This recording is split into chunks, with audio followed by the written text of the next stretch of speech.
Yes, sir. A special one from the CEO, stand home with the spoon.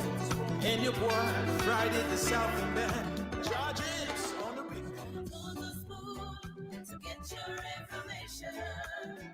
On the spoon to be part of our discussion. Spoon, spoon, spoon television. Spoon, spoon, spoon radio station. Spoon gonna tell you what is happening in Liberia. Spoon gonna tell you what is happening in Monrovia. Spoon gonna tell you what is happening in Africa. Just to spoon you know. If the children crying for starvation, just to spoon. You want to get a news update, my brother, to spoon. You want to know what is happening, Moreover, to spoon. Politicians want to make their decision, just to spoon. You want to know what's happening in the ministry, to spoon.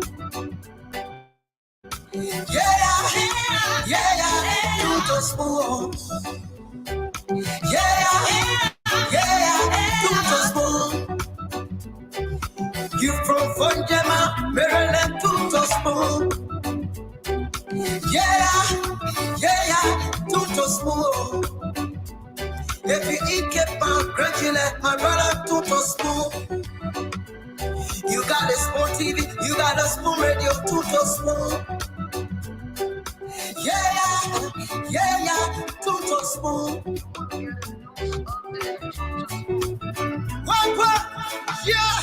Rastafari. Kilibamba.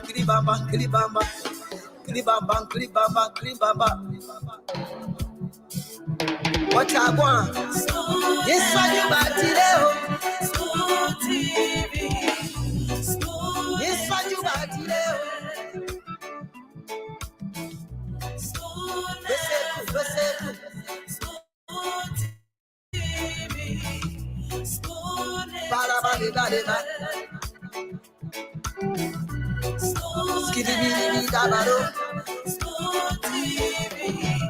Spoon entertainment.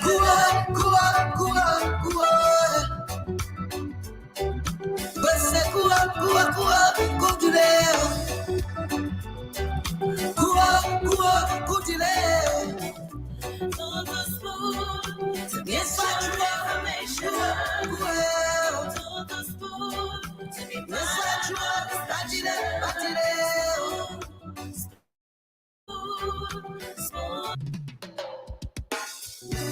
Yes, sir. A special one from the CEO, stand home with the spoon. And your boy, Friday the South and Band. Charges on the beat. On the spoon to get your information. On the spoon to be part of our discussion. Spoon television. Spoon radio station. Spoon gonna tell you what is happening in Liberia. Spoon gonna tell you what is happening in Monrovia. Spoon gonna tell you what is happening in Africa. Just to spoon you know. If the children crying for starvation, just to spoon. You want to get a news update, my brother, to spoon. You want to know what is happening, moreover, to spoon. Politicians want to make their decision, just to spoon. You want to know what's happening in the ministry, to spoon. To spoon. To spoon. You from Funjama, Maryland, to spoon. To spoon. If you eat kepa, congratulate my brother, to spoon. Ghana Spoon Radio, Tuto Spoon. Yeah, Tuto Spoon. What? Yeah, Rastafari. Kilibaba, Kilibaba, Kilibaba. Kilibaba, Kilibaba, Kilibaba. What I want? This one you back today. School TV. School. This one you back today. School. School TV. School. School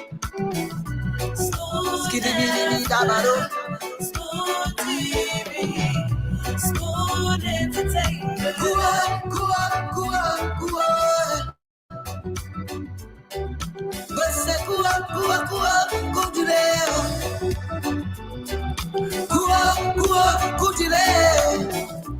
On the spoon to get your information. On the spoon to be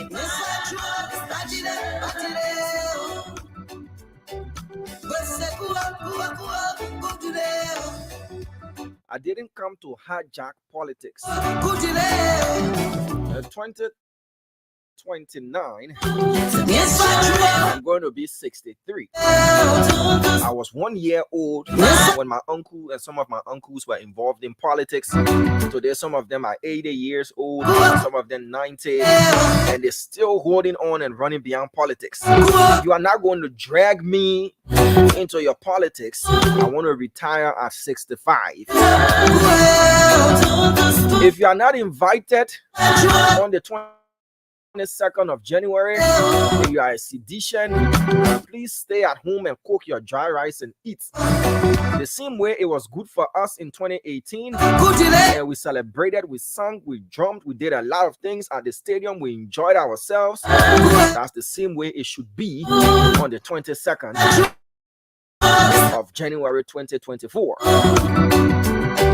Those are words of President George Weah today as he addressed his congregants at the Funky Clone Jalaya Family Fellowship. Is he hinting or has he hinted that 2029 you don't put me there? After all, the president said he came to politics to prove a point, to let those who felt that he was insignificant to know that he can and is a significant person. He has done his part. He has done his bit. You can look around. You can see the PHP Park. You can see the Invincible Park. You can see whatever development he's done. And he has proven his point. Remember, he said, don't judge me by the eloquence of my speech or my speeches, but by what I do. Has he hinted that this is his exit from politics, mainstream politics? As President George Weah said to the CDC, find a brand new face for your party 2029? Or is this just, one of the political talks and he will be back in 2029? Whatever the case is, you're welcome to Liberia's biggest talk show. This is the Spoon Talk. All those of you watching us all around the world, you're welcome. Those of you listening to us via the various radio frequencies across Liberia, I'd love to say you welcome on this Sunday, the 14th day of January 2024. 114-2024. My name is Diamond Slanger. I'm producing tonight. The rest of the panelists are definitely going to join the show later. This is the Spoon Talk. So tell a friend to tell a friend to tell another friend to keep listening. Share the show. It promises to be fascinating as always. We bring you some of the trending news across the country. Definitely go to the phone lines for you to tell us what's on your mind as well. The rest of the panelists will join in.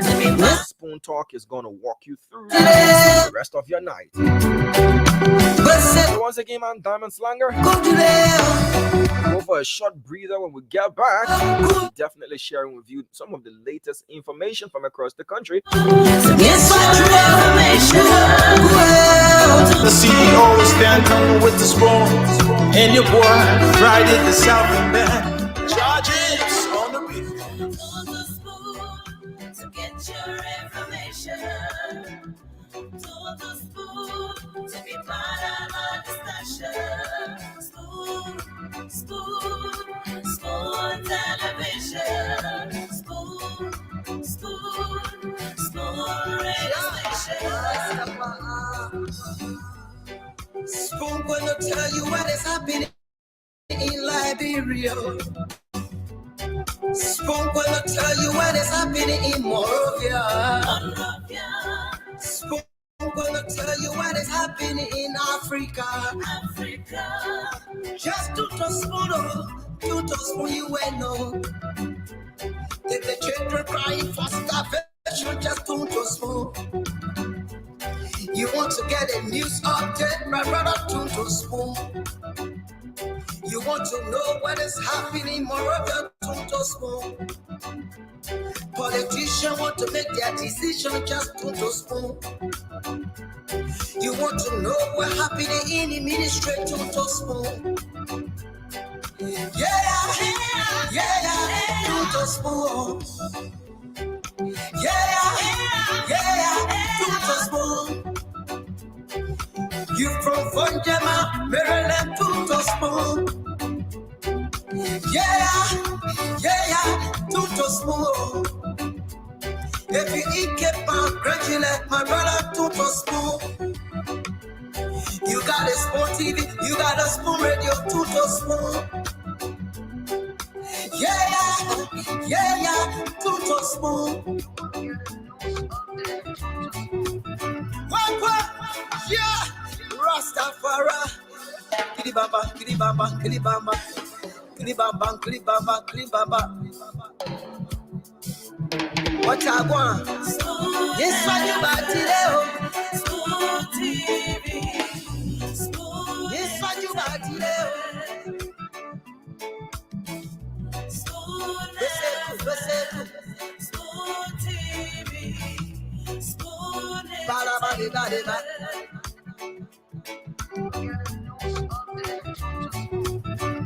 What? Yeah, Rastafari. Kilibamba, kilibamba, kilibamba. Kilibamba, kilibamba, kilibamba. What I want? Yes, I do, but Spoon TV. yes, I do, but Spoon TV.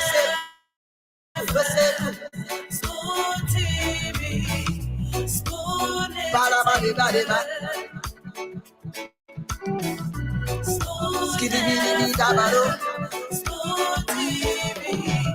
Spoon entertainment.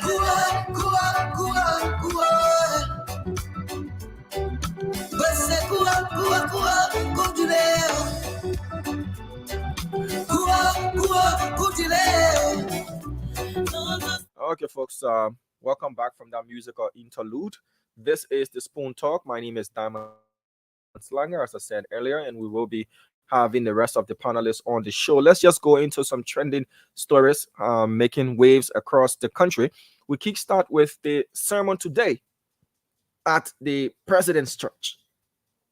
President George Mena Weah on today, whether mildly retired from politics actively, or has he hinted that he's going to retire from politics on the 22nd of January once he has turned over power to Joseph Boakai, the president-elect?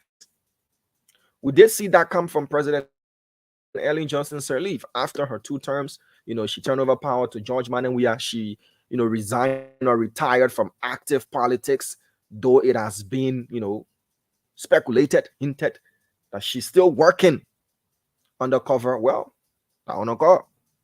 But President Weah on today said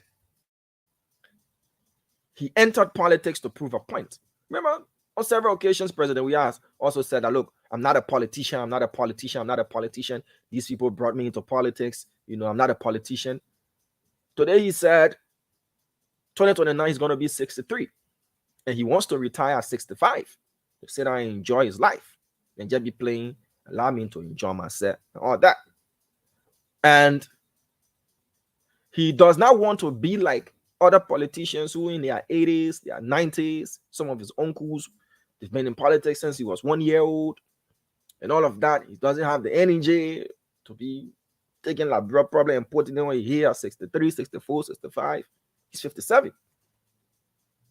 Has he hinted or has he spilled the beans that he's no longer going to be the face of the CDC presidential ticket?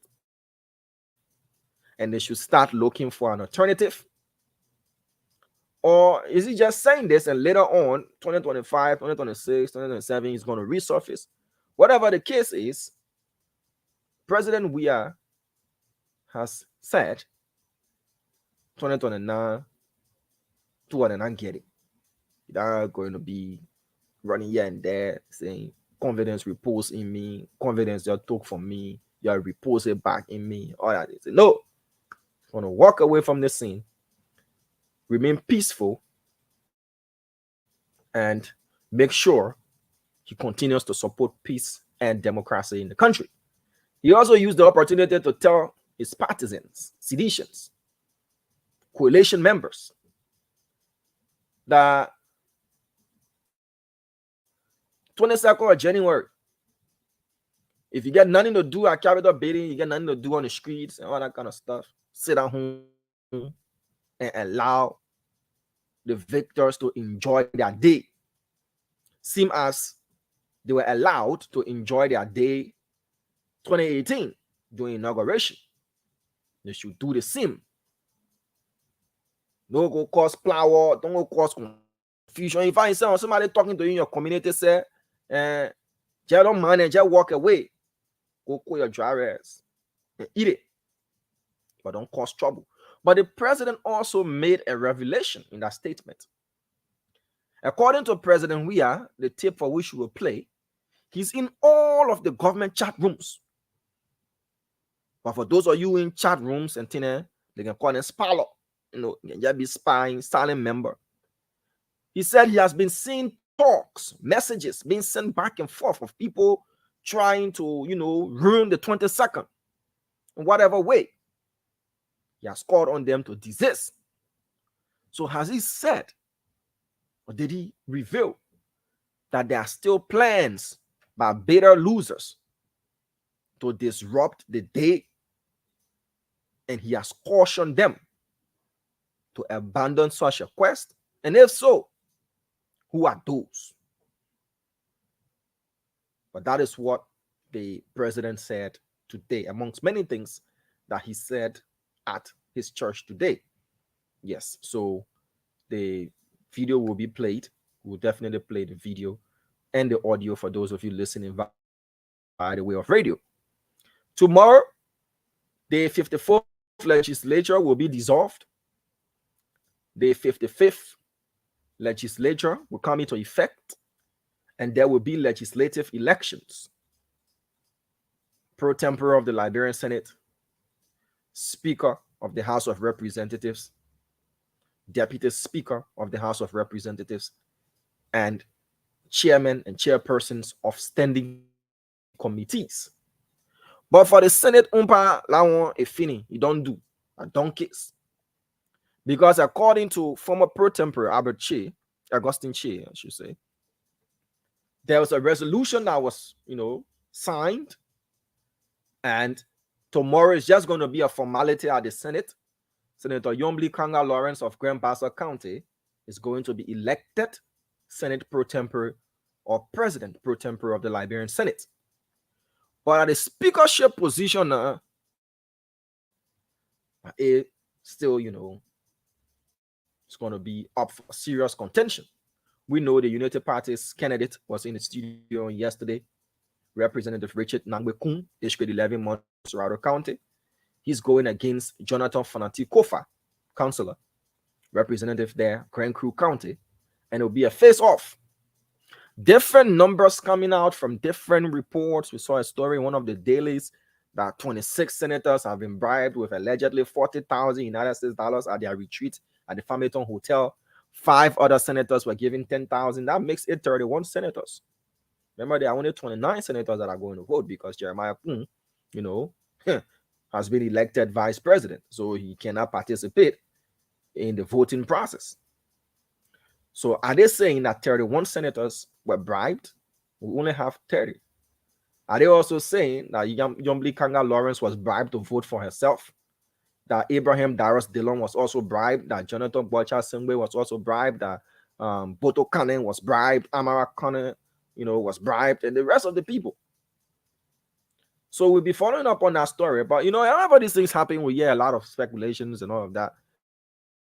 That brown envelopes were exchanged. People decided to, sign a resolution in favor of Senator Yombli Kanga Lawrence.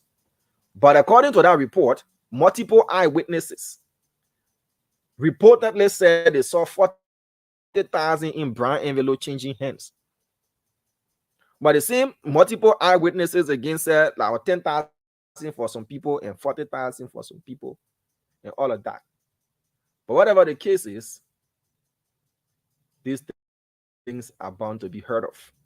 So tomorrow, the Spoon Network is going to bring you uninterrupted coverage of what will be happening at the legislature, so that all of you listening across the country can be placed there in real time. And those of you watching all around the world can watch the entire process. We are definitely going to be up to the best of our game as we've been throughout the elections and other major happenings in the country. And we'll do the same, on tomorrow at the Capitol building. Capitol Hill is going to be hot tomorrow. You'll be able to watch all of what will be happening. You'll be able to listen in to everything that's going to be happening, on the grounds of the Capitol. Well, outgoing District 8 Representative Moses Akaras Gray has now turned into, not just a blogger, but also a talk show host. And one of his posts, he made somewhat of an accusation, or in his words, revelation. I do see Dwalu is in his country club preparing for Liberia. But they Dalu, what's up, Chief? What's going on, man? Okay.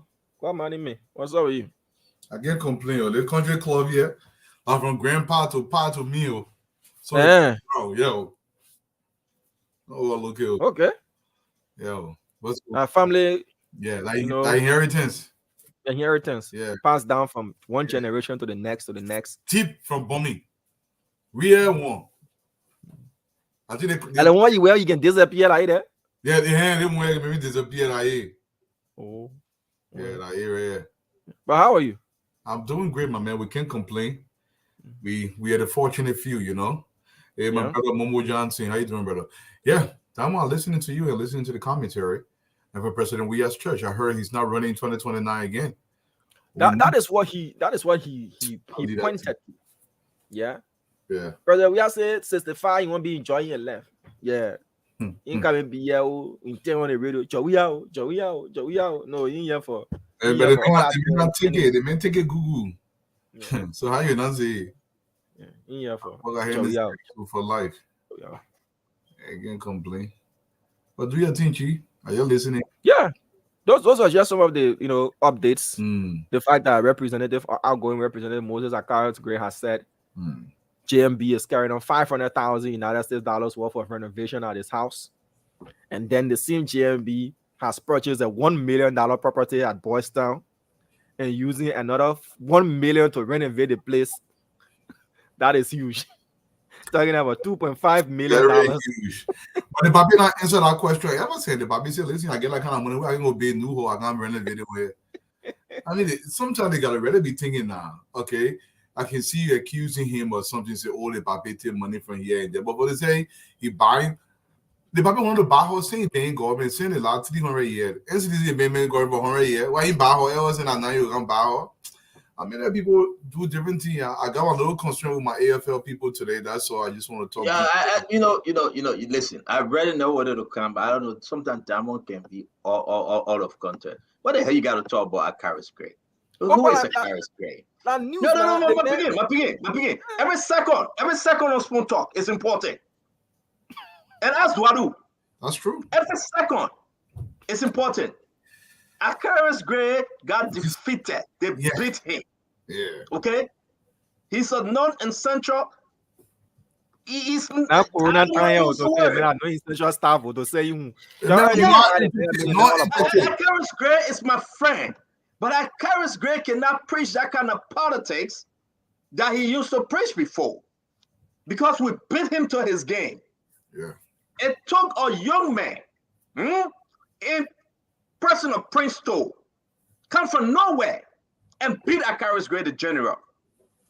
It's like David taking 5 stones and going against Goliath. Yeah. Akaris Gray is not worth our discussion. Absolutely not. I said even Joseph Human Boakai. I said even I said Uncle Joe. Look at this thing. He said, my son, if I get 500,000, I can build a new house. I told somebody else, he said, hey, my nephew, they leave that people alone. They will know me. Listen, Akaris Gray kind of politics is for that flat. It's useless politics right now. Because we erect the checkpoint, we will chase them.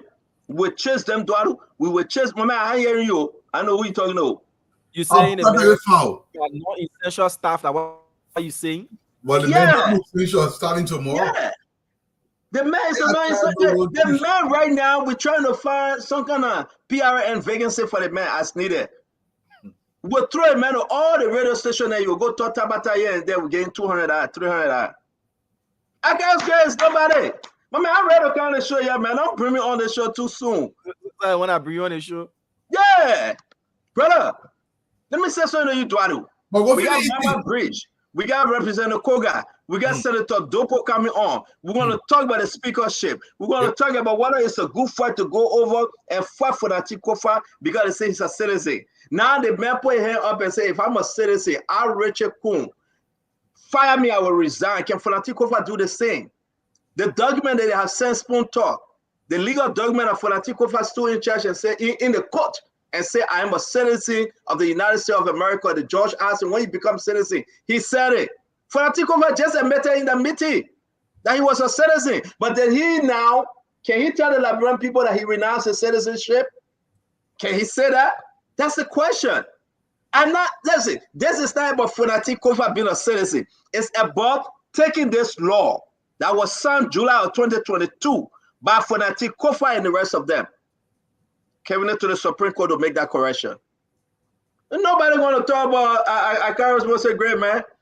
Akaris Musa Gray. Are you still interested in this law because you want to contest 2029? Is that why you want I'm not contesting, brother. Let me tell you something about whether I contest or whether I contest. Let me say this to you, Diamond and Slanger. Let me say this to you.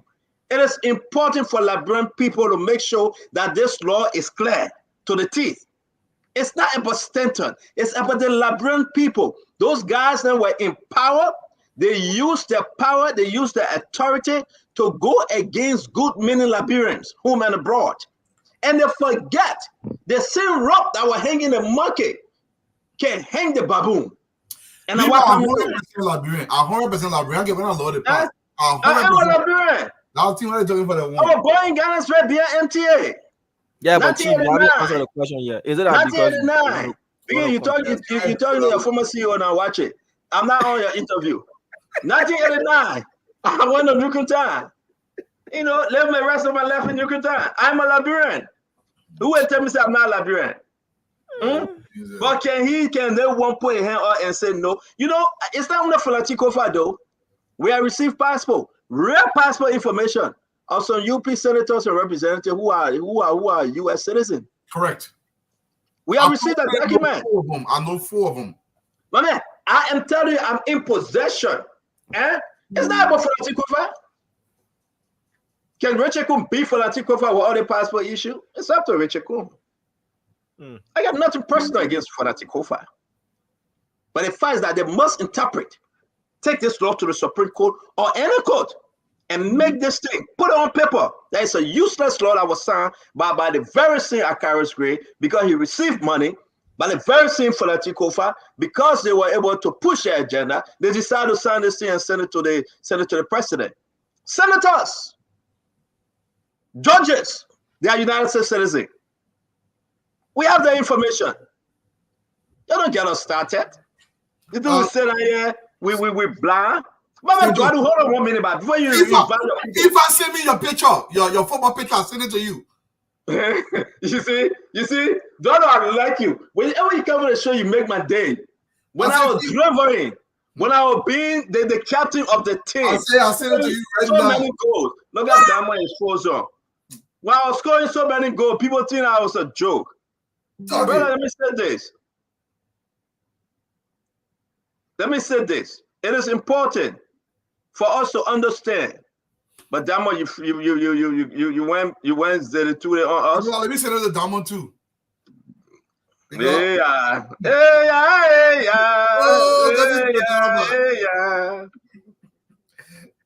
Damo.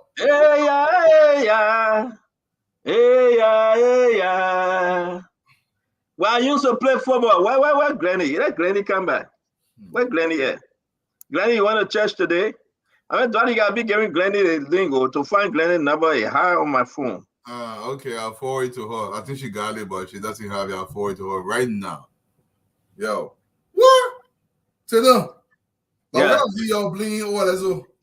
Oh, man, when I tell you, but I used to play, don't show the picture there. Let's wait for Steven Johnson to come. Don't show the picture there. Boy, can do it. Yeah. That, you know, but Stanton, why are you doing that? Let me recognize some of my people. I will send this stuff over to Glenn and Sis Glendy and see what she can come up with. Liberian people, you're welcome to the show. This is Spoon Network. Let's talk Liberia consistently, irrespective of what's happening here. I see my brother Propo King. Mr. King, it's been a minute, man. Love seeing you around. Masali and Masa Fumbler, how you doing? December, how are?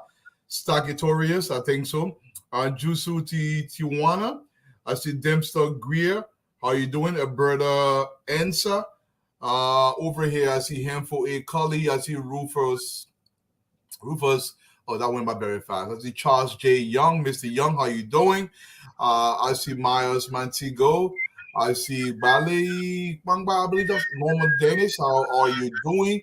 Sam Zor, Dempster Greer. I say your name. Adama Fire. Clarence S. Davis. Mr. Davis, how are you doing, sir? Samuel Bala, how are you? Abel Kanga, Stasi Skazi, it's nice seeing you as well. I see Ron Lee, I see Kalu Bloma, I see Prince Louis, I see Gina Davis, George Yema. Mr. Yema, how you doing? How's everything? I see Weeks Clifford, how you doing? Ruby Thomas Adi, I see Ambassador D. Alexa Boppy, how are you doing, sir? I see Korma Akoi. I see Mamoyan Cooper, Samuel, that went by verified. James Papa Doe, Mr. Doe, how you doing? I see 20 E. William. I see Holton Blair. Jado, how are you doing? Boyman passed away. Irvington Ben, how are you? Favor Amalina Dean, how are you doing? Favor. I see Teresa Sampson Yuma. Geiba Sei Jolo Claw, how are you doing? Ali Mae Taylor. Marjorie Duncan, Miss Duncan, how are you doing? Over here, I see Clarence Zoa. Marcus went by very fast. Maximilian Sampson, Moss Cully, Baker Renzi, Mr. Renzi, Mapele K. Sumo, Marie Kanga, how are you? Ala Detroit, Clara Way Howard, my own Jew, Air Political Critical Huffman, how are you doing? Thomas Bake, how are you? Eko Cully, Josephine Siafala, Kimo Bayo, Samuel J. Collar II, Linda Fumbler, how are you, Linda?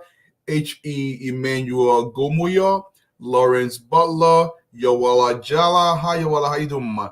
Ro Tisley, Maseboa B. Voga, how are you doing? Blama T. Moore, Stone White, Ro Tisley, I see you, Dengen, Columbus Tokan Davis. How you doing, Mr. Davis? Gabriel S.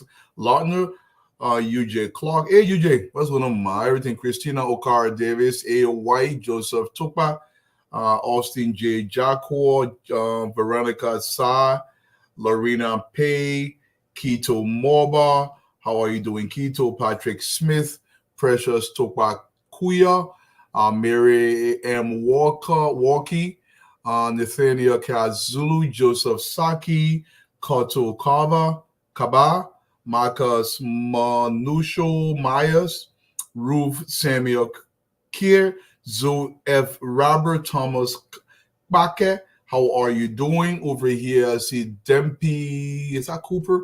Lokari, how you doing over there? Follow Semolu, Tina Mane, Perry Wa Flomo. How's everything? I see Caroline Weze Prophet. Everybody, man, you're welcome to the show. Let's talk Liberia. And the talking for Liberia should never get tired. The only way a society changes, it must be spoken about. Every society. Man, you cut your hair, you can be looking different, man. Come on, keep the bullshit hair. No, let me just explain something very quickly. There is a little stuff happening in the AFL barracks, and I'm saying that bring some attention to this issue. Most of the soldiers are very angry, from their insurance to the living condition. They have reached out to me, even some officers as well. They have reached out to me and say, listen, this is what we are going through in the barracks. If you guys remember, some of the soldiers get this United Nations assignment across Africa where they can make some money. That is being canceled. If nothing is done to address some of the issue facing the soldiers, we will see a lot of AWOLs happening. Absence without permission. This is what AWOL is. And some of the guys will just leave. They're just going to leave for no reason. Now, I saw the pay structure for mostly the enlisted men. And some of their complaint was, it seems the government is going to focus on officers and they don't care about the enlisted men. I know the Honorable General Prince Johnson knows this. The NCO Corps, the non-commissioned officer, they are actually the backbone of the army. If you're neglecting them or they feel neglected in some fashion, the defense minister has a lot of work to do. He has to pay attention about this. There are a lot of complaints coming out of the barracks. Now, I'm not suggesting they're entirely 100% correct. Well, people just don't go around complaining when there is nothing there. There has to be a there for them to complain about this. So they're complaining about the insurance money. They're complaining about not getting assignments where they can make some money for they and the family. They're complaining about delay in pay. They are complaining about so many other things. We have to look to the NCOs. Let me tell you something. You know, when Rome forgot its soldiers or its legions forgot about Rome. We cannot forget the AFL. They're there to protect us. We have an obligation as a country to protect and cater to the AFL. It's not just the AFL, but every service member in our country, from the Coast Guard to the police people to the firemen. We have to look to them. If the AFL is feeling neglected, that means the country is in danger. I'll repeat. If the AFL is feeling neglected, that means our country is in danger. We have to look to the AFL and take care of them, provide them with the amenities they need to take care of they and their families.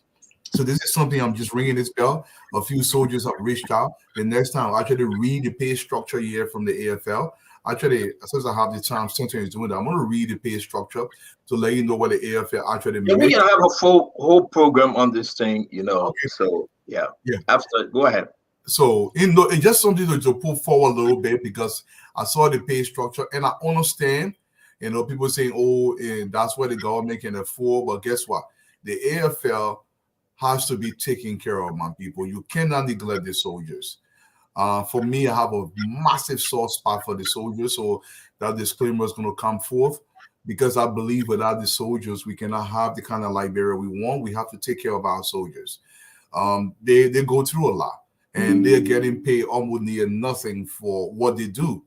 If it comes on time, we provide them with proper housing, proper medical care, a decent retirement, and make sure they have a decent quality of life. If the AFL does not have decent quality of life, there's a problem for our country. Let's not just cater to the officer corps that are leaving out of the country and going for advanced studies. We got to focus on the enlisted men as well. Okay, the AFL, we salute you. We are grateful for you. And I brought this topic forward because I want us to focus on what the soldiers are making and whatever complaint they have, so the government can look towards that. Okay, we know when you're going through AFL, and we want to recognize that. And Stanton, if you don't mind, let me just go through very briefly what these soldiers make, right? So like an enlisted or private first class, that's on the bottom. They make monthly about $290. $290. A corporal makes $295, $5 different. A sergeant makes $330. A staff sergeant makes $375. That's monthly. That's monthly. Okay, a master sergeant makes $455. This is gross. Everything I'm giving you is gross. That's before taxes. Okay, and a second lieutenant made $590. All the way up to major. Major makes around $845 for the entire month. This is not sufficient for our soldiers. This is pre-tax. This is a gross income. Okay, and the problem with that is, now I don't know what above a major makes. So a major lieutenant colonel, I don't know what a lieutenant colonel makes. I don't know what a colonel makes. I don't know what a brigadier general makes. I don't know what a major general makes. I don't even know what a lieutenant general or a general makes. So that is not shown here. But this money is there. It's small. We understand this is how the structure is set up. But let's look to the AFL. I'm begging you. Let's look to the AFL. That's all I got to say. Stenson. Yeah, I mean, your story about the AFL, I hope we can take time to really dig deeper. We can call the chief of staff, Prince C. Johnson, and then we will have a full understanding. We have a full understanding that we know where we are. And, he's always available to talk to us, on these issues. Yeah. So one of the best things from our end, we'll call him. The AFL issue is a big story, especially coming in the new government. They need to really pay attention, and we should give Prince C. Johnson the time to speak. Yeah. But again, that's a good story. Yeah. But we haven't represented Samuel Koga. He have a message. Which side he's on? We had him 2 days ago, I believe, and he said he was running for the deputy speakership. Now he's coming back again to talk to us. We'll be bringing in Mama Bridge Mensa from the Jeremiah Kun Corner. She will be coming in also to talk to us. And also Francis Dupo. Francis, he won. He's the non-senator Dupo. He will be coming to talk to us. We're having a very big show today. And we can also announce that as we speak, Yeke Koluba have asked to meet Jose Yiman Boakai, and that request was granted.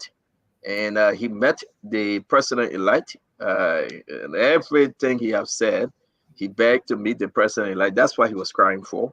We'll discuss that, but we can announce on the show that Yeket today met President-elect Jose Yiman Boakai, and we'll tell you the details from that meeting.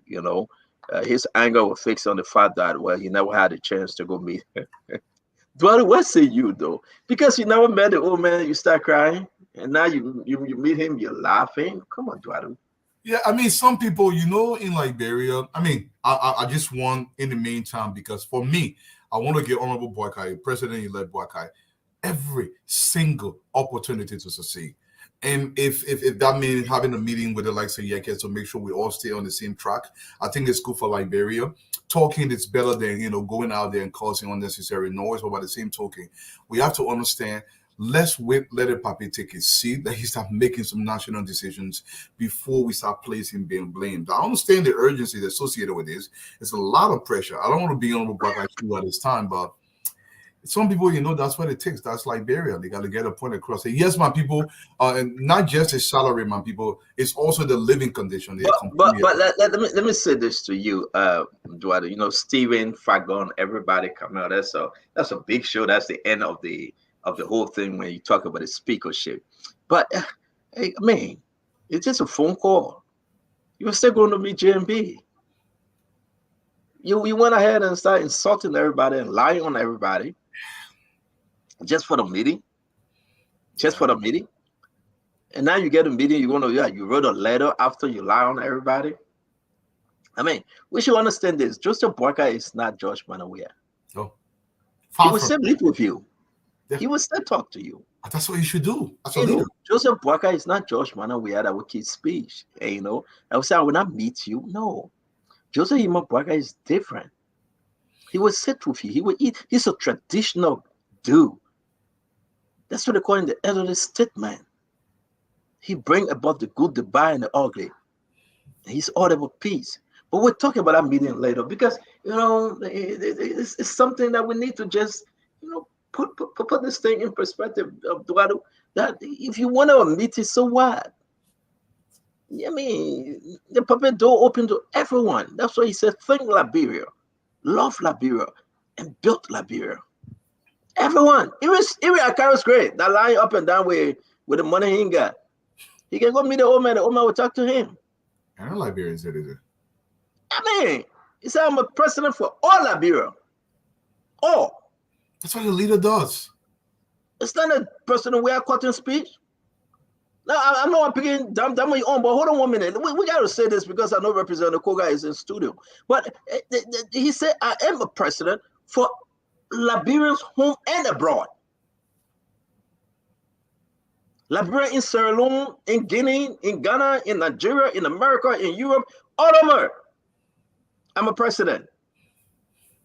You don't have to call press conference and insult the old man. He said, I'm my uncle. How can you insult your uncle? Then you got to go through lawmakers and other people to take you to your uncle and you beg and say, I want to see, I'm seeing nobody. It's like a little child, you know? No, I'm saying what? For me, I mean, this thing, it got to stop, though. You got to have some maturity. The Job said, Boakai is not George, Mena, Weah. You don't play that fitija with him, that friskiness, that rudeness, and you come by and say, uncle. I mean, man, it needs to stop, folks. That's nonsense. My only advice I would give to Yeke, there's a better way to go and see the old man or to get the old man's attention. I'm a call me a Yekeist.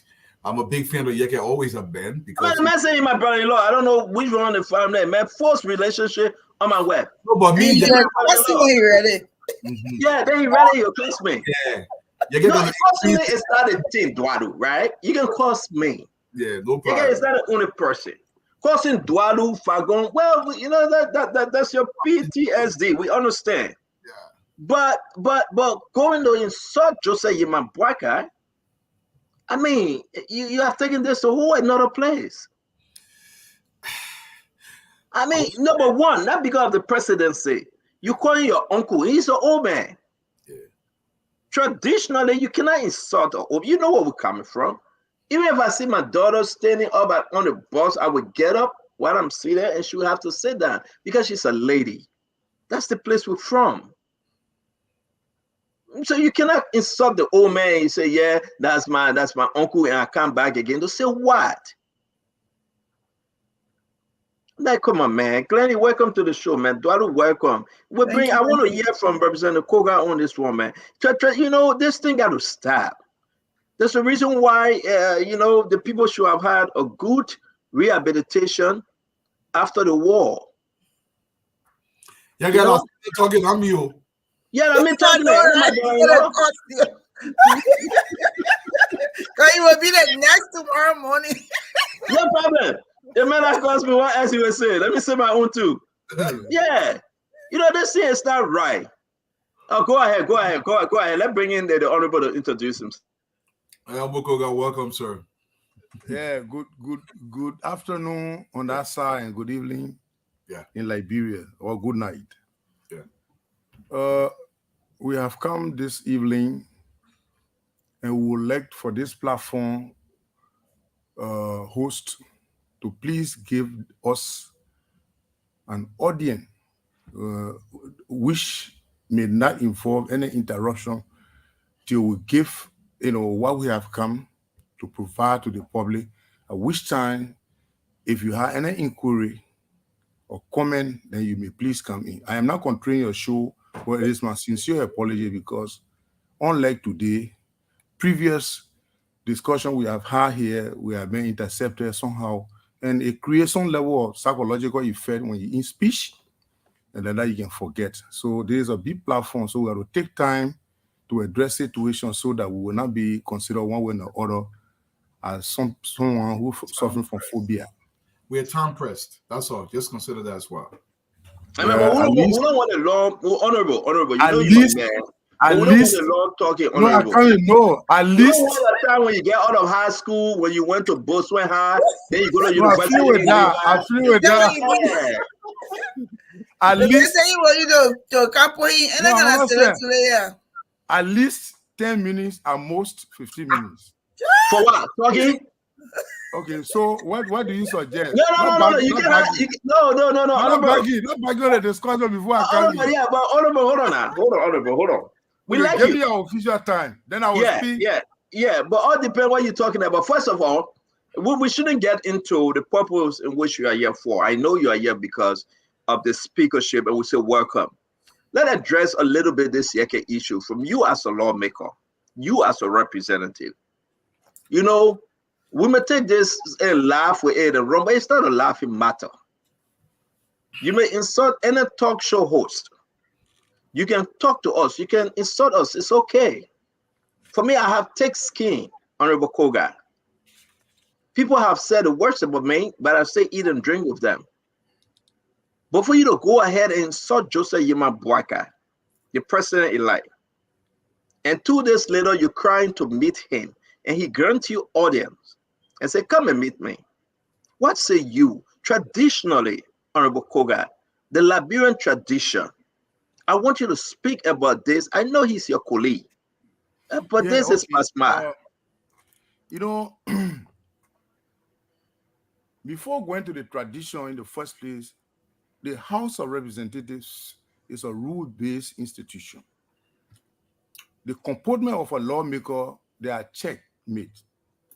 There are checkpoints that is being erected by rules. Because the rules, it was, requested or mandated by the Constitution for us to adapt our own rules.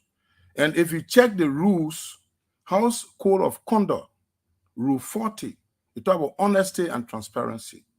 Then when you come under the scene, chapter 12, the guy using power properly. Then you come to under chapter 12, again, Rule 42. It says prestige and dignity of the House. There where the comportment of a lawmaker lies, how you address yourself, how you appear, and how you respond to issue. If you want to talk on the floor, how you talk and what have you. And you should be corrupt-free. Being a representative does not give you the power to talk to anybody as will. See, one of the issues that actually making some of our colleagues to always be insulting people, going scot-free is because the rule says, if, for instance, any of your colleagues misbehave, there must be a formal complaint. Because of complaint, people are complacent or issue, they don't file in complaint against somebody. But when that is done, eventually there will be an investigation, and that person can either be suspended or expelled from the House.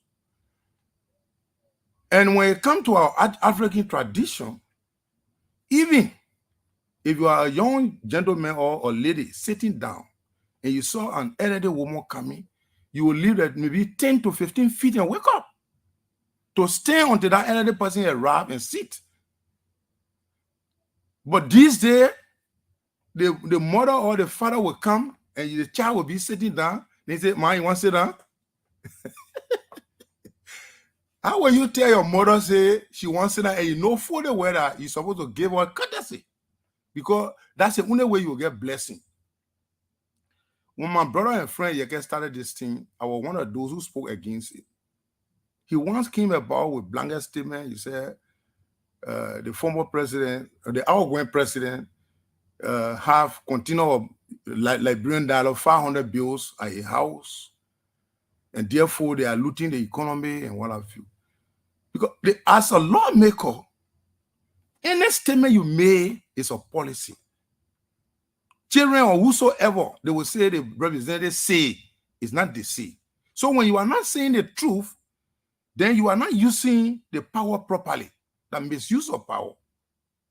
You must be able to provide information that you have absolute control over, that you will even invite the police and give them evidence to arrest the situation. That, I found out my colleagues at time, and because of sympathy and what have you, people talk and say that this regard, Yeke need to change his comportment. He's a very brave gentleman. Fine, I agree that he's brave. And he speaks to some ill in society, against ill in society. But that does not give him the power to be abusive and feel that he's a demigod, that when he says things, nobody should say something after it. It's wrong. It's denigrating the House of Representatives.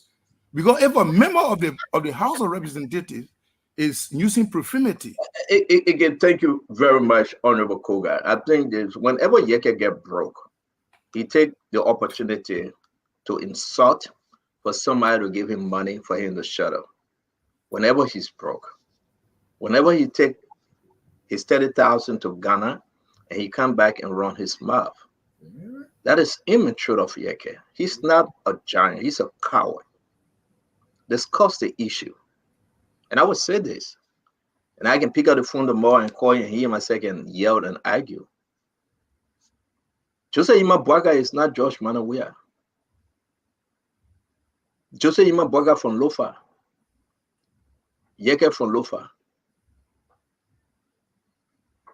To discuss the issue is fine. But to put up allegations and think that you can insult, just say what you want to say about me. It's okay. But you cannot insult Jose Imam Boakai and beg to go meet him and call him your uncle. That complete craziness, that stupidity, that insanity. And Yeke should openly apologize. Lying on J. Kabakori, questioning where JMB got his money from. Then from there, you writing a letter. Yeke know how he was elected. Yeke know how some of us, and he know. When I sit here and explain the story, he know. He remain the highest beneficiary of some of us benevolence. You know that. Not because we can talk, and we choose not to talk on the Yeke issue. So when people say, "Oh, stand on when you talking about Yeke talk about me," I will never reply to Yeke. He say, "My brother-in-law, I agree. I went to Liberia, Yeke hang out with us. Yeke took us to the airport with friends."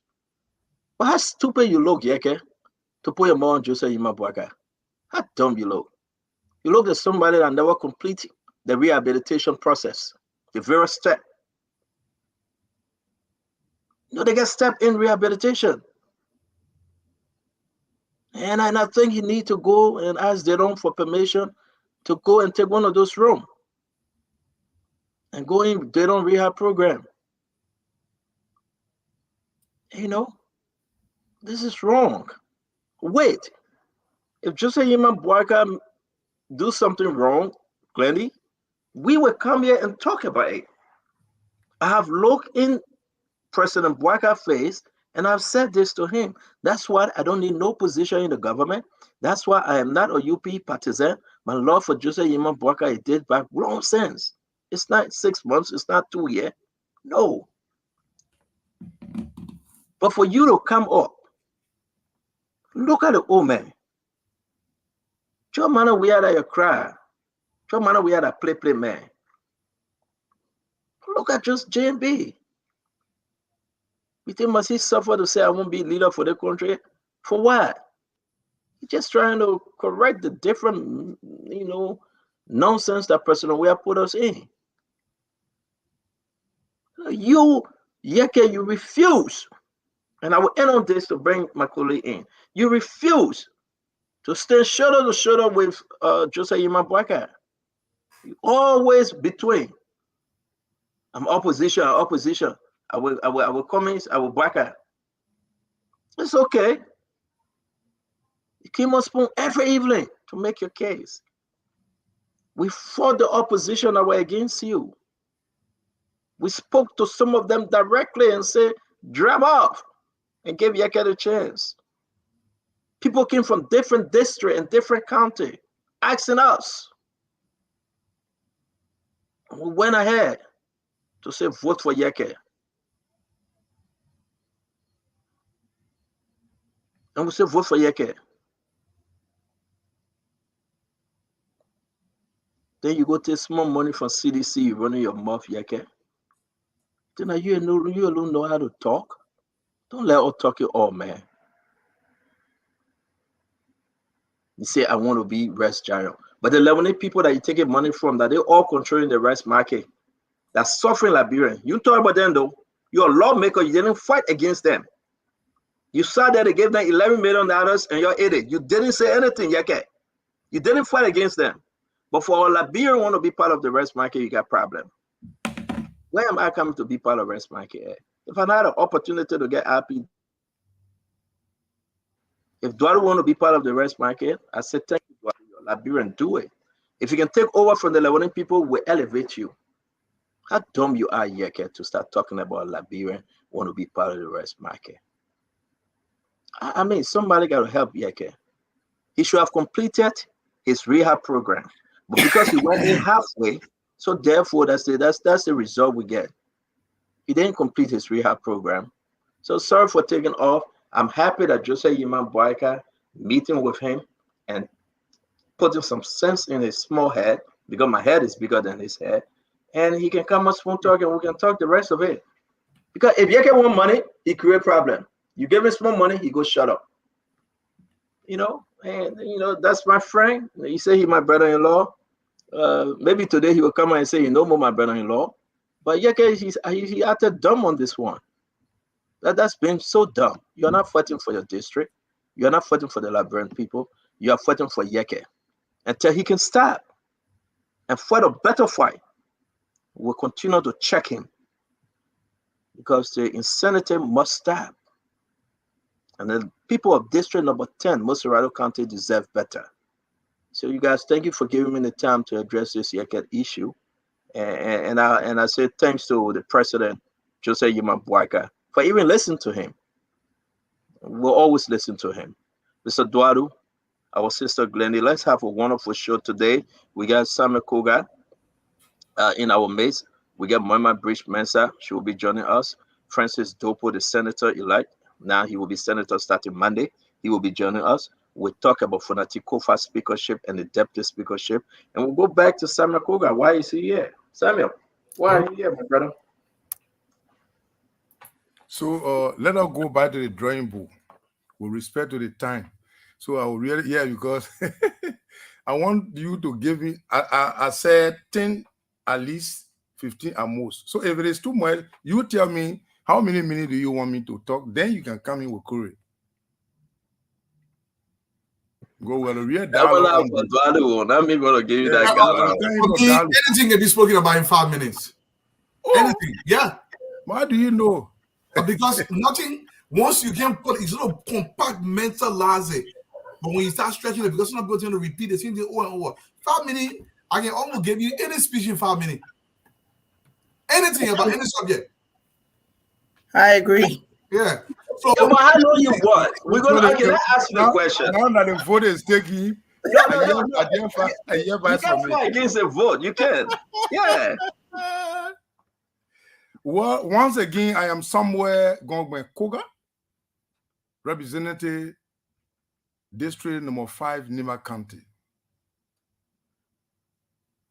We have come here tonight to enlighten the minds of the listening audience in Liberia and some part of the world about what we have come to make known to the public. As we started 2 nights back, we mentioned that we have decided to contest for the deputy speaker position. In that light, there have been a lot of calls coming here and there. And more besides, I felt somehow embarrassed on grounds that we decided to express our interest to contest for the deputy speaker earlier. And later, our brother Musa came in, who also hailed from Nima County and who happened to be one of the representatives. In this light, we've been talking in our blog. Others are saying that the both of us should go in the race. And I felt that two of us going into the race, one may have a number. He may have a number, or I may have a number. But the fact that the two of us from Nima going into the race, then eventually, some of the number that we may have will be taken away by different persons. And eventually then, the intent for which we have gone into the race will be lost. Having been a third-time lawmaker at the House of Representatives, knowing legislative politics, we were approached last night by the Vice President-elect. And in fact, I flagged the issue after they concluded on the issue of the speaker election as to who went as speaker from our block. The issue of deputy speaker was left undone. So I raised the issue, and other colleagues were there. They said, yes, you raised a significant issue. We need to conclude on the issue so that there will be no split in the bloc. Predicated upon this, some others refer to the Vice President as citizen of the country, thereby be a Vice President of the Republic of Liberia. Equally so, if anything is emanating from his country, he needs to play some leadership role. So he called upon one of our colleagues, Samuel Brown, and we went in Samuel Brown's room, we met, we discussed. He proposed several things to me. And I told him that I cannot already tell you yes, but I'm going to consult friends, family, and relatives, as well as, constituents groupings that supporting us since we got elected 2011. Predicated upon that, we embarked on it around 1:00 a.m. today, and we're calling here and there, my children in China and other places. We're on a conference call because you don't just look at your children and say because you are representative, so you should look in decision making. They must play a major role in your decision. Anything that happened to you, they are also affected. So we reached a decision. And then I also spoke to one of my sisters, and I spoke to my brother, Peter Koga, and others related, and the organization, the heads, I call and place a call. Also met with the Nima Legislative Caucus today, this morning, and we discussed. So predicated upon the consultation, it sounds somehow ridiculous on ground that Nima is a unique county. We should not be the one to erode the traditional norms and value of our country simply because of overly ambitious for power. So somebody just got to play the role one way or other to see how best we can mitigate to unite the country so that the citizenry will respect us as a delegate that is representing them at the national legislature. For some empirical facts, in the 80s, there were elections held in Nima County where two Guilds were elected as senator, D. Bobo Doyen and Edward Kumosako. But the tradition in Nima at the time was whenever one Guild man is elected, one manor man should be elected so that the balance will come in the county, so that there will be no issue of decision-making that will weigh on one political subdivision. For that reason, the elders of Nima drove to Monrovia and met Samuel Doe and told him that, look, the situation we face with today is difficult, and if we leave it as it is, it will create serious disunity in the county. Edward Komosako is elected, he's a Gio. Mandingo, but his mother is Gio. And then D. Bobo Doyen is a Gio as well from Tapeta. So for this reason, we will ask the man who took the third place in the election should succeed Edward Komosako, and then say when Edward Komosako was elected as junior senator, should go as internal affairs minister. And though graciously granted that request from Nima, there was peace in the country, there was unity, there was respectability, and everything was normal. At this time, these individuals we mentioned, they are all gone. And we are the one representing them at this time. For us to be dangling our power struggle. And this power, if we fight over it, and the power not only belongs to a specific country, but it belongs to every qualified Liberians from any of those constituency or electoral district who is representing the constituency to be elected as deputy or speaker. So if we fight among ourselves, eventually then it means that we'll forgo the opportunity. And at the consequence, it shows some level of disunity. So I've been one of the old lawmaker at the House of Representatives. If there is any question tomorrow, should we lose that identical position, most of the question will be directed to me because I have been there for 12 consecutive years and entering another 6 years. So owing to the fact that those things we need to observe it, everybody has ego or they have ambition. But the grandstanding when it comes to politics, you got to be rational indeed, and also at times you got to have endurance for peace sake. So for this reason, I have come here. I met with the NEMA legislative Koga consultant. I expressed that. And this evening we had a huge meeting with the bloc, and I told them, looking at the situation and all variables involved, if we two of all having to grandstand, number one, you people will not be telling you all the facts, but you will dare respect us because we are not united as a country. So for this reason, I drop my ambition. Let Musa go and contest, and I will support him. So graciously, I presented $1,000 United States dollars to Musa Bility as my personal contribution towards the election. I am not there to say, well, I spent a lot of money, therefore, not bargaining how much you will refund. That's what they call pay for play. So I'm not engaged in those kind of practice. As far as I'm concerned is, NEMA should be stable. Whosoever wins it, NEMA have won it.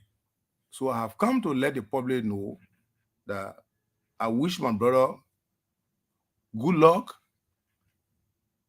good election, and we are willing as the Nimbayan to march behind him for the election.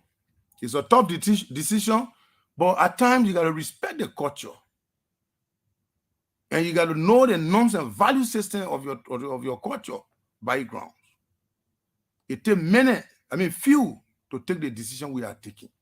For somebody who has served at the legislature for 12 consecutive years, to give in to somebody who just entering for the first time, it means that we need unity in NEMA. It's about time that those things happen in our country, and I believe there have been some level of, disenchantment among the citizenry, and those things we don't want to degenerate into tribalism. We don't want to degenerate into sectionalism, and they had a propensity to destroy our unity. So as Nimbayan, I'm calling upon all Nimbayan, all supporters of mine that do not have the voting rights, that morally, financially, if you have anything to contribute towards Musa Bility election, you can do so. And I know one way or the other that some of you have grandstand that I should go by all means. But there are people, stakeholders cannot talk to you, and you continue to insist. The government that we assisted to come to land, that today they have having the state power, if we be there to be making force upon ourselves, it won't be good. In my mind, we want to urge Senator Johnson that whenever people refer to you as a head of a delegate or delegation that leaves the county, before you come to public to even take side or to make a public statement, you got to do due diligence. Have I been impatient or intolerant? I would have used some profanity at the time I was attacked, that I never supported Unity Party and etc. He said a lot of negative things about me. But it is good, some of these things, as a leader to accept it, because man is born to face tough time. So I want to appreciate you guys for affording me the opportunity to speak to my constituents that are listening under my voice tonight, and to say thank you ever so much. Thank you so much, Honorable Koga. Welcome, my brother Stephen Johnson. I think Stanton is still out there. We'll be asking 2 questions apiece. I want to just ask okay, here comes Stanton. Stanton, what's the direction you want to go? No, so I would just say this, go ahead, because a lot of folks listen to Representative Koga. Musa will be coming on to speak. We'll get him by way of phone, and a lot of other representatives coming in. So you go ahead, control the show for now.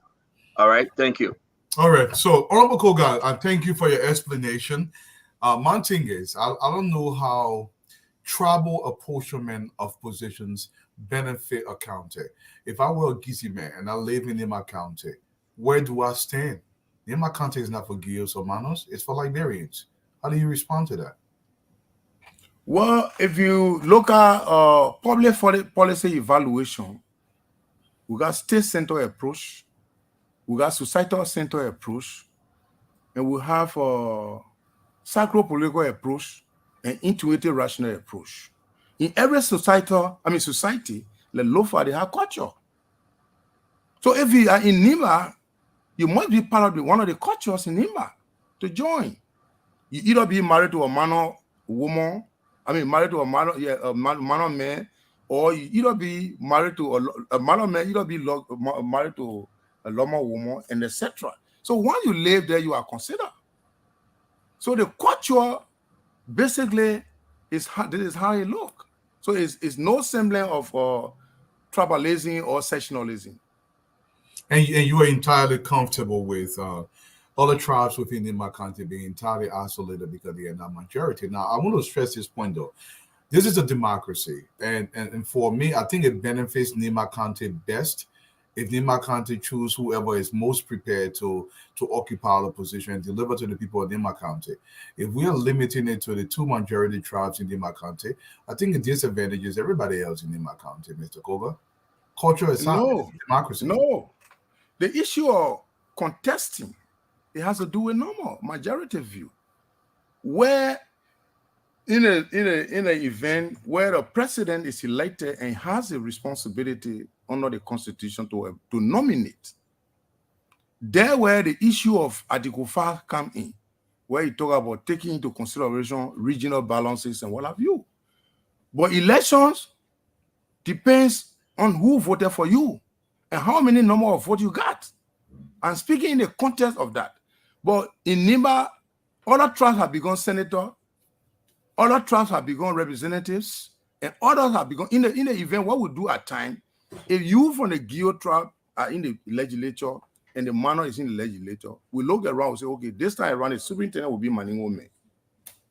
The development superintendent will come from Gui and Doro to balance the local government.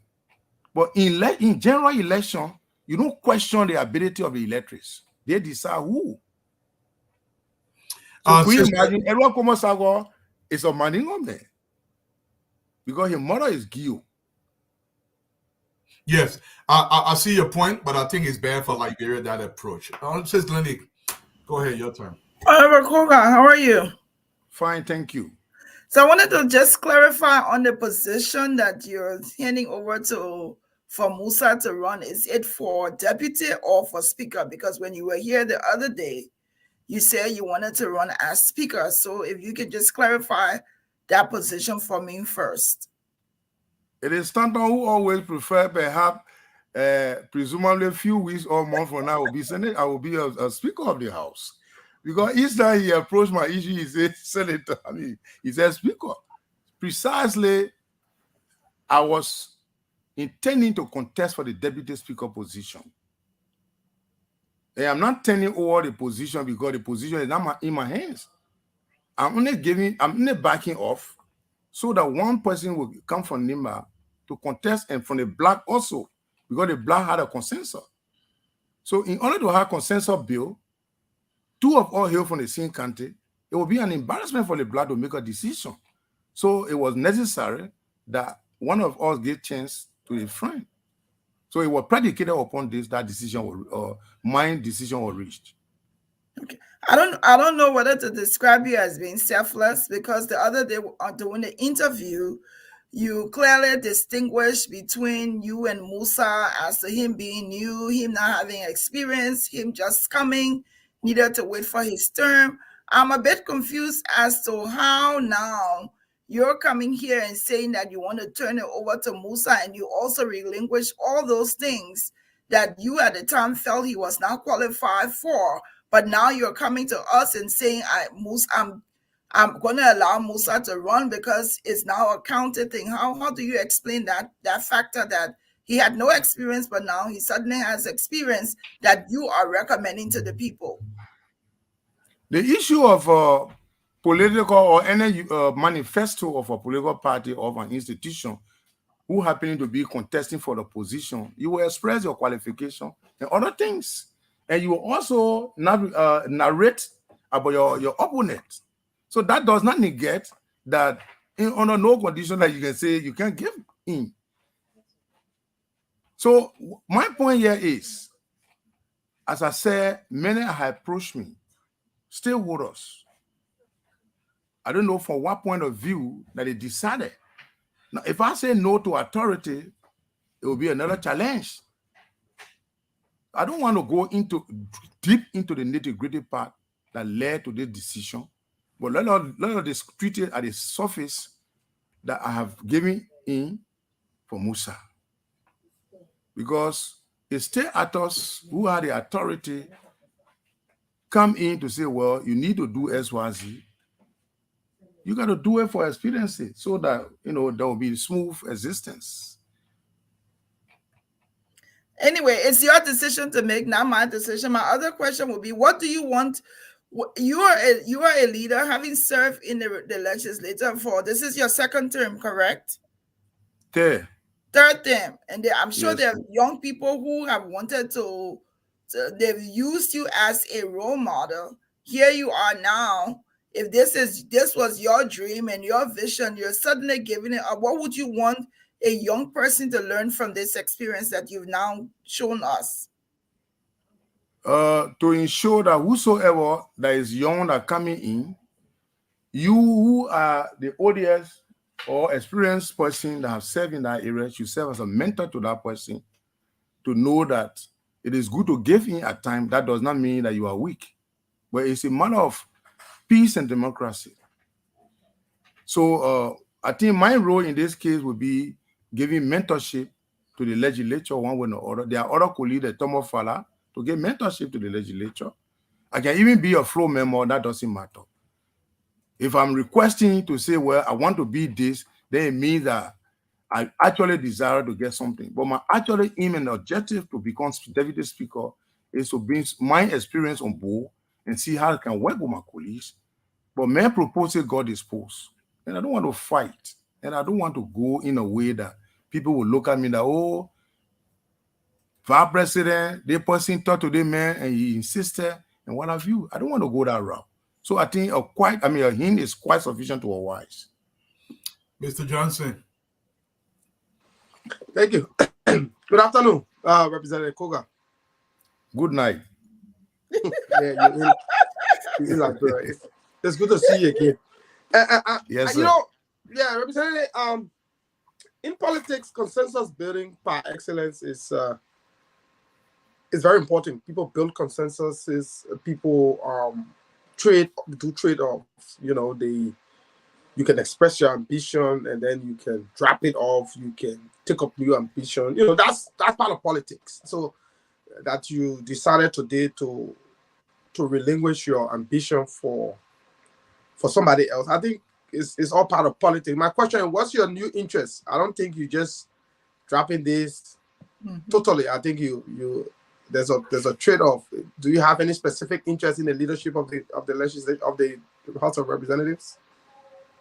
Well, as I said, I can serve in any capacity at the House of Representatives to provide mentorship. No. It's part of your arrangement. I did not say. Who do I hire? If I hire arrangement, I wouldn't have given money to Musa. I don't hire arrangement. I contributed towards the campaign. When I see Koga as chair on executive, right? You say? Do we expect to see Samuel Koga as chair on executive? Well, if you were a member of the Parliament House who have been elected as a speaker making these statements, then I have the conviction that I'll get a new appointment. Okay, thank you. My second question to you is, how is the I want you to explain to us how is the election done for both the speaker and deputy speaker? How is it done? Is it a one balloting? Is it that the speaker election happens before the deputy speaker? Can you walk us through what happens? No, you see, it's a tricky issue. The Constitution gives authority to the House to adopt its own rules. But the Constitution also provides that every election should be a secret ballot. President, senator, representative election has 3 separate ballots within a given locale. That is the organic law of the country. But statutorily, the rules of the House says that there must be election for the speaker. And the speaker should conduct election for the deputy speaker. And the person who conducting the election for the speaker is the chief clerk. After the chief clerk, who tenure had now expired because she has fiduciary responsibility to perform by conducting the speaker election, when that is done and the speaker is elected and seated, the speaker will either immediately call for election for the deputy speaker, or he may say, let's go for recess for consultation. All those things happen. But it depends. And also, the rules say the plenary is a higher decision-making body of the House. And the plenary can dissolve itself into a committee to decide that, look, this election, it should be simultaneously done.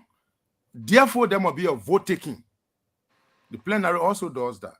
When that decision is reached by vote count, either of the parties that had a higher vote, if they say the vote should be simultaneously done, that means the vote will be simultaneously. The deputy speaker and the speaker ballot will be on the side by side. But if the vote of those who say it should be simultaneously done lost, eventually then speaker election will be held by the chief clerk, and then later the deputy speaker election will be done by the by the speaker. Thank you. So basically, it's however the legislature or what the House of Representatives decides to conduct it. Yeah. So tomorrow, go ahead.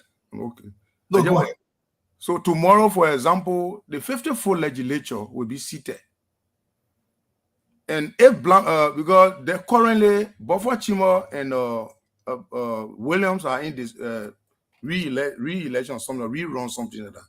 So eventually, Funati Kofa will preside to dissolve the 54th legislature. When he does that, then he will recuse himself from his seat, and then the chief clerk will now take seat of the legislature and declare the House without a speaker.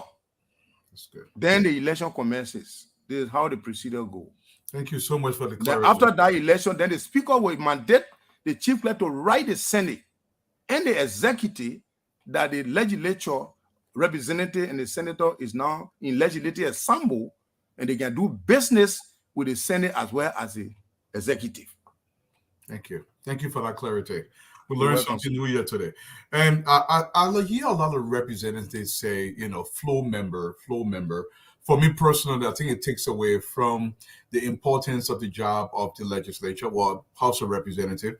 I don't believe anybody who makes it to that level is a floor member. I think it's a little bit derogatory. But I want to ask you this question, though, Honorable Koga. Why would any man suspend his vision to lead the country out of expediency so somebody else can get a chance if he believes in his vision and he believes his vision is going to improve Liberia? Why will you suspend your opportunity to become deputy speaker simply because for the sake of expediency? As I said to you, when you reach to a critical junction, and most especially, nobody is coming from Maryland, Monserrado, Sano, and all the counties to say we want to contest for the deputy speaker position, except Nima County.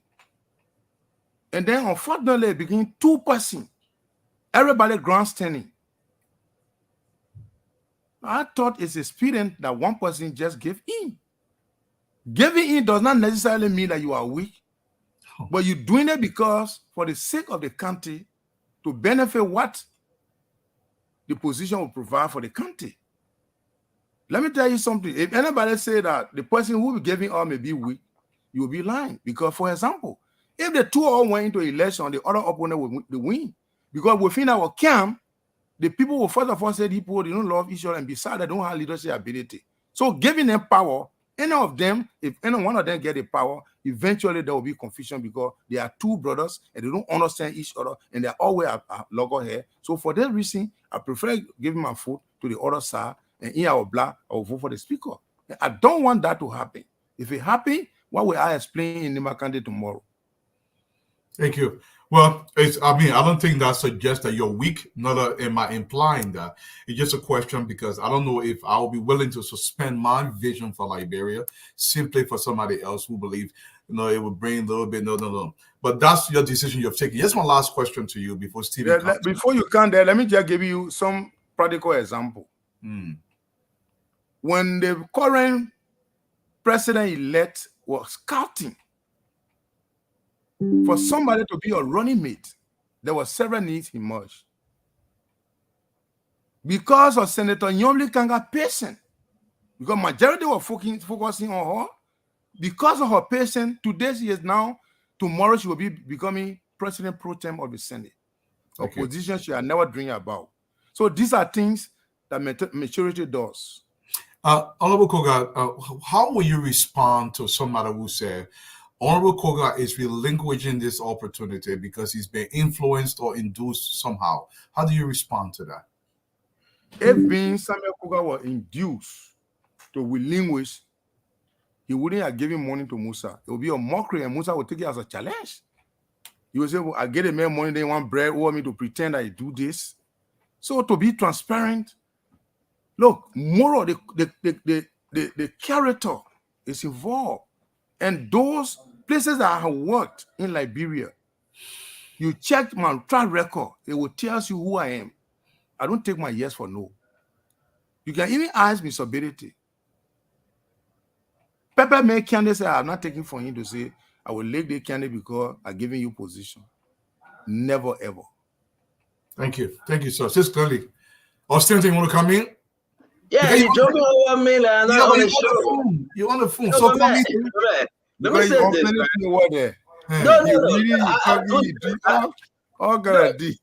No, I'm doing different thing here because and I will get on the appropriate time to go. And I want to bring in Musa Bility. That's what I'm working on. Chairman, are you ready? All right, hold on 1 minute. I will always call in chairman. That representative here and there. Yeah, we'll wait for the more. Chairman, what's up? Not bad, Chief. What's up? What's going on? Happy New Year. Happy New Year to you. You are on Spoon. This is Representative Musa Bility. The reason why I'm bringing Representative Bility on is because of what the Representative Koga have said, Stevie. He have decided to back off, and now this is Richard Kuhn and Musa Bility Black. They're going to run against Fonati Kofa and whosoever. I think it's Mama Bridge Mensa or Thomas Falah from that end. So you just heard the information. Representative Koga is on Spoon Talk, and he's saying that he's backing off. And now you are allowed, you will be running for the deputy speakership representing the Unity Party Alliance. You care to speak to us on that, Musa? First, to say thank you to my brother. Member Solidarity have prevailed. The vice president-elect, the members of the Member Legislative Caucus, the people of Limba, the chairperson of the Unity Party Alliance Legislative Caucus, Madam Priscilla Cooper, the Prince, to all of the individuals that worked overnight to make sure that there's unity, as we go to the pool tomorrow. I just wanted to extend my gratitude to them and hope that we go tomorrow and bring victory. So you have not even taken your seat yet. And it's a good thing that you're saying thanks. The whole caucus, probably majority of the caucus from the UP Alliance Black, entrusting you that you would deliver from your end. I don't know, your Black that you're coming in with. How strong are you to make sure that you and Richard Kuhn secure this thing tomorrow, Chairman Bility? Well, I mean, we're together, we're a team, and I believe that we believe in our victory. And the thing is, those on the United Party legislative team will vote for the both of us, even though the ballots are different. And we hope that before then we will be able to reach also across the house to get the vote to cross the line. For me, and like I said, for the effort that we put in tomorrow, our victory is certain. Beautiful. Thank you. Let me give you Dwalu, Glendy, Stevie, and then we can take leave of you. Thank you very much for even taking our call. Dwalu? Yeah, Honorable Musa, welcome to the show, sir. How are you doing? How are you doing, Dwalu? Not too bad, man. So the thing is, I'm curious here. This is your first time in the legislature. Why would you want to be the deputy speaker when you do not fully understand yet how the House of Representatives work? Well, look, Dwalu, if you look at the decision of the Nigerian people, what is clear is that the fact that they removed 48 lawmakers is an indication that they would like to have a new kind of leadership, a new kind of system. In the legislature, I believe, or in anywhere else, you have to rely on collectivity. You also have to rely on your experience, as a manager, as a politician, to bring about legislative leadership. It just requires leadership. I mean, it is what it is. So, to be the deputy speaker is more or less to help the speaker to stabilize the building, to make sure that when there are issues, lawmakers will reach out to you, and then you will make sure that they are dealt with, and to avoid dissent.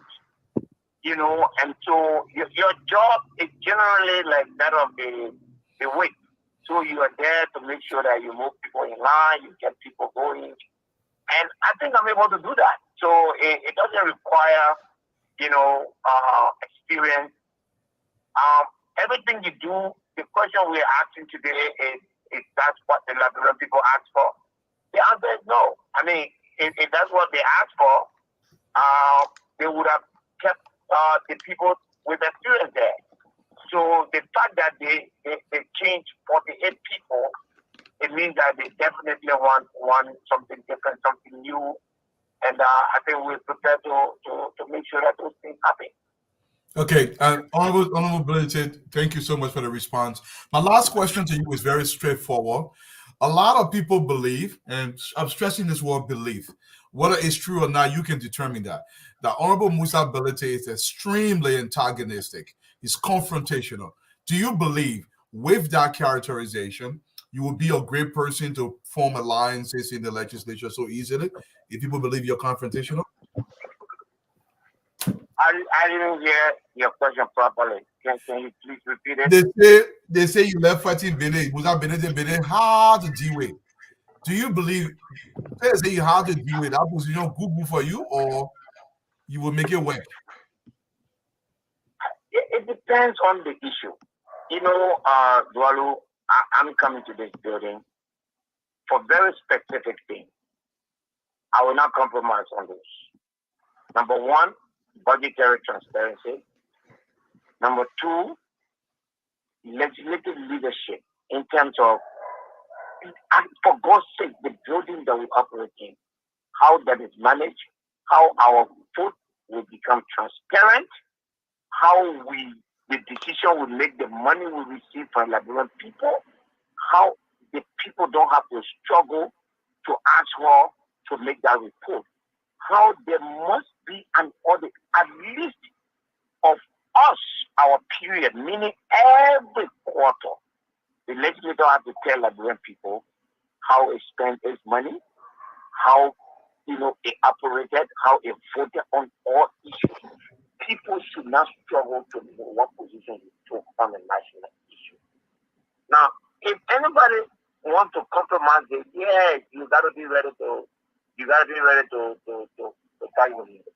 That one, there's no question about that. I guarantee you that. Thank you, sir. Other than that, I'm not difficult to deal with. I'm not difficult. Anybody will tell you that I'm difficult to deal with. I'm difficult to deal with on principle. I'm not just someone who will just go around and just make noise and bring about confusion. But for God's sake, we got to do what we got to do. If the finance minister of the Republic of Liberia is not going to present a budget performance report after 90 days, you will have a problem with me. If the central bank cannot tell the Liberian people how many money came there, how many money got there at the end of the quarter, yes, I will have a problem with that. If LRA cannot tell what they collected, I will have a problem with that. If we're going to close door and meet and vote behind closed door, yes, I will have a problem with that. Those are issues that I would not compromise. Other than that, I'm easy to work with. The other thing is that we don't have to always agree, but when you're about to do something, just let me know. Okay, Glendy.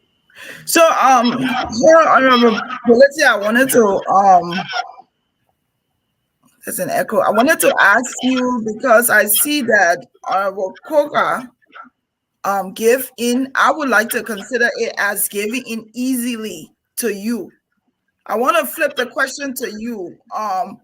Why could you not have encouraged the people that were going to vote for you to support Honorable Koga? Instead, you allowed him to give up his seat for you, or give up his wanting to run for you. Well, your choice of word is not mine, so I wouldn't consider it giving in to me.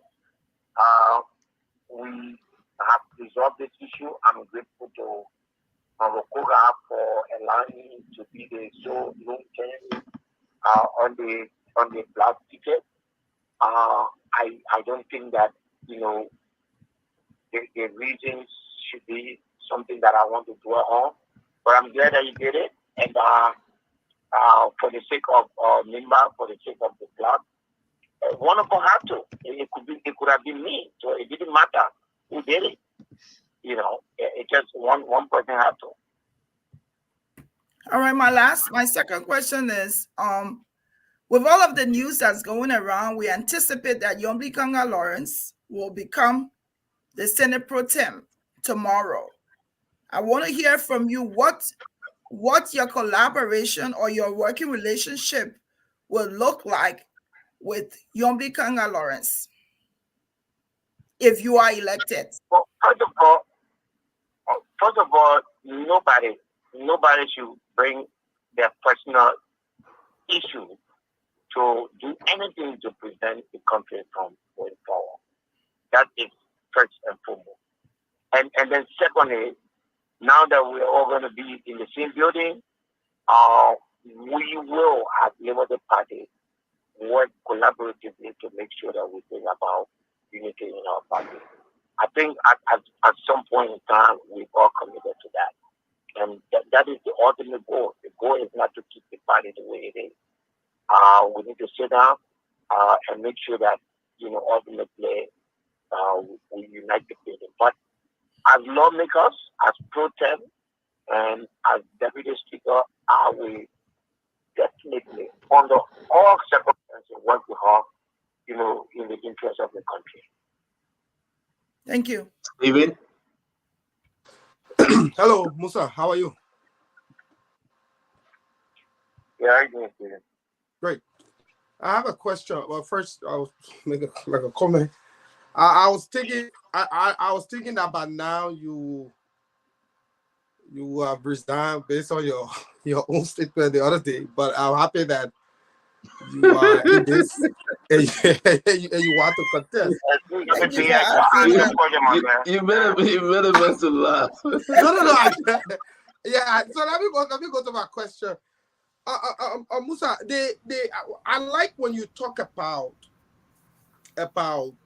using your oversight responsibility as a lawmaker to engage with the relevant government institutions, including the Ministry of Finance and Development Planning, the Liberia Revenue Authority, and all of the ministry agency across government. That is a good thing, and I'm looking forward to that. But you've been at the center of some of those LRA transactions. I remember a couple of weeks or months ago, the LRA had closed your entity. The LRA have you on record for defaulting on some of your taxes. The issue. How effective can you be as a deputy speaker in terms of using your oversight on for instance the LRA when you yourself have runnings with them?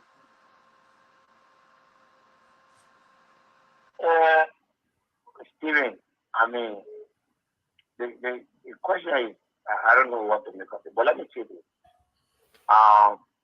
Nobody is above the law. My company is not above the law. It's run by professionals. If they have issues, we have to deal with it. And I consider that to be as simple as that. But that will not affect my constitutional responsibility of oversight. As far as I have to do my work, I'll do my work. As far as they have to do their work, they do their work. If I impede them from doing their work through my company, I will be violating my oath of office, and I can be removed from office for that. And I'm very much aware of that. There are specific specialized committees that will be charged with the responsibility of doing this work. And like I said, Stephen, these things are not. I will not be a part of any system that will operate on the ground.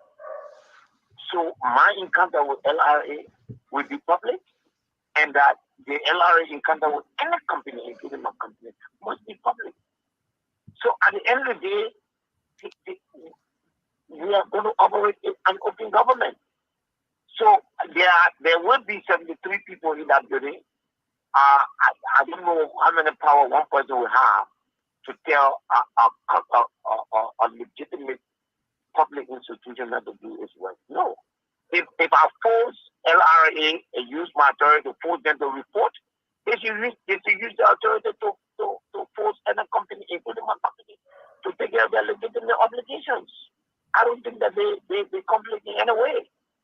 If we are formed to be telling them not to go to our company, to be telling them not to impose tax collection, or then we've been informed for tax conflict of interest, we will not do that. But we will not be cornered by the noise of conflict, not to do our work, to own a company, to work hard, to make a living, to be even able to be a taxpayer is an achievement. I will not be punished for that. And that company will operate without me, independently, and it will be openly and publicly liable to all the different forms of obligation it has. But that will not affect my obligation. And we will enforce that, because these are some of the issues that we have in the country. We have a country with 600-700 million budget, and yet we are saying that 150 of it are donor. It's better we say we got 400 million, so that we know how much to account for, how much to spend on cars, how much to spend on all of these things that are affecting our revenue collection capacity, and also to strengthen the authority of the institutions that are collecting money. So we have a mission, and those missions will not be. I will not allow that to be treated by questions like conflict of interest. No, I know what I'm doing. It's not a crime. Do you have another question, question, Stevie? Yeah, my second question. I listened to you talk about the general reason why you want to contest for the deputy speaker. You know, the role is to serve as the deputy to the speaker and all of the other issues.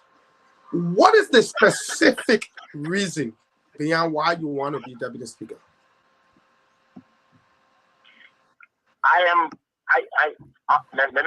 Let me track back. I wanted to be speaker. I believe that I'm competent and qualified to be speaker and provide leadership in that building.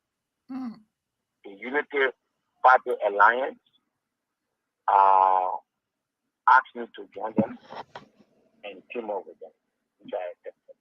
So I accepted to be the leader speaker in that process.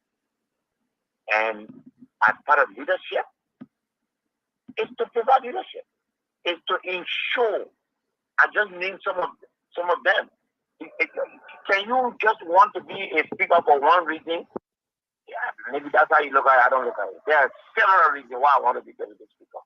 I just learned of some of it tonight, and there are many more, for which I want to be the speaker. None of them include making money or making sure that the budget of the deputy speaker is unreasonably high and unnecessarily, or just plumping. That's something that I will not do. Will you be pushing for a reduction in the budget of the deputy speaker? Absolutely. By how many percent? It has to be. Look, I'm told that, and that is true. I'm told that the deputy speaker. No, I want the figure. I don't want a percentage. By how many percent you hope to cut the budget? By how many percent? Minimum 25%. Minimum. It could be more. But minimum is 25%. It should come down. The Honorable Musa Bility, it's good to have you on. You have everyone listen to you right now. I will go back to the speakership and deputy speakership. I can hold you later on down the line about your personal stuff. But tomorrow is election. What are you bringing when you talk about the numbers, Musa? What are you bringing to the table from your end? I am sorry. I'm bringing, the party is a ruling party. You really, really think that if I didn't have the number, they would go to me to join them? Really? No. So we have merged the numbers. Okay. Before we merged the numbers, we met and audited the numbers. Everybody is aware that at that time we audited the numbers. Without the people that are brought on the table, we had no competition. And I also agree that my number definitely was not significant enough to make me become speaker. So the two of us therefore have something in common. And one of the things we realized, both Bility and myself, that half of our people were the same people. Okay. So we were better off bringing them together rather than, they talk to them today, we talk to them tomorrow. So real quick, you answer that question real quick. I got to go because we got Koga and we got our sister Mama Bridge coming on, Francis Dopo coming on. So we got to let go of you. Real quick, I'm going to ask you two quick questions, please. Why not Funati Kofa? Why Richard Coon? First, let me say that I think Funati is a decent person. I like him, he's smart. And he's qualified to be speaker. Richard Coon, because he's the guy that I am collaborating with. I mean, we have two people that are capable of doing the job. I chose to collaborate with one, and that's the one that I'm supposed to. It doesn't have to be negative or bad languages and stuff. No, I think they've all earned their stripes, and they've all earned the confidence of their people. That's all that matters at this point. If you don't want, the person, then don't let them get elected. So my final question, Chief, My final question, Representative Bility. Nima Kwado and that of the CPP Black. CPP yourselves, you guys are 6 from CPP. I did secure honor the Unity Party Alliance. The Nima Kwado folks, your whole Nima representative, all of them, and that of the CPP Black. Are they secure? Are they honor your win, honor the UP Alliance win in this fight? 100%. Unfortunately, one of actually 2 of the 6 CPP could not make it due to legal wrangling. The one in Maryland and then the one in Gambasa. But the rest of the CPP are absolutely together in the Unity Alliance of Black. Right now, they are in a hotel, and in Nimba, we are 9, and we are secure 7. Okay. While we are still looking for the other 2, but definitely we secure 7. The Honorable Musa Bility. I know we'll talk to you after tomorrow, and again, we wish you guys luck. Thank you for joining Spoon. Thank you, sir. Thank you. All right, so Dwadu, I have so many phone callers. Welcome our sister Mama Bridge Mensa. We have here Representative Samuel Koga, who is our guest. Mama is coming from the Fonatikofa camp, except she got a breaking news for us. But let's have a great show, folks. We are out of here by 7. So we got another hour, 30 minutes on the show. Let's go back to Representative Koga. I'm going to step out a little bit. I got to take a couple of calls. Folks want to come in. Dwadu, is all yours. Welcome to the show. Yeah, Koga's already spoken. If you don't mind, let Madam Bema Breach is coming for a second. Take a couple of minutes for a little introduction, what he thinks to do. I think it's more appropriate. Madam, Representative Mesa. So, Dwalu, thank you.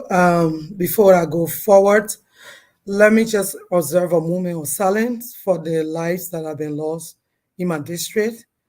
And I pray that God will restore peace in our district and God will comfort the bereaved family. So just a moment of silence. In Jesus' name. So thank you. I'm here on a wonderful Spoon Talk. It's always good to be here. How are you? Not too bad. Okay. My distinguished colleague, how are you? How are you doing, Mama Koga? Is he on? I think he's on mute. Please accept my condolences. Oh, okay. Thank you. Thank you. I guess you remember our visitation in Totota along with the president-elect. Well, man, you know you got to visit our place now, so you're not supposed to go Nima. I know, right? That's your point. So, my sister Fatima, welcome to the show. But Madam Briggs, take 2 minutes. So say whatever you so please as it relates to the Deputy Speaker's position. Let's go from there before you say your point. So the first thing I would say, there is no breaking news from my side. I remain constant, and inconsistency is not in my blood. So I remain where I am, and my support still remain for Fonati. But this is it. I'm excited. I just got an endorsement today. My colleague, Honorable Inners, comes from Bon County, and also he has pledged his support to me. So we stay contesting, and we have come to see that whatever the Liberian people wish for, look at Dwalu.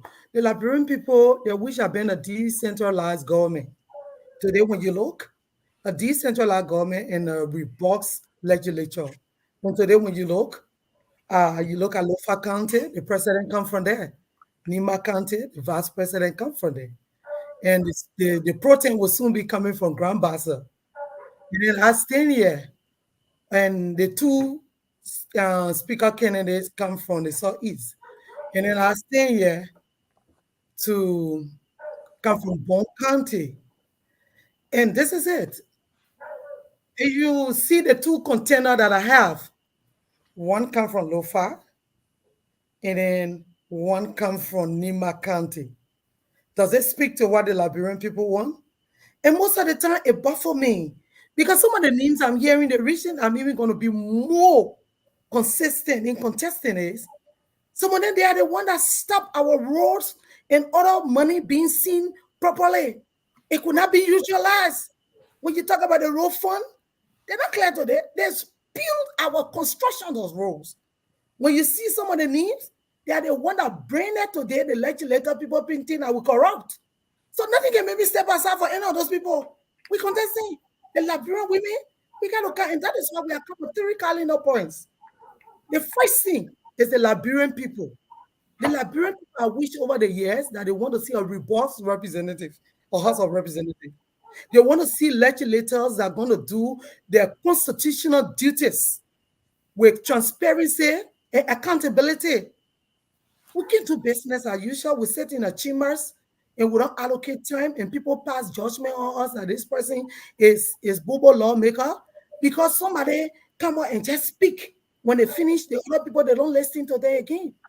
At this kind of time, we're voting. You don't know what you're voting for. You know what was my decision on issue. So sometimes I don't blame you when you blanketly pass a decision on the legislature and say we're not doing our work. Because we should have put things in place to show accountability on how we vote. So when you give your opinion, I'm not angry. I'm angry with us. At this time, we should be able to make sure to digitalize the House of Representatives to make sure we take timing important. We two says we come to work 10 o'clock for our sitting, 10 to 12 or 12 to 2. So we don't come to work. Everybody come, you sit in your various offices or you even think about coming the time you want to come. Those are things we want to change.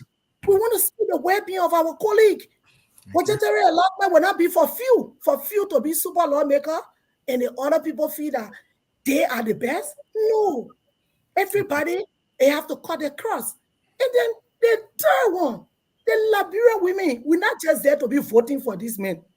We also have to sit on decision-making table that the Liberian women will see themselves in the decision-making. So all these things, there is no way I can have a break in to say I'm stepping aside for anybody. And I show my colleagues will see the intent that we have come with to make sure that they do the needful, that we change the dynamics of how things have been done in the house. Thank you, Honorable. Thank you. I'm going to go to Colonel Gray. You can post your question to either Madam Mensa or Representative Koga. Let's just keep it, let's get straight to the question so we can go around the horn as often as we can. Colonel Gray, it's up to you, sir. Good day, fellows, fellow panelists and honorables. I pose my question directly to Madam Mensa. When you talk about some of the bad things that have happened in the House of Legislature, especially at your level, you can recuse yourself from that. You are among those who took money that should have gone to the county, especially the people who are there. And quote unquote, you want to build your school. You took money that was intended for Liberian citizens living in your district. You took those money to go do personal project. Yet you're here outlining, and all of those things were made possible under the stewardship of KOFA. Yet you're holding somebody who has never had that capacity to serve and make those decisions accountable for what you consider as the problem. How do you address yourself to those issues? First of all, Colonel Grade, when I speak to reference. I don't know when you say I took money, I want to go build schools. I reference your school. Every I don't know about what school you say. Every school I built in my district, I built it from my salary.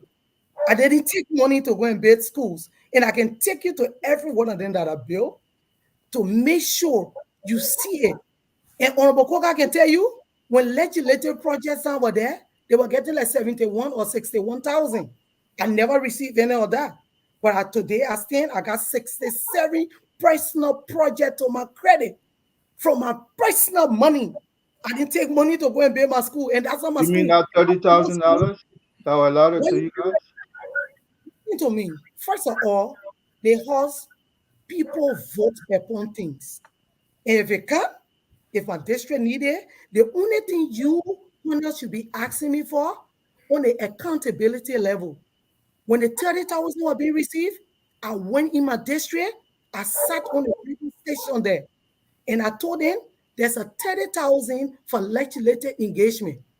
But for me, I want us to do 3 of the legislative projects that my predecessor were doing and it's still pending. So you vote and tell me which one we should do. And the people voted and they agreed that we do the annex, we complete the annex that was being built. And then we went into it. In fact, I spent additional money. So some of my colleagues choose that they were gonna go to market and get 500 to people and get 1,000 to people. But at least I use my, and in fact, I was accountable to my people. And the day you come Liberia, ask me, I'll take you. I take you there. Okay, let me ask you a second question. Of course, Representative Koga, I must exalt you for erecting leadership in your ability to give way to somebody from your county so you can have harmony. I commend you for that. It doesn't make you any smaller, it makes you more the elder among the others who are there. So that's the only comment I have for you. But Representative Mensah, the House of Legislature, especially the House of Representatives, has been one of the most troubling corridors. I want you to tell me what was your disposition if you were there when the impeachment of Justice Jana or Associate Justice Jana was taking place. What was your role? The first thing is the impeachment of Justice Jana. I was not part of it. And this is it. And this is why our leadership going to bring that accountability. That if I say it, you're able to follow it up and make sure that the proper thing was being done. And that is why we want to come on board. To not say that you will just sit and corner will believe that everybody there that agreed to everything because they didn't come on the radio to shout and lie and say what they want to say to favor you. So that is why our leadership going to bring forth accountability that you will make sure that you will follow issues and hold me by it. Instead of holding me by few people that sat down and 7 person were there and said the quorum today constitute the next quorum tomorrow and pass what they want to pass. Thank you. Thank you. Tommy, I'm begging you. It's important. I'll be calling Mo Ali again. Thank you for being so patient, Representative Koga. We'll bring you on. It's good to see you, Mama. It's always good to see you. Fatima, thank God you arrived safely in Liberia. But I'll bring in Mo Ali to speak on the Yeket issue. The information reaching us, and I'll be very, very clear. Yeke is my brother-in-law, by Kante, by tradition, wherever he finds himself, and he and myself go back and forth. But I'll bring in Mo Ali to speak on this issue because, as we can see, this part what Yeke goes through and how he tarnished our name, but he's a good fighter. And I think in this regard, we should make some acknowledgement as to why we have come this far. We were all in the struggle together. Like I said, insult me, say what you want to say about me, but not about JMB. So to get it straight, JMB sent for Yeke. And I think Mo Ali want to speak on that because they're setting these different meetings out. So let me bring in Mo Ali. Let Mo Ali speak on exactly what took place today. And then I will speak on the Yeke issue. And I beg you, please, Dwalu, you wasn't there from the beginning. Don't put yourself between Yeke and myself. You and Steven, you don't put yourself between Yeke and myself. Yeah. You wasn't there when the man was... comment on Yeke. No, you wasn't there when the man gave me his sister. Don't put me in your trouble. I bear trouble. No, when the man gave me his sister, you wasn't there. They guy myself, we have gone up. I think we have gone low. You get what I'm saying? This man myself have gone up and down. Nobody will put themselves between him and myself. Who they hear The myself? representative say you want to go home. Representative, hold on 1 minute. I know you were still. What are you running for? Look at the time. It's just 10:39. Just my brother. I'm driving myself. I'm driving myself. Hello? Mo, welcome to your own live mode. Let's address this issue. Talk to us. Well, I mean, what's the update? Well, the update is that we are doing very, very well, but I call mainly for one issue, and it's relating to the issue of Honorable Yeke Koluba's visit to the President-elect. As you are aware, the President-elect is the grand uncle of Yeke, and so he just paid a courtesy call to see him and to say hello so that they could have their usual nephew and uncle discussion. And I just wanted to set that straight because there are rumors going around that Koluba went to beg the old man and all this kind of stuff. I don't think that was the purpose of the visit. You know, the old man takes criticism very lightly, and he also likes criticism because he needs them to put him on track. When there are issues, I believe he will call Yeke and they will have these conversations. So I just wanted to clarify that the visit was not intended to render apology to the President-elect. It was intended to just have a normal conversation like they usually do. So thank you very much, Mo, for making that clarity. And again, like I said, it's very important that you came on. Yeke is our crazy brother, or I would say my crazy brother-in-law. I hold nothing against him, and thank you for clarifying the fact that he paying a courtesy call to President-elect Joseph Yima Boakai, not the other way around. So we want to appreciate. If you have nothing else to add, I will speak on the Yeke issue further. I have no ill will against Yeke. He's still part of the family. We fought together. Missteps can make us stronger and bring us together. So I appreciate you more. Talk to me. And I just wanted to say lastly, we'll be going to the elections tomorrow for both the speaker, the deputy speaker, the president pro tem. We have candidates for speaker and candidate for pro tem. We are hoping that the lawmakers make the right decision to vote for Honorable Richard Nangwekun as a speaker because he brings lots of experience and credibility to that position. And from the end of the Unity Party, we also believe that Richard Kun will help to implement the platform of the party and also the development agenda of the president and vice president elect. I know you guys are still working. I don't want to keep it too long. Mo Ali, again, thanks. I'm going to place a call to Yeke, and again, we will place a call to Yeke. He still remain part of the family. He's our crazy brother, our crazy uncle, and we'll leave it like that. Folks, let me say this. The story about Yeke, you heard what Mo Ali said. JMB wisely called him and said, let me call my nephew. And JMB take criticism like I do. You know, we follow his footsteps. It's nothing on us. We brush it away. And Yeke is still our in-law. So I don't want us to dwell with that. We move on. And we're going to make sure that this country, everyone will feel welcome, despite our like or dislike. Thank you very much, Mo Ali. Have a good evening. Stephen, there you have it. Before we go back to our sister, Mama Bridge, there you have it, Stephen.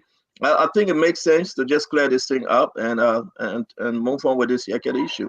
But I think it's a good step for Yeke, though, to respect the old man and go and visit him. I think it's very, very unique. I think it's very good that he went to visit the old man. Yeah, that's a good step. Yeah. So yeah, Stanton, that was to Sis Fatima. Fatima, you want to come here? Two questions, either representative. Hello. Hi to all of the panelists and all of the guests around the world, all the viewers. I just want to say I'm grateful to be home. I'm grateful to be here. You know, to see our president inaugurated is a dream come true.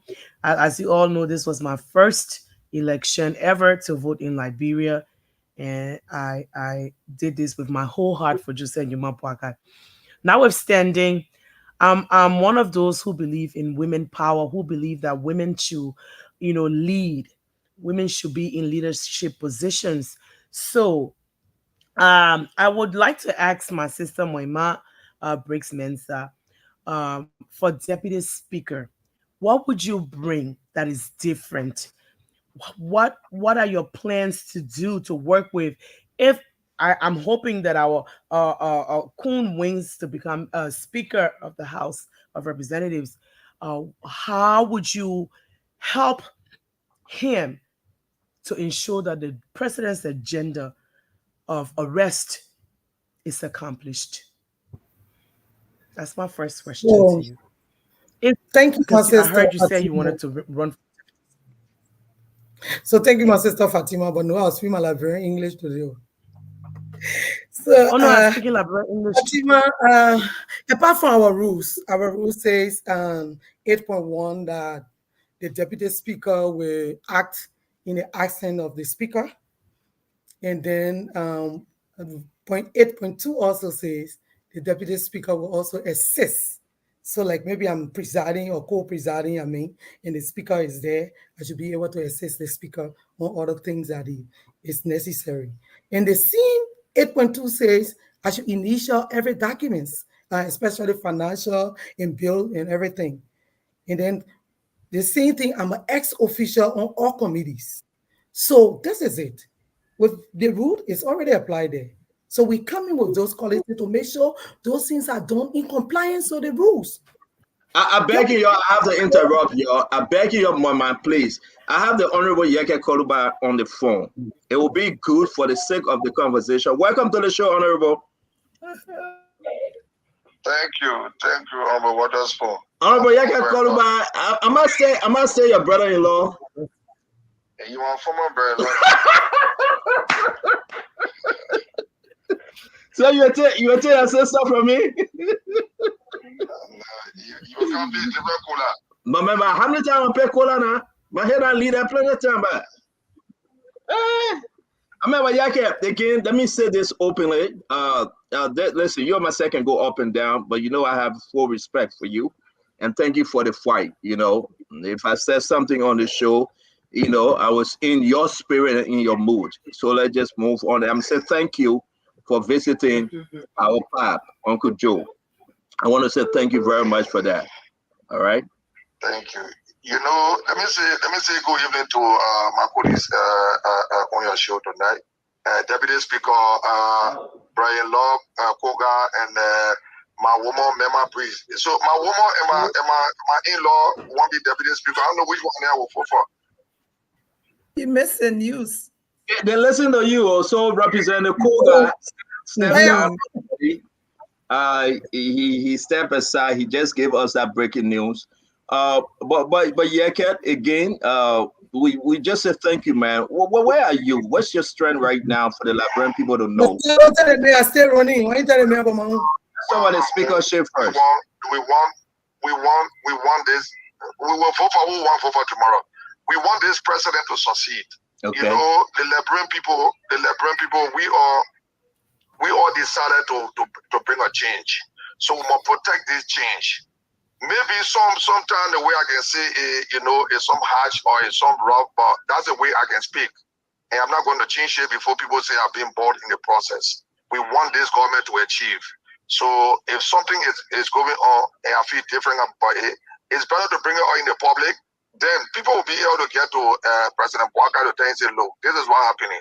Can you study this? Can you look at this to see what Yeke is saying? Because if we keeping it behind the door, we'll not achieve anything. So I mean, the president is our president, but we'll keep on the criticism to make him very strong.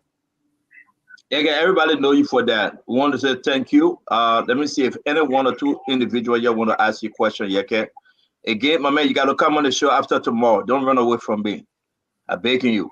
You my brother, okay, I give you the woman now, so you can, no problem. Thank you. But hold on 1 minute now. Hold on. Let me just bring Steven. Steven, Yeke is on. Very quick. Two people got to ask question very quick. No. Just Yeke, how are you, Honorable?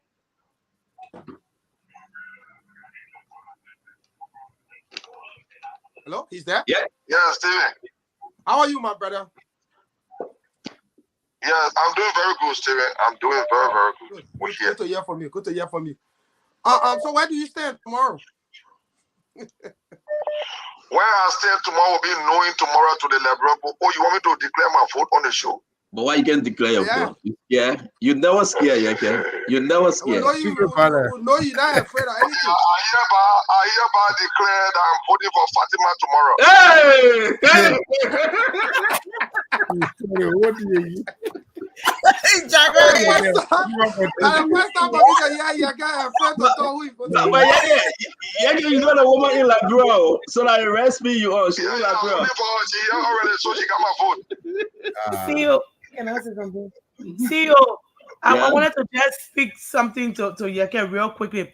Honorable Yeke Kolba, I'm a big fan of yours, and I really applaud you on election day, how I was running around in district number 10, how I kept calling you, and everywhere I called you, you answer. We depend on you. The Liberian people love and respect you. Sometimes I would like for constructive criticisms to be done behind closed doors. I don't think sometimes, it's too young in the process for us to wash some of our dirty clothes in the public. We respect you, we love you, but this is our part. You made this party strong.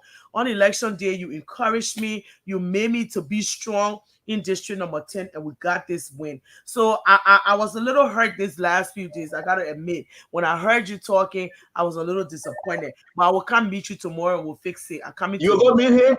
Yes. You still will meet him? I'm going to me and they're voting for me. I'm going to tomorrow.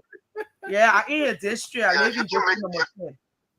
Yeah, you can make everybody happy. Some things I would say will make some people feel good. Something will make some people feel bad. So I have to be in the middle. The guys support I would say it too soon. The guys support I would say why you didn't talk long time. So I will always be in the middle. I will keep the president feet to the fire. I will keep on doing that. Look, I am going to make this president and the Lebron empowered to make president very strong. Thank you.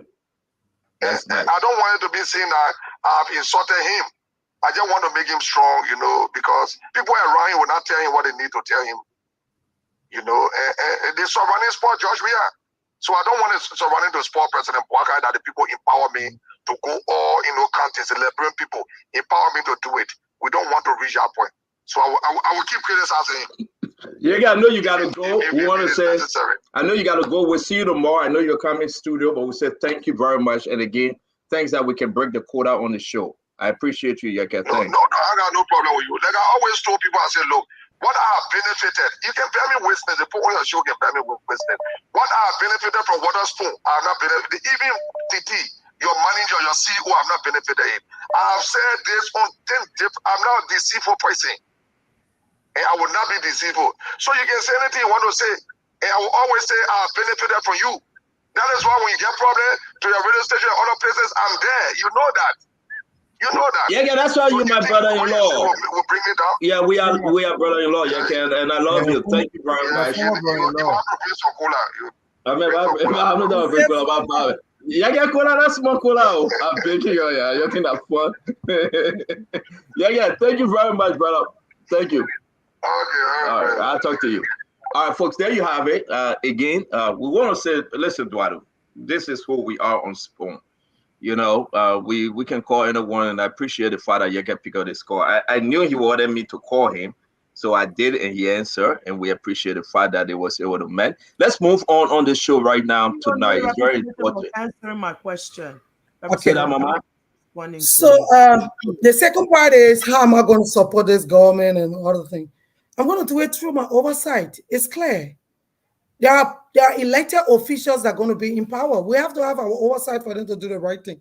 I can tell you, I supported Joseph Boakai before. In how much I didn't support him in 2023.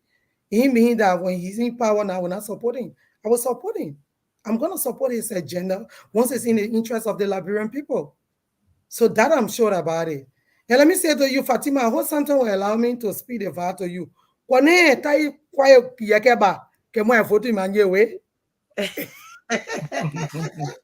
vote Keye. I vote Keye. The choir, man. If I can, you way. I'm not forgetting. I'm not your mom. So before we go back to the planet and the bar, we got to excuse Representative Koga. He got to go home. It's late. I got few points to speak on with Representative Koga before you. Real quick, Mama. Real quick, because you got to go. Yes. So my own darling brother. I heard Koga talking about doing the vote simultaneously. That again bring me to another thing. Yeah, you say we will adopt the rules or we will vote upon it, that we'll do the speaker and the deputy speaker election at the same time. Right? Isn't that what you said? No, he said they will vote for the speaker and then they will go to the next. He said in the interval, there could be that we could vote to do the both election at the same time. He said that. So if he said, I just wanted to get some clarity. Remember, if you ask a question, I think you need to give me audience so that I will provide. But you were trying to talk for you. The general, I mean, the platform asked me as to how the voting procedure will take place. And I said, tomorrow the presiding officer who happened to be the 54th speaker will preside. And then dismiss or dissolve the 54th legislature. Sure. After that, he would leave the seat, and then the speaker, the chief clerk, would take the seat.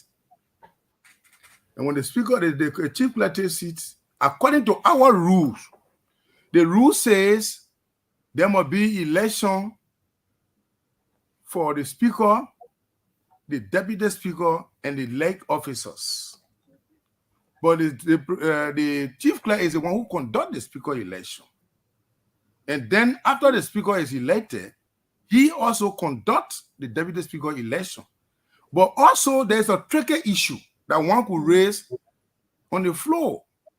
The organic law, because you're talking about organic law and statutory law. And the Constitution provides that any law to the contrary notwithstanding. If the Constitution of the Republic of Liberia says that there should be general elections or there should be election, and all elections should be secret ballots. And in election, the representative, presidency, senatorial election are all done together. They got 3 ballots boxes, landed. If you want to vote for the representative, I mean, you vote. If you want to vote for the deputy, I mean, the senator, you vote, and also for the president. In the event where some other people will come with an argument that the vote should be done simultaneously, then it means that the plenary should dissolve itself into what? A whole committee of the House to take a vote. When that vote is taken, if the majority will says the vote should be simultaneously, that vote will be taken. If the majority say no, the speaker election should be held first, then they will take place. But our rules were sanctioned by the Constitution of the Republic of Liberia. Before you adopt your own rule, the Constitution says the House should adopt its own rules. And that is a rule that says the chief clerk should preside over speaker election. But Constitution supersedes the rules, one way or another. So that's a clarity. If you add the question you add, that's a clarity. Now I have some level of comment, some comment. And that is why I don't agree on Koga. So this is it. The same constitution, yeah. On the minority and majority. No, it don't. I'm reading the rules and the constitution. Koga, the same rules is also another. I'm reading the constitution and the rules. Koga cannot be Koga, the same rules. Our rules 2018 usher us in to take us to the 55th. So are you telling me you're going to change your rules? Are you going to change your rules under the chief clerk? Are you going to change your rules under the gavel of the chief clerk? I come in. The rules of the 54th or the 53rd will be adapted as an instrument to start the process of our election. Then the speaker will set up a rules committee. We will be chaired by the judiciary chair. So and that committee will look at the rule where they have an amendment. How can we chair? And then present stop doing this to us. The first thing, there is something that says the 3 talk about suspension of the rules. It must be done within 24 hours while we are seated. So you don't even have a head of judiciary now. How can you say it'll be headed by the head of judiciary?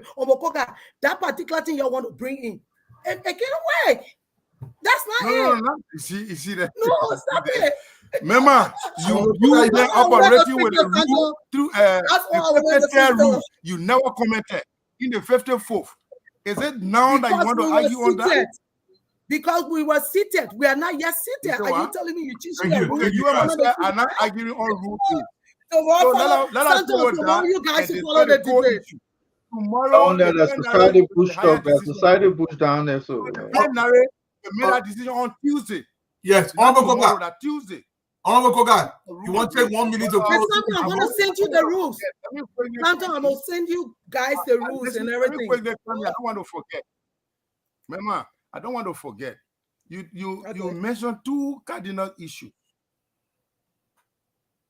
You talk about sectorial politics. You know, at times when you are saying things, you need to have, I don't know, for lack of a better word, maybe you should be able to retain history. This regime, CDC-led government, the deputy speaker of the House came from Bon County, and the vice president of the Republic of Liberia came from Bon County. It was only because he had decided to contest for senatorial seat, there he forgo a and Funati Kova Toke. So are you telling me that at the time Joa Hawatila was vice president and Moi was deputy speaker, it will not go for Nima, or it will not go for Lofa, or it will not go for Bon, or it will not go for Magibi? I think we need to stop that. The second aspect has to do with the issue of discrimination. Article 30 of the 1986 Constitution is clear. They gave you qualification as to who to contest, who to be eligible to vote or to contest for a position. It did not say anybody who want to be contesting, you must have 40 men, 50 women. It says you must be eligible. If you want to be a representative, you must be 23 years old. You must be a domicile within the place you want to contest. And you must be a taxpayer. These are the qualifications. I don't see no other qualification that discriminate to say women should be given 10, men should be given 10. Madam Sadi contested among men in this country. She won election. Based on Article 30 of the Constitution. But let me come to it. So I didn't say I shouldn't contest. No, wait now. You don't come in with sentiment. Sentiment will not buy the thing. Koga, I never told you don't vote for me. I never told you. Banu, let me come in. Let Koga start it here. Koga, let me come in small than for another 30 seconds. No, let me just tell Koga start with him. The one you're talking about Primway and Joel Howard Taylor, you were one person that complained about it. So are you telling her you're taking her back to Egypt? So she go back because it happened before it should happen again? Then what a change, what a decent listen. This government is where these 2 individuals were. In not 2 different elections, but there's a delegate election with succeeding. So the history we got new government now. Let's see the change we want to see. I didn't come to tell you because I'm a female. I didn't come to tell you. No, I didn't say because I'm a female. You should just tell the other men to say that go. But I'm not talking about my gender issue. The framework of the Constitution. Muna, I mean, sorry for calling you Muna. Honorable. The Constitution meant well for Liberia. Article 5 of the Constitution of Liberia. It talk about tribalism, sectionalism, regional balances, and that regional balance intent. It means that, for example, Joseph Boakai has won the election as a president. Owing to the fact that he is a president and hail from Lofa County. If he's making an appointment in government, he got to be rational indeed, so that you're not pumped into constitutional violation. Meaning, if he appoint more people from Lofa, then it means that sectionalism are all involved in the government. So there were the framework of the Constitution talking about. You're not talking about legislative politics. Legislative politics qualification come from Article 30. Yeah, Mr. Honorable Koga, can you talk about why you qualify to contest? I don't know how Dwadu doing this thing. We just say now listen to you. Hold on, Mama, hold on 1 minute. Sam, are you still with us or are you leaving? Who, me? Yeah. Oh, well, we still discussing the issue. Because you not see a representative Mesa, you want to stay. Let's talk. But you got to get a chance to ask questions. That Mesa breeze here, so I breathe Mesa. So I know you can call what to say. She my woman, she my colleagues. So yeah, so Santo, can I? No, I think you guys had enough time. Okay, we have enough time. Or I just explain. I didn't say anything. Representative Mesa, hold on now. Hold on. We got to ask questions. Yeah, we're breaking you. Allow us to have questions. No, make it very interactive. The last time or Koga was talking about experience here. So now you're not drop from the race. I ain't got experience to be there. Okay, so let's take the question around the clock real quick. Lenny, come in with your question. One question for Mema, one question for Sam, but both honorable from the representative house. So, Glenny, your question, please. Hello, Honorable Mensa. How are you? Hi, Mommy. How are you? Good. It's good to see you and Honorable Koga. You can just imagine what goes on in the house. So I wanted to ask you, because as we sit here, we of course, we're all for women empowerment. But we want to ensure that the women that we put in power are competent and qualified and can do the job. And that says to the fact that you're there. So, of course, you have the prerequisite experience. I want you to tell us, and you're here today, you heard that Musa Bility is going to be going as Deputy Speaker. I want you to tell us the difference between you and Musa Bility. You as the Deputy Speaker, comparing yourself to Musa Bility, what's the difference? Why do you think that you're more qualified or you should be the winner than he? So the first thing is, and we're going to be blunt around here. We're not going to sugarcoat nothing. So I've been in the legislature for 6 years. And if you can put I am Musa on the plate, I got no corruption scanner on me yet. I come for clean records. So if we want to see the change, let's bring people that will bring the fights on board, that will come with accountability and come with clean hands. How are we going to sugarcoat it? And how Representative Koga talking, he gave $1,000 to Musa. For what? What are you supposed to be giving money to do? So you're spending money here? I wanted to know it from you too. So I come with the records that I carry. We'll make sure the transformation we want to see in the house will be carried on. That's what I have.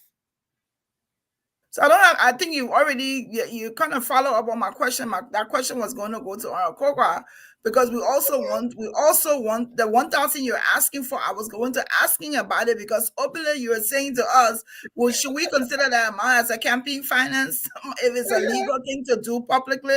But I'll ask you my second question, knowing that you said to us here that you supported Joe Boakai before 2023, you did not support him. I want to understand, when it comes to your previous voting record and you now being in a house and the fact that you and Joe Boakai are from opposite camps, what would you say? How would your voting record look like now with a president that you didn't vote for?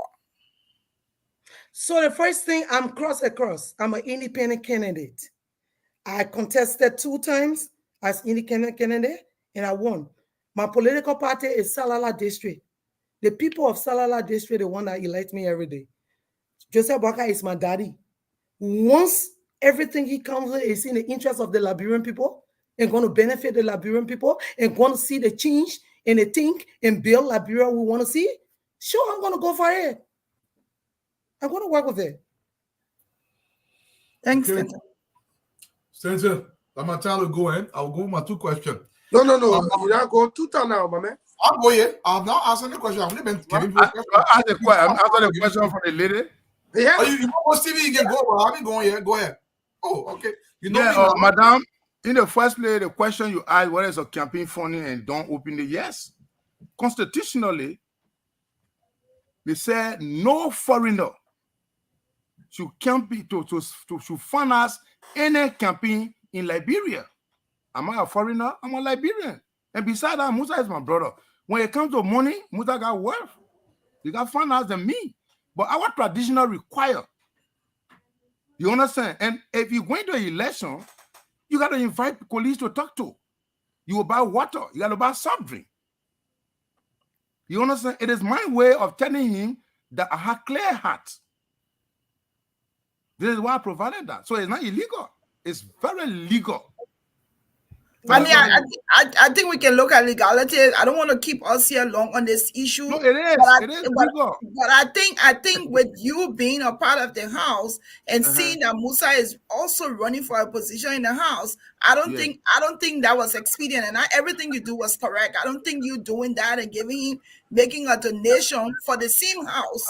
The fact that you're leaving a seat, but Glenny, I can argue with this. So I beg you. The man take his own money and get a Musa open and say Musa. No. I beg you. Let me finish with this one now. That try not to fall into the trap of Representative Mama Breach here. I've been on the phone with a woman. She donated 3 back arrests when we're collecting 5, right? When we're collecting rent. Are you a girl? No, let me finish. Glenny, let me finish. I beg you. No, Santo, you're running Gabby. No, let me finish. No, ask me this question, but I see no reason why. If this brother, look at his fellow brother and say, "My man, I all of them." Let me finish, Mama. Let me finish. I all of them race. I know you guys going to bring people here. You'll buy your soft drink. Out. The only thing I get was say to Representative Koga, you shouldn't even have said it yet. That's all my only thing. You get a man good for the people that come to visit the meeting to buy soft drink. Don't know way. The man said, "Mama, move on, man." Okay, my brother, I want to be for so let it so, but next time you bring sack of water. You want who vote for me? Let me ask my question. When the line is drew. When the line is drew, my question going to too simple for that. My question going to Madam Menza. Madam Menza, I getting some news from Salala District. They say the primary education for our children is extremely poor. What do you say to that? The small children when ABC and kindergarten, they say they're really struggling for school. That true? Certainly, do I do the first thing when you come in Lavira? I'm going to so you can carry me there? Yeah, we can't let the I have built with my personal money 3 primary schools. So can let me take you there? So the small children in Google. The thing is, that is why you need to come and see. I'll donate chairs and other things. And that's why we get new government for now. So those other things are lacking that we can provide, or we'll put it before they. And my second question. Once you catch it, let me know. Okay, my second question is, you say you not do 67 project in your district. That one you plan to. What the average cost of that project, or what's the total cost so far? Oh, she's gone. Oh, you muted her. Right here. Right. So this is it. I normally I'll tell my constituents, I don't be basic with the cost so much. What I'm basic about and happy about, it bring relief and it bring excitement to my people. So when you come in my district, you want me to take you to each other one. I've built a market, offset market. 2, God, I will take you there. I got the pictures. Reaches. I got the videos. 3. And I got the pictures. Reaches 3. I got it. I will take you there. In your private life or in your capacity as representative. Let me straight. I will be here to before we go to streaming, she didn't bid it for Mama Breach. She bid it for her people. Thank you. Okay, because we sent Diamond there, and Diamond had a whole show on it, and we got the pictures. So, Stephen, to your question, my brother Dwadu, again, we'll show all the pictures. I'm not promoting her, but let's be fair on the show. She's been doing extremely well. We got a picture, we got a video, because I sent somebody there to check on her. It should be let me come in. Yeah. I want to ask one question real quick, Stephen. I'm making it. Now it's personal. It's not personal. Okay, thank you, Ed. My question on Mama real quick is that then Stephen, Ed, Remy Gray can come in, and Fatima. Mama, my question to you, Sister Mama. I call you Sister Mama because every day you call me every second. Let me say this to you. Why Fonati, who you supporting, have not come out yet to say I am endorsing and supporting Mama Bridge for the deputy speakership? Why?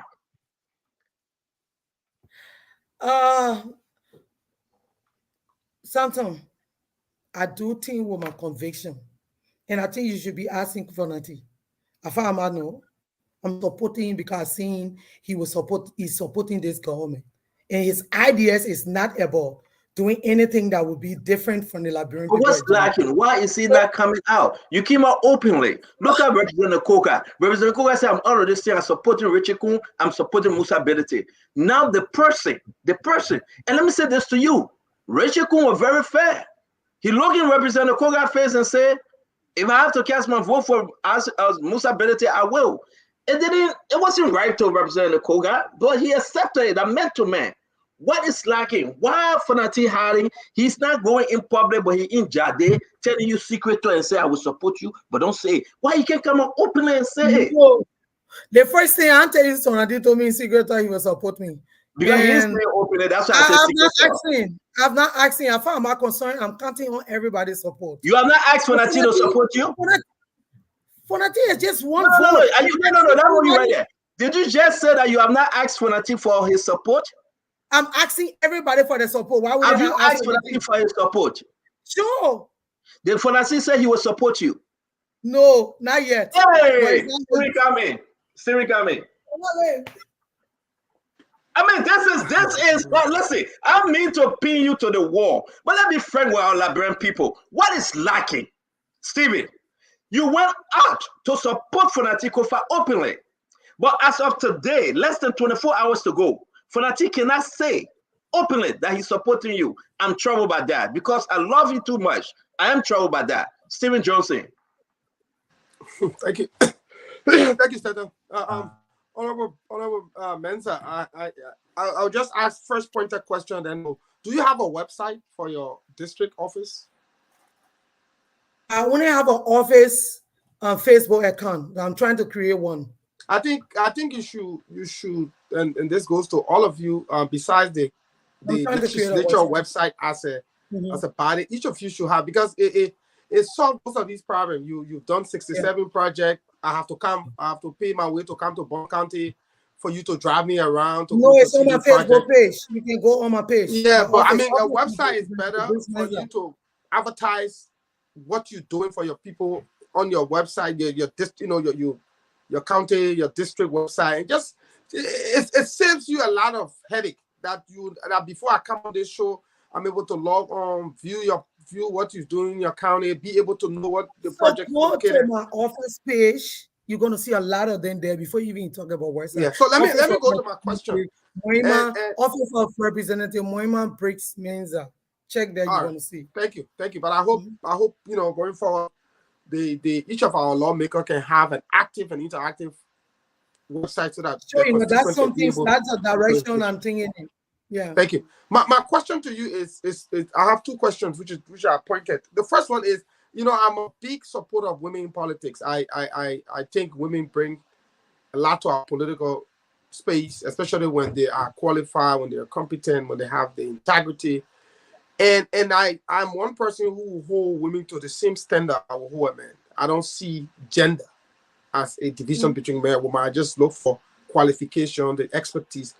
In one of your interviews a few months ago, you stated that your reason for supporting Joel against Joseph Parker was that the ticket was balanced.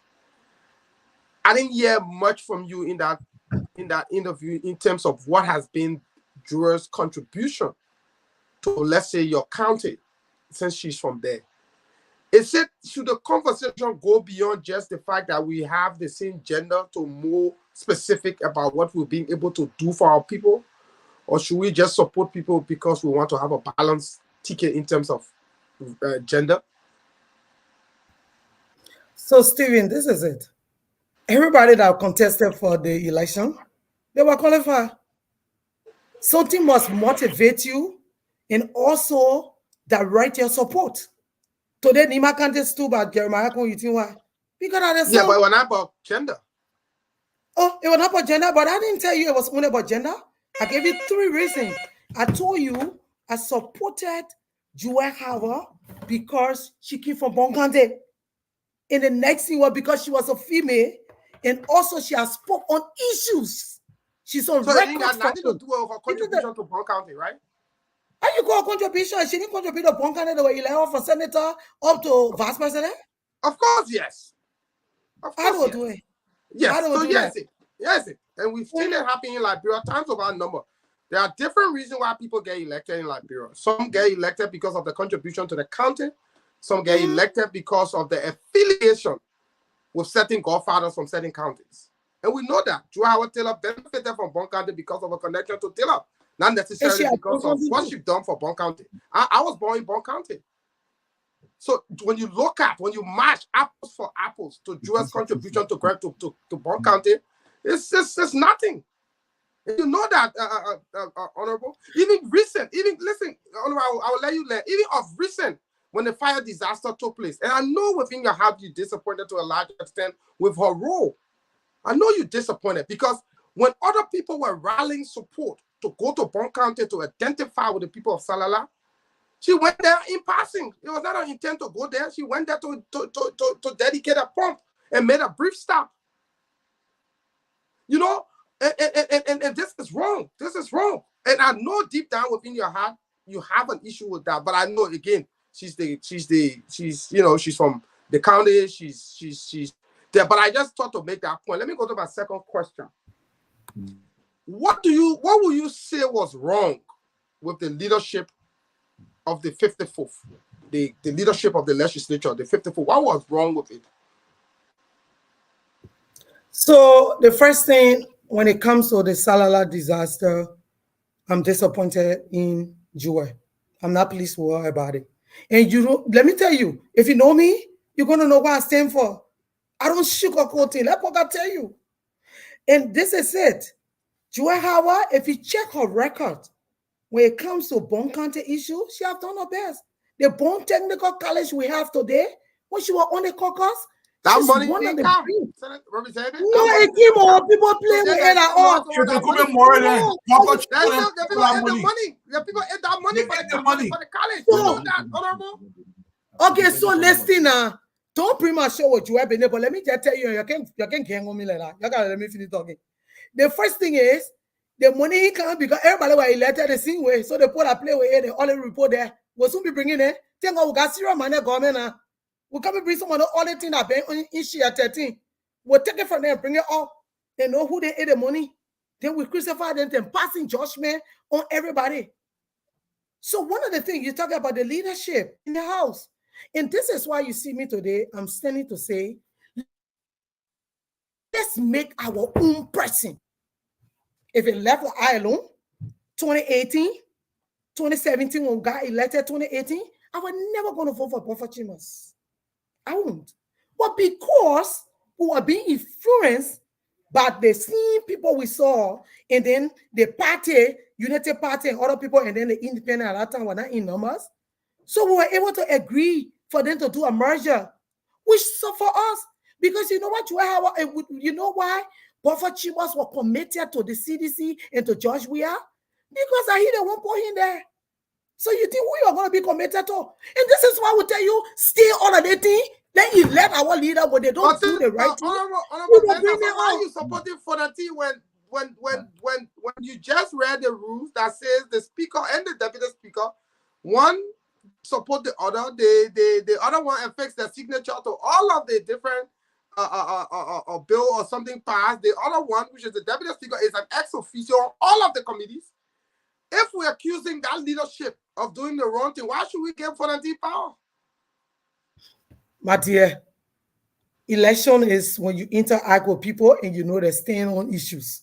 The day you want to see the role Fonati play in the house and you want to know it, bring Fonati. But right now, asking everybody for my support. And what my concern? Unfortunately, without voting, is you guys voting. So thank you. Colonel Gray. And then say Fatima, Colonel Gray coming. You know, I fundamentally find it very troubling when somebody is serving in a public corridor where they're giving money for constituency, and then at the same time they're saying my project. That was the culture that perversed our last leadership in the last 6 years.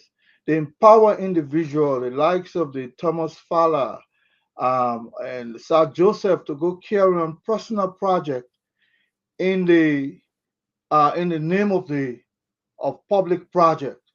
When Mema Briggs talks about, I have 67 projects in the capacity as a representative, it sounds like the guy who came here, Anders, was deciding what goes to the constituency at the same time he was deciding his own school that he runs. That's commingling. That's corruption in the highest place. So I would like to see, before going to the House, what was your personal project as opposed to in your capacity as a representative? That's the corruption we're trying to fight. And you want to make it, you want to take it at another level as deputy speaker. In fact, just imagine if you become deputy speaker, it will be 67 times 2 because you have access now. Address yourself to that issue. Can't hear you.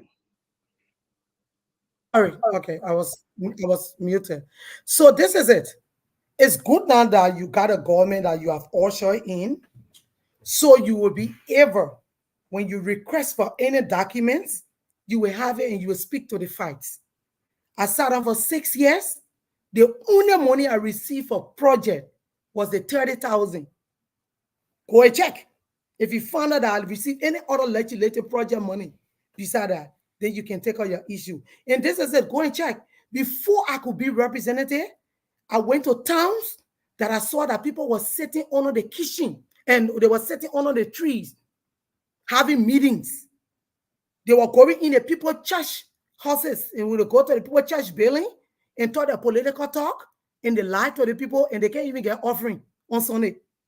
I built 14 projects. If you look to Salala Checkpoint, I was not represented when I built it for the market women. I built 2 kitchens there. They were under the sun from time immemorial. I built it. I was not representative. And I can show you more than how many names of town, 14 projects on my credit before the people could even elect me. So when I speak to issue, I don't just say it because I want to talk. If you check, the project is that my personal thing that I'm making money out of, then you must come here to pass the judgment. So you want 14 to charge out of 67, that's a lot. So go and check. That's why I tell you I have it. I'm not seeing it because I want to say go to Salala Checkpoint. Salala Checkpoint today, as you see it, the women were selling time immemorial under the rain, under the sun. Before I could be representative, I built those projects for them and empowered them. Ebola came, I was one of the person who asked in my district. I was the biggest donor in my district. I reached out to mosques, I reached out to children, I did everything with bucket, Clorox, everything. I was always there for my people, and that is why they elected me. So when the I not even 53 working. project was not your personal. They were part of the legislative agenda for the community. So why are you personalizing them? 53 of them. No, listen, I'm not even counting the legislative project in it, which is the school that I've completed with the 30,000. That was the only project from government funding that was given to me. I'm not counting it in it. And the day you come, I will give you a tour in my district. It's good you come around to see. Thank you. Fatima. Yeah. From my salary, I save 2,000 every month for projects. And no more fire. Honorable Briggs. Am I muted? Can you guys hear me now? Yeah, we can hear you, Fatima. All right. So, Honorable Briggs, I was one of those that was actually upset at you one time when you said you supported Weah Howard Taylor because she was a woman. But then I went and researched and I found out the reasons. And those reasons I was satisfied. So I'm not really going to say it on here. But I was just convincing a colleague in here, typing him back and forth, say, I want you to vote for my girl. And that's how we're going back and forth about. But in all fairness, we would like a new Liberia. We would like everyone working together for this president to succeed.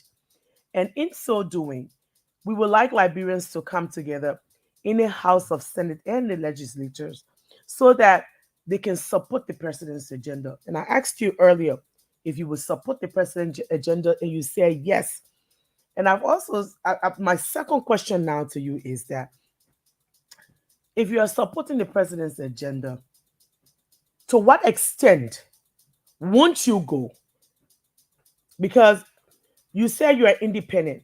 That means that are you going to vote with us 100% of the time?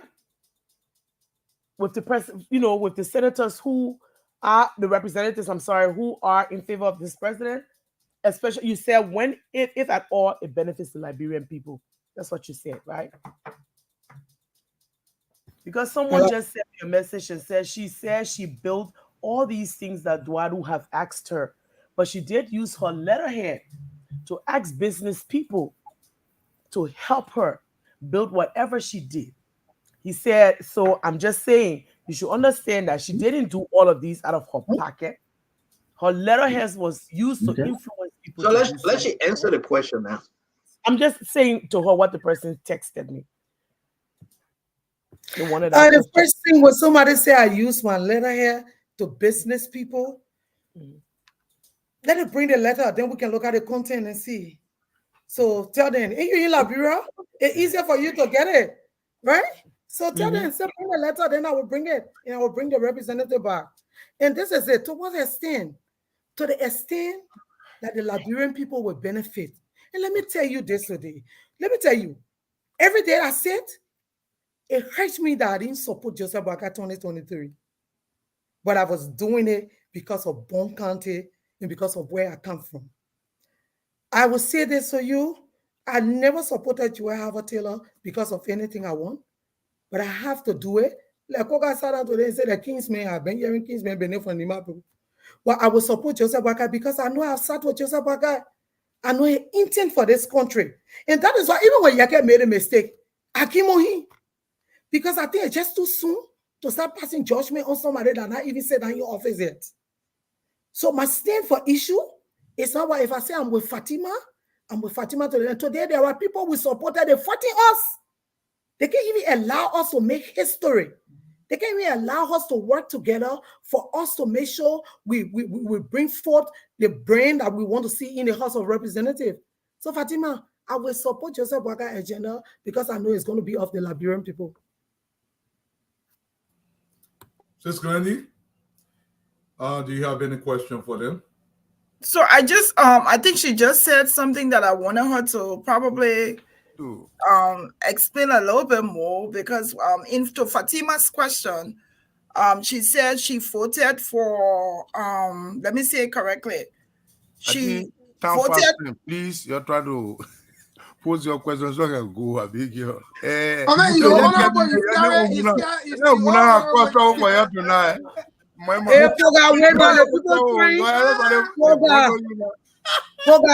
The people trying to ask me plenty questions to convince you to vote for me. So wait. No, the question they ask you because you always left fly behind. So they will chase you to get it. No, I wanted to follow up on the question about you voting. Nobody can follow me. You voting because of Weah Taylor and not because of country. And now you're coming to us again and you're saying you're supporting for Nati Kofa. So why would you not want to vote or support a legacy or something that supports the country rather than go personal? So this is it. Koga just went personal with Kingsman. Don't bring me back. You now. Koga, no. Koga just told you he stepped down because of Kingsman. Now you ask me why he beginner. I will tell you, when the Liberian people issue come, I've always gone for the Liberian people. Yeah. Okay, I'll leave it back. So let me ask my question. Koga, the representative, thank you very much. Thank you. Our sister, my man, Mensa representative, we said thank you. I'm going to ask my question to you first, and then I will ask my last question to Representative Koga. July of 2022, we will be bringing in Senator Francis Dupo later. We'll call him after my question. He want to make up with a statement on our show. But let me ask you this question, Sister Mensa.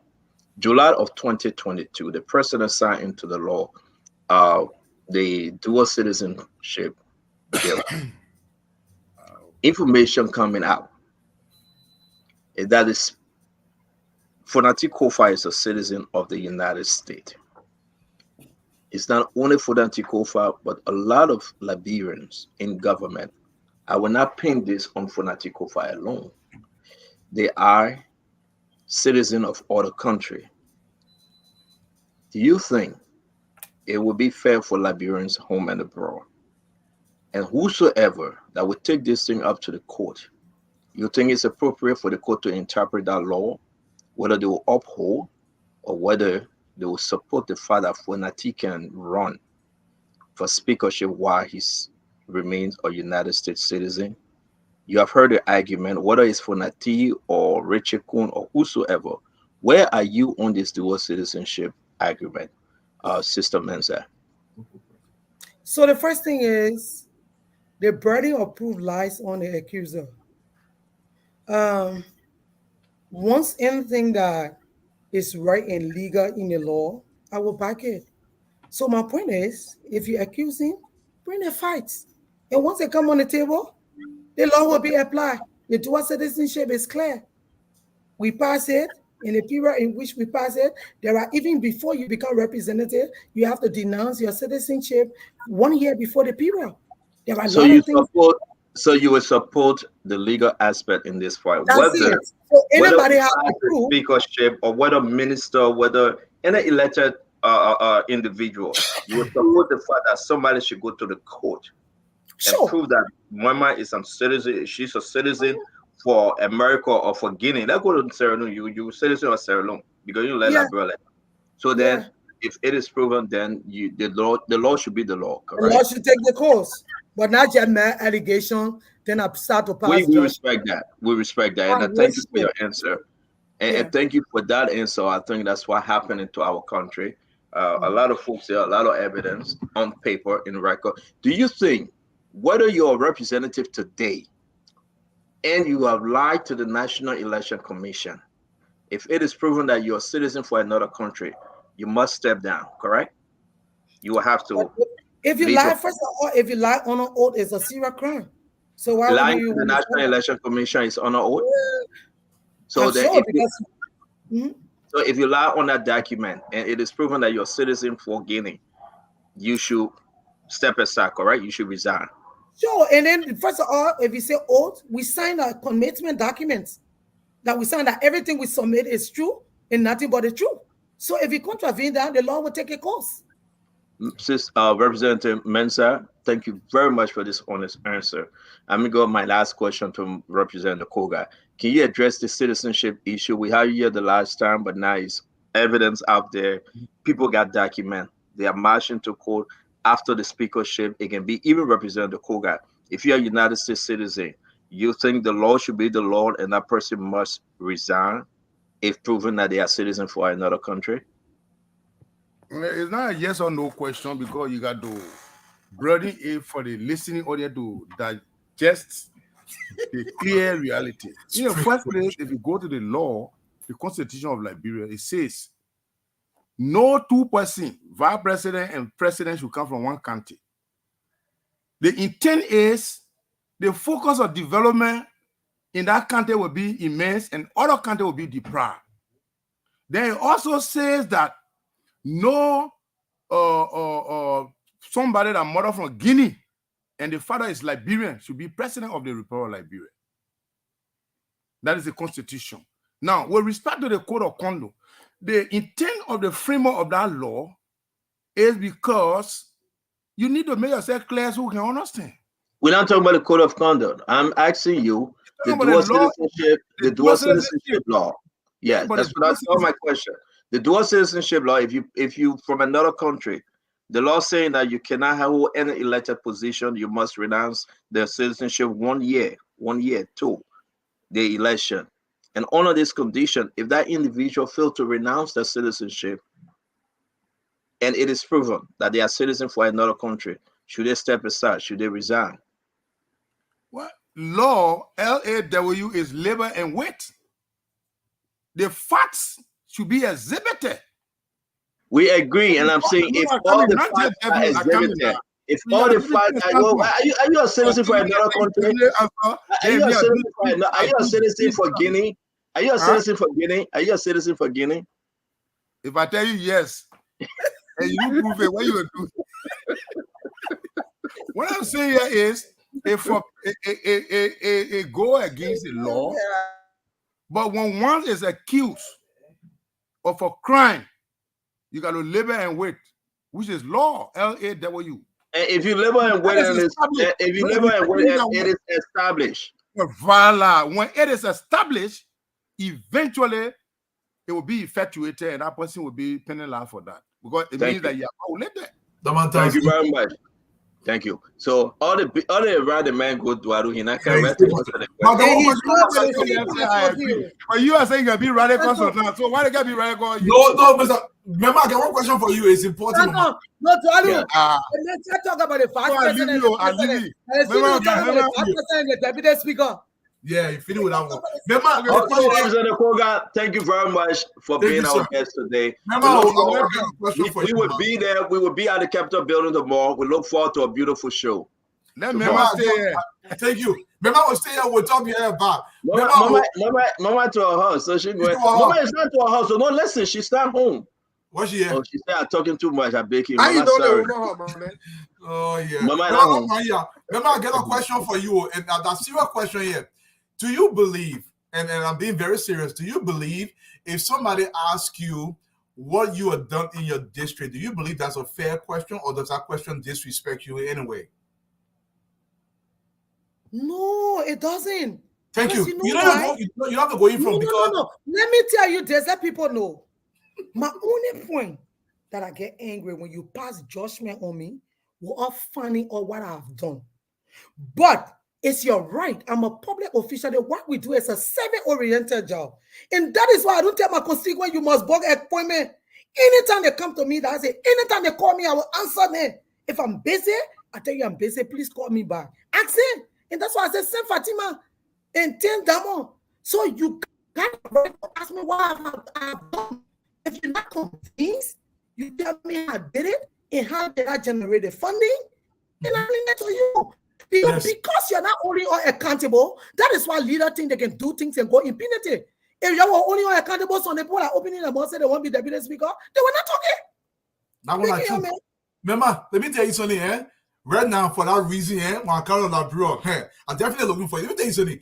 Sometimes we come on the show, the Colonel Gray, people get a tendency, if I ask Stephen Johnson is a graduate from LU, and I said, Stephen, did you actually go to LU? They say, oh, you trying to make the man small. You want to expose the man. Is that a bad question to ask Stephen for telling me something that he's done? But there are people that not say they go to the other school and when I found out you go there before. So why you can ask them to follow up? Let them answer so you can be on the record. Stephen, no, and you know, I think it's fair game. So long you are asking probing questions to want to know more about I don't know, Representative Men. Had it not been for one or two interviews I've watched on Facebook and most recently the fire incident, I wouldn't have known that she much about her, and until today I wouldn't know that she has completed over 67 projects in your community. And that's the reason why I push for her to invest in public relations, your website. Because when Stanton calls me and say we're having the Honorable Online coming on the show, one of the first things I try to do is to do my own research so that I can be able to know who I'm coming to interview, so that my question can be tailored in ways that it addresses the issue, speak directly to the issue. So it's important. And besides being born, I lived in Bon County before. I used to work with USAID. I was stationary in Banga. I spent most of the public schools in Bon County under the USAID project. Was when I was there, the ALP, the Accelerated Learning Program Plus. So from Salala, I've been to the nooks and crannies of Bon County, Yowie, in the deepest jungle of Bon County. I've been there. All of the farthest places you can think of. So I know Bon County. That's why I'm very involved when you talk about Bon County and stuff like that. But my question to you is, what change do you intend to make as Deputy Speaker? First, on the issue of the budget, do you think it's too high or too small? Do you think that the budget of the Deputy Speaker is too high, too low? If not, what do you intend to do? And what specific change will you want to see at the legislature in terms of being more responsive to the plights of the Liberian people? So first of all, Stephen, the budget of the Deputy Speaker is not static. It's based on the economy at the time and the revenue generated. So I can come and tell you, yeah, oh, I will call it one, I will do the one. But by right, if the country not pay for me, what I want carry $1 million budget for? I should be sensitive to the plight of the people. And that is why, let me tell you, Stephen, when we came in the House of Representatives 2018, we're making 8,500 plus.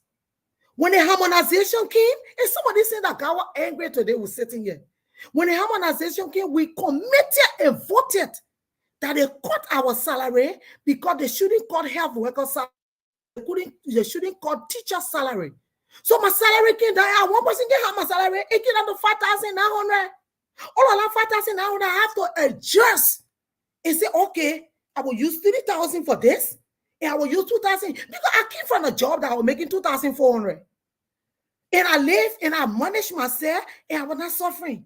So whatever money I can, I will work in my means. I know how to manage myself. See me? So this is it. I can come and tell you, oh, I will call it today. I will call it today based on the performance of the budget, based on the revenue that we're generating. We all have to come down to make sure we do what we can do, the needful for the Liberian people to benefit.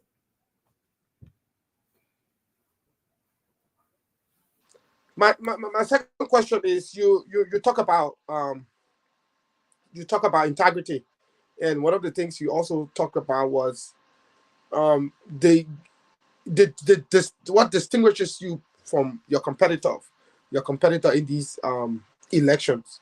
You're making the argument that if we should put the both of you on a scale and try to weigh, you're looking at not just your experience in the legislature as a representative, but also the integrity you bring to the conversation. You've never been accused of public corruption. You've never been involved in anything. Those are applaudable things. Those are things that I'm very excited to hear you say publicly. When you look at the person you support as speaker, do you think he fits that criteria? Even the Rachel Kuna here today that contesting. No. I'm going to later. Yeah. And you know that the problem I can have with let's start with that different. Yeah. So if I'm looking here, and this is why I always default with you sometimes. You want to America Benin and bring it to Liberia, where the start has sat with you in the House of Representatives, in the level of work he have done. For me, I think he's qualified. And okay. So it wouldn't matter to you if Stephen Johnson is an armed robber in Sierra Leone. He came to Liberia and decided to be president. It wouldn't matter to you, right? If Stephen Johnson is an armed robber in Sierra Leone, not kind of press charge when in Liberia. No, in Sierra Leone, he went to everything Sierra Leone, that day in the distance, then he come back Liberia. His character lead in Sierra Leone, that armed robber, his straight by lead in Sierra Leone. So he crossed the border, he's a different human being, right? If he left in Sierra Leone, if he go in there every time and they get arrested, then they mean a problem with him. So it's not the issue of having problems, it's the issue of the integrity you spoke about. Mm-hmm. And that's what I try to, understand, because you are distinguishing yourself from Musa based on that. So I'm saying, would that be a fair way to say that? How do you distinguish that with the person you support as speaker? The first thing is, if Fonati is being charged with corruption now under this regime, I will not support him. So if I want to be tracking his wording, then the constituents shouldn't have voted him. Honorable, every time we pivot to the constitution shouldn't vote for him, the constitution shouldn't vote for him. Listen, Liberia, majority of our people live in abject poverty. And part of the reason people vote certain people is not necessarily because they are the best. And let us not create the impression that those who represent us, the 103 lawmakers, are the creme de la creme, the best of the best in Liberia. No. That would be a wrong assessment. 2, people who find themselves in public position where they can siphon money and then use those money to influence the community that they create, the poverty that they put them in, the people are left with no option but to vote. For example, we saw that play out in Agibi. McGill, I know McGill for the last 20, 25 years. McGill by 2011, 2017, McGill was a poor man. Fast forward to 2017, 2023, he's a millionaire. Now, the majority of the people you're going to represent, they live in abject poverty. You go there, you pay hemp on, you pay well, you divide money on them, they vote for you. Their voting for you does not absorb you of your character or your integrity. It does not give you an integrity because they vote for you. No. Your integrity is based on your reputation, based on your character. It stays with you until you die. So by me being voted for in my community, even though I have a bad record, does not change the fact that my record stays there. I just want to make that point. But thank you so much. Fatima. Stephen, this is one thing I want to say to you. For the last 20 years, if you ain't going to bring it down, I'm not going to check on it. Because for the last 20 years, whatever Funati did, he have come to the point that when you check his record, nothing is on it. So, Stephen, I need to start checking too. The time you are here, all the getting you are dating, you are correct with it. No, you can check. Two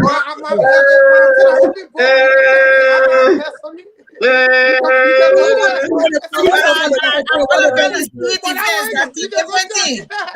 Exactly. Money wasted. I didn't see for no public office. Thank you. We will check.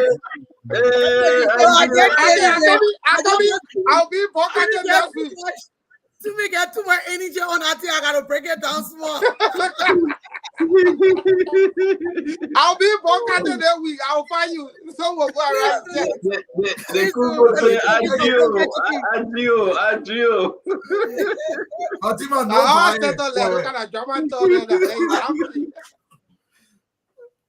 I'm waiting for you. What did you say? I come in, Diana. Oh man, when I ask questions today. What? Go ahead, Fatima. I'm asking all that question be asking. Well, I think I'm actually pleased today with the representatives' responses until the last one. I'm actually pleased with what you said. I think from the last time I spoke with you and today, you're a totally different person. You've decided that you're going to work with our president, and that's what I'm all for. I'm for anyone who supports this president's agenda. But the only problem I had, me, from the time I spoke to you the last time I went and researched your record, 100% of the time, in the last session, you voted with the CDC. In the last 6 years, 100%, you voted with them. You have never voted against them, not once. But you've said today on this platform, you're going to support our president's agenda, and I'm going to support your agenda too. Because I, unlike you, I'm supporting you not because you are a woman. I'm supporting you for what you bring to the table. I will support you because you said you will support our president's agenda, and that's so. Let me ask you a question, Fatima. Are you saying you will support her for the deputy speakership? Well, I think she made a good case here tonight. Are you saying you will support her for the deputy speakership? But I can't vote. Yeah, I'm just saying. No. I've read it. We got to be on record here. Are you saying you are supporting Mama Bridge Mensa, the representative, for the deputy speakership? I am telling you that although I do not vote, I like we what understand. She table. So her presentation is better off than Musa Bility presentation? Oh, most definitely. Mm-hmm. Okay. Yes. Okay. So, Fatima. Yeah. Fatima, let me say this to you. And this is why, again, I would say it's important that we have a decentralized house. Then you will know my final issue. I did a communication and brought an EPS on the floor for beating journalists. I did that.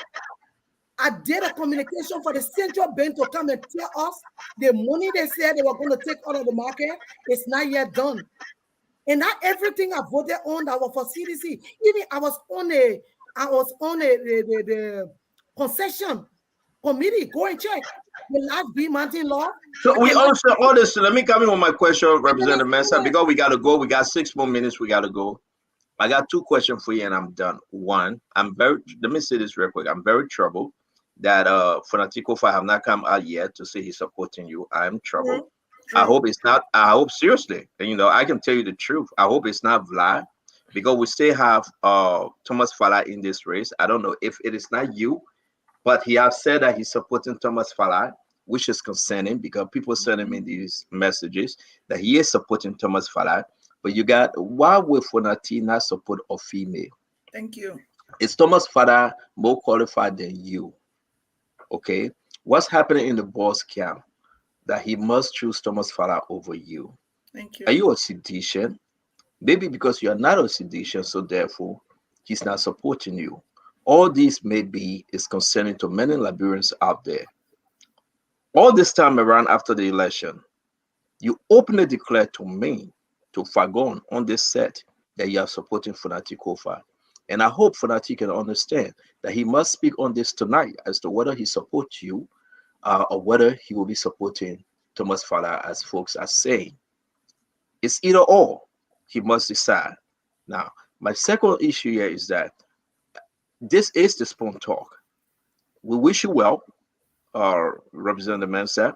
But whosoever will be the deputy speaker and whosoever will be the speaker, you have pleasure for support that you want to support, that you will be willing to work with them, even with the executive. Where are you with Yombly Kanga Lawrence? Are you one of those that supporting her to be the next pro tem?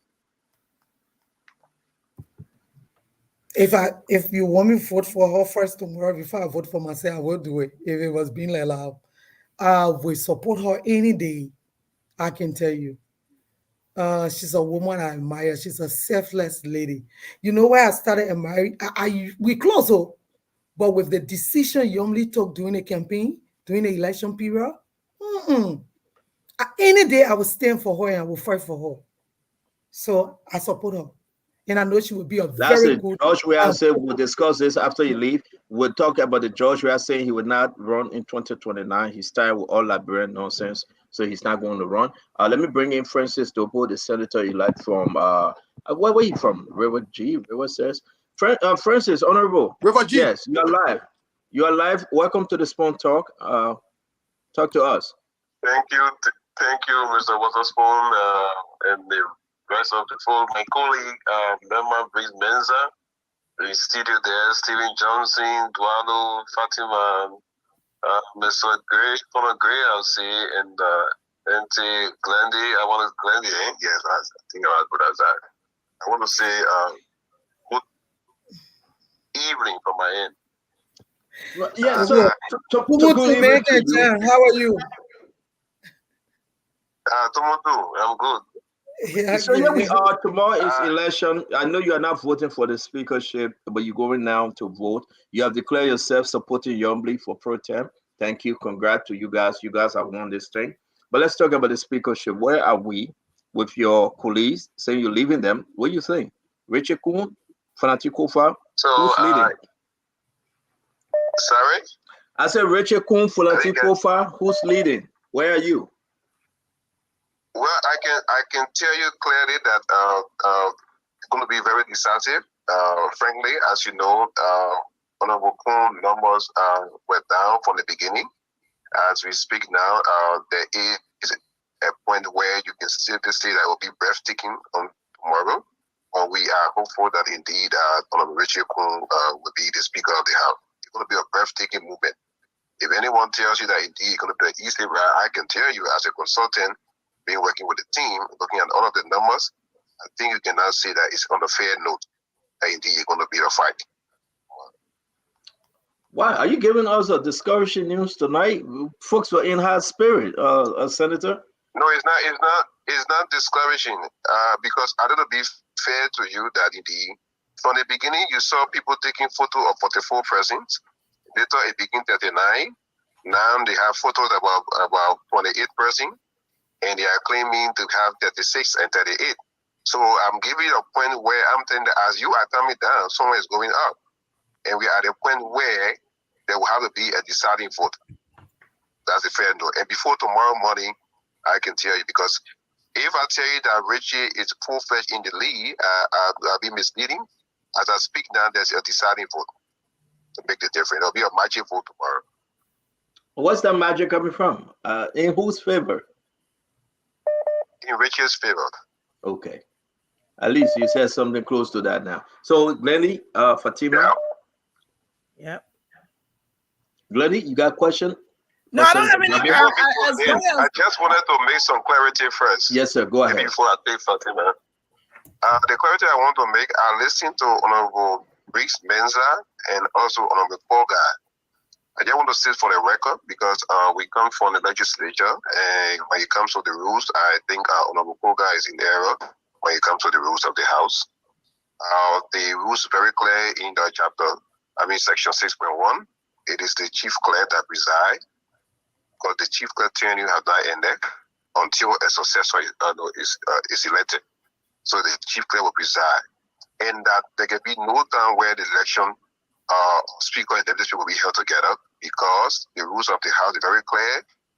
In the section 63, in the amendment of the rules of the House, you must have a notification of 24 hours, and you cannot have on the first day to amend the rule without notification.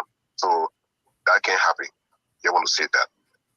The other point I want to raise to Honorable Menza, I can tell you one thing. She knows that for free. Being in the House, I've supported. I'm a he for she.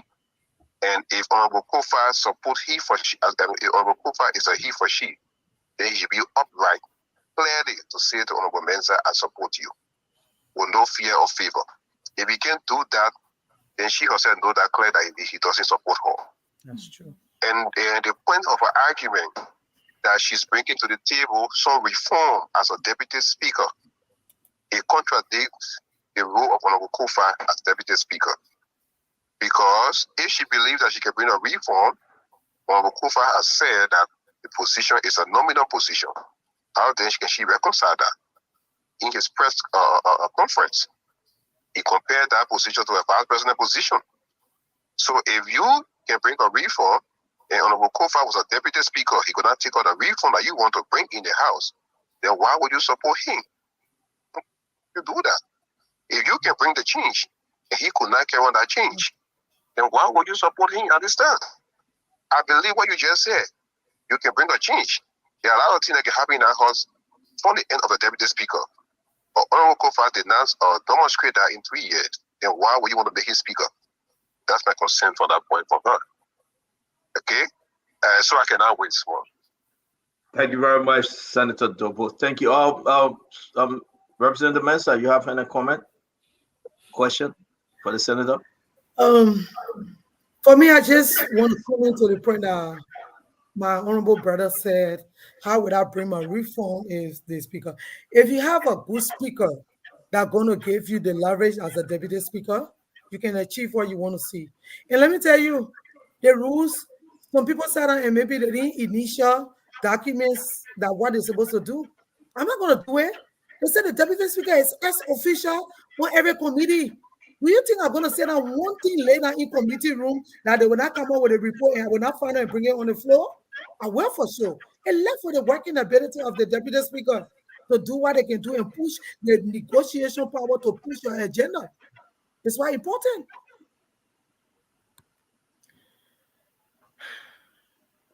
So a point to Honorable Menza. The point here is, if you can do that, while letting Honorable Kofa do the same, if you can do that, if you are optimistic as a deputy speaker, you can lobby to bring things out of the committee room. While letting Honorable Kofa bring out his bills out of the committee room that he didn't pass. Why did he bring the change as the ex-officials of all committees in the House, as signatory to the accounts of the House? All the rules. Why is it we don't have financial rules in the House? So if you can do that, and I trust you, I know your advocacy role, I'm saying to you, then why is it he didn't do it and you want to make it speak up? So, Dobo, there are things I know, days you sat and it hurt you so much because you've been in government so long and you were not able to achieve those things. It doesn't make you a lesser person. It's good that you go in the house of Ella, and I know you're going to apply those things very well because the Senate is somewhere that I admire a lot, the way in which they proceed on the floor. So with Yomli Kanga being a protein, I know it's going to be a good thing that you will express yourself freely and you will have your oversight be done properly. But this is it. The work of Fonati, what he didn't do or what he did, I always say, Spoon called me out of come. Let Spoon also take the microphone to him and ask him. But for me, I've interacted with him and the background he comes for, I think as a speaker, and I've been a deputy speaker, to make sure some of the things work that was lacking in our house that made us, that Spoon will sit there and say, all the lawmakers didn't do nothing. And I will mean, none of them will come back. It hurt me some days when I hear that one talking like that. But can I come in real Thank quickly? you, Honorable Dopo. Because we have to go at 7:05. Honorable Dopo, I know tomorrow you will come and join us that we can have a beautiful show tomorrow. We want to say thank you for joining us. We hope to see you after your vote, and we'll talk. It will be a big show tomorrow. Thank you very much, sir. Obviously. I appreciate all of you. Thank you very much. Thank you. Thank you, guys. Fatima, I'm not trying to ignore your question. The guys have to go. We back for 7 o'clock. It's 12 a.m. in Liberia, and you yourself, you gotta go because I was about to go, but I wanted to. Okay, can I just make a statement, though? Yes, let's close the show. He struck a point. He struck a little point that I wanted to speak on. Honorable Mensa, he did say something, and that's true. Me, when it comes to something, like I said, I acknowledge people who acknowledge me publicly. Where this is what you want to do. This is how the level you want to excel to achieve for the Liberian people. If Fonati cannot come out publicly to acknowledge you, why would you vote for him? Why would you be advocating for him? That strikes a serious point. And I will tell you today, I do not support him for the president's agenda. I do not want him to be speaker. I know you support him, but I do not want him to be speaker. So, and he's not acknowledging you. He's secretly supporting somebody else against you. I hope you know that. He's asking people to vote for somebody else. I know you're trying to be loyal to the people, but let me say this to you. I know it hurts me that Fonati cannot come out directly to say he supports me. But this is how politics goes at times. My integrity is on the line here. And that is the only thing I live for. I don't have the money that some people boast about. I heard my colleagues talking about Musa got a lot of money. And I don't have the worth in the big schools that other people have. The only thing I have is my integrity. I will support him. Even if he don't pronounce that he supports me, I will support him. And let me say this. Richard Kun, and I want my brother feedback. I got no problem with him. He and I, we were supporting Fonati Kofa. And because I committed myself to him, I will stay there. I can tell you that. I see you. Can I just give my thank you? Thank you. Hold on, Fatima. We have to give Mama the chance to close. She's the guest. And you can close, please. Thank you very much, Representative Mensa. Thanks for joining us.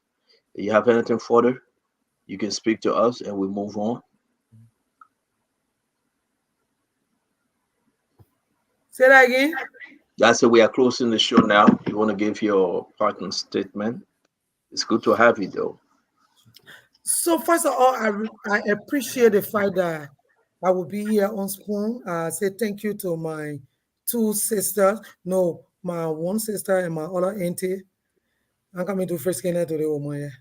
So and to my brothers and then my own big brother there. I would say to you people, Santompa, I know why he planned today. I was coming here, you refused to bring Fagon. But it's okay. Yeah, all right. So let me say this here. Thank you for what you do. Thank you for always being there for the Liberian people. And thank you for putting us under the microscope. Don't give up. Continue to do it, even if you're being criticized. I tell people, for me, I like feedback, and I like negative feedback because it helped me to do better. So I appreciate whatever you have done. But let me say this to you and say it to the Liberian people and my colleagues that are listening.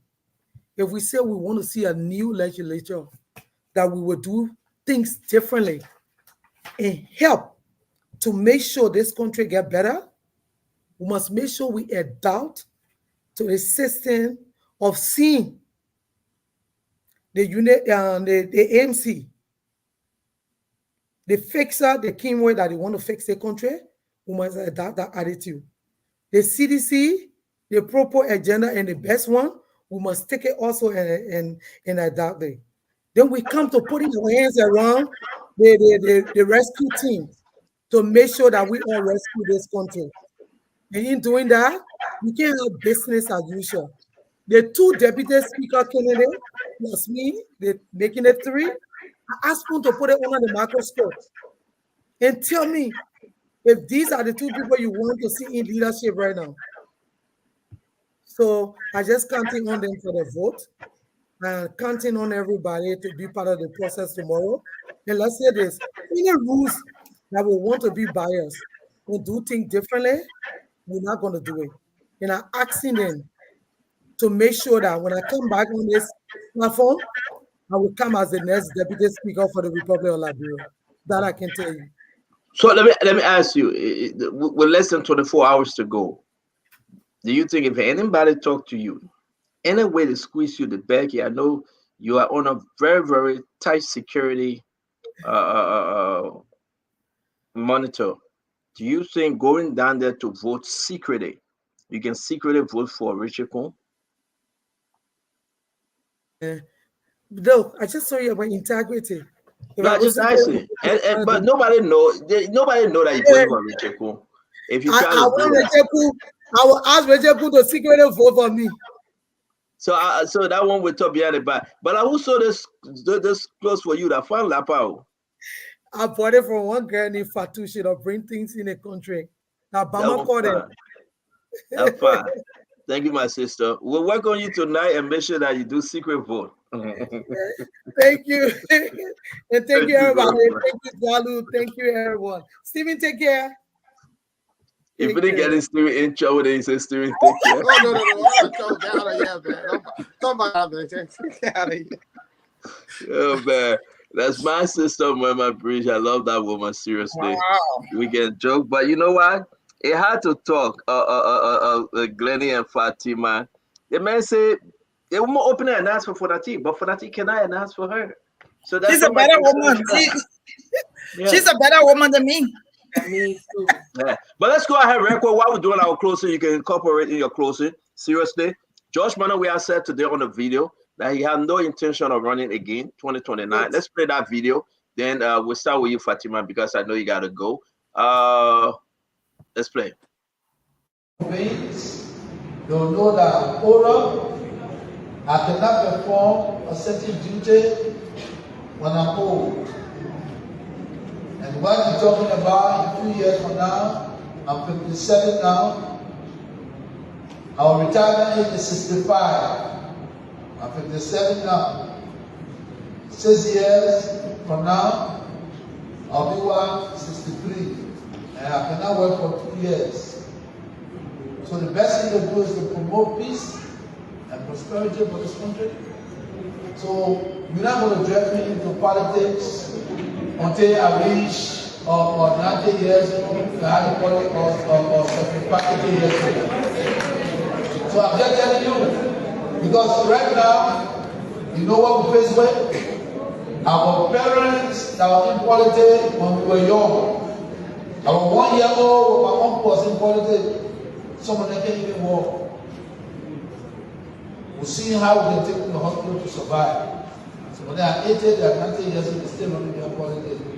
It's not me. I did not come to politics to hijack politics.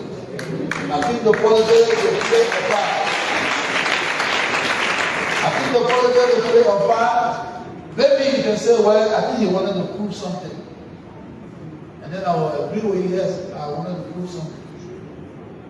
And the only thing I wanted to prove, people say that we are insignificant people. And I want to pick them wrong to say that no, we are not insignificant. Yeah, we may not have the scene or possibility that you have, but every possibility that we got, we can make use of it. You understand? So, I will never be president. When God knows I will be president. I will not do nothing in Liberia here. I will just not waste time. But you can look around Liberia, you can see that my fingerprint is everywhere. So we are not chasing, we're not chasing politics. No. We pray for God to serve. That's why I serve the national team. And that's why I was hoping to serve as president of Liberia. But like I say again, thank you Liberians that have given me the opportunity. Whether it's one time, whether it's 50 times, but I can guarantee you it's one time. It's one time because I have broken undisputed record. Yeah. So I tell you the country, I tell for the people. But let me not believe that because people love me, I'm going to be there for 90 to 100 years while children coming up to be leaders. I will not do that. If you're looking for me on that, trust me. Well, I'm here, I'm a vision of them on that. I vision them well. Because myself will be praying to God for the vision not to work. You understand? Because I need time for myself. I need time for my children. I need time for myself. So this is not a must. I can promote you a Liberian minister that can be leader. This is who I am and what I want to do. So the revelation is a good one.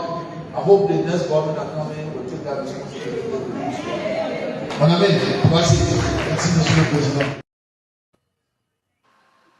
Let's close the show. You heard him. Fatima, go ahead. Well, to all of the viewers around the world and the panelists, I think you guys understand from George Mena Weah why it was important for him in this season and at this time to be rejected as president of Liberia. He had checked out. He did not know his own function. He did not know the job. And I'm glad the Liberian people stood up and stood against him and elected Joseph Nima Boakai. George Mena Weah, you can tell from what he spoke today.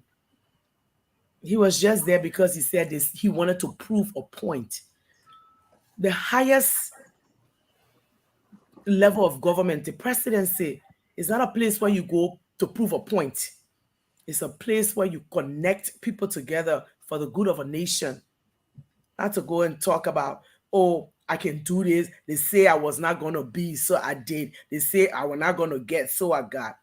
Well, I'm here to tell you guys, on the 22nd at 12 o'clock in the afternoon will be a new day where we will see real leadership, a president who will put competent people at the wheel of power to move our country forward. The future of our children, the future of women, the future of all Liberians hung on this ballot. And Joseph Numa Boakai, the man I love, and I pray that I can even be half the person he is. The wisdom, the love of Liberia, a man who sits down and talks every day about think Liberia, love your nation, and build your country is the man I would like to be. I'm proud to be his daughter. I'm proud to be part of this rescue mission. And I'm proud that he gave Liberia a chance to know him and how that even in this late day that he's going to work for our Liberian people. Liberians, I thank each and every one of you for making it possible today that we can come in our country. Look, I've been in Liberia for 24 hours, and this is the best time I've ever been in Liberia. Everybody is relaxed. Everybody is happy. Even my mom is telling me, hey, you can't live here. I say, see you will let me. Yeah, everybody. Some people then instead of TV today say Fatu beg you stay here.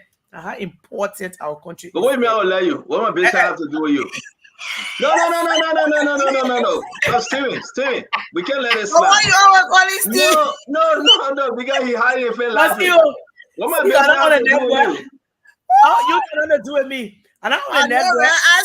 Asking. Yeah. And I'm on the network. Oh, you gotta be careful because I'm gonna listening. See what, please, why would you be thinking beyond what I'm talking? Because Steven and Guadu laughing here. And look at Colonel Gray laughing. About Liberia. Okay, all of the research. After they say I got some things to tell you and let you know. We're just happy for Liberia. We're happy for our country. This is what I'm gonna say. Colonel Remy Gray know me for all my life. He knows how my heart, my soul is about Liberia. Stephen Johnson know the fight we've been fighting from 2005 all up to now. How we fought for this thing, and today Jose Nima Boakai is president. We're just grateful. From that speech that the president said, the soon-to-be ex-president on the 22nd, which I will watch live and direct. You know, I'm just grateful for Liberia and Liberians, and I'm grateful that our country is going to take its place in as the oldest nation of the oldest republic on the continent, and we will, as Liberians, rise again.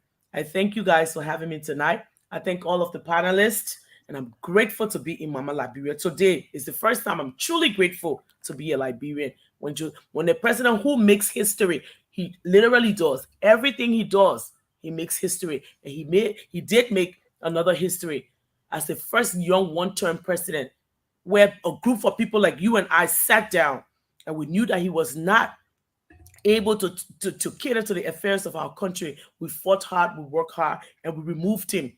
We moved an incumbent president. I'm proud to say that today.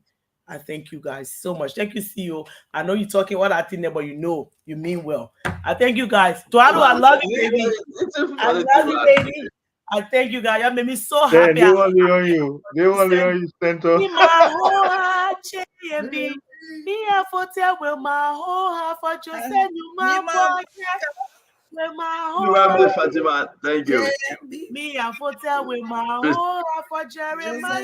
Thank you, Fatima. Good to see you. Man, you see, that's Fatima. We want to say thank you. Again, be safe in Liberia. You will soon be joined by your brother Stephen Johnson, Dualu, Fadika, and everyone else that going for this inauguration. I'm not giving time. They are going for the inauguration. We should say it is a big thing in Liberia right now. Amazing. But we want to say it again while we close this show. Let me bring in about George Mena Weah, and let's go to our sister Glendy. Glendy, George Mena Weah said he's tired.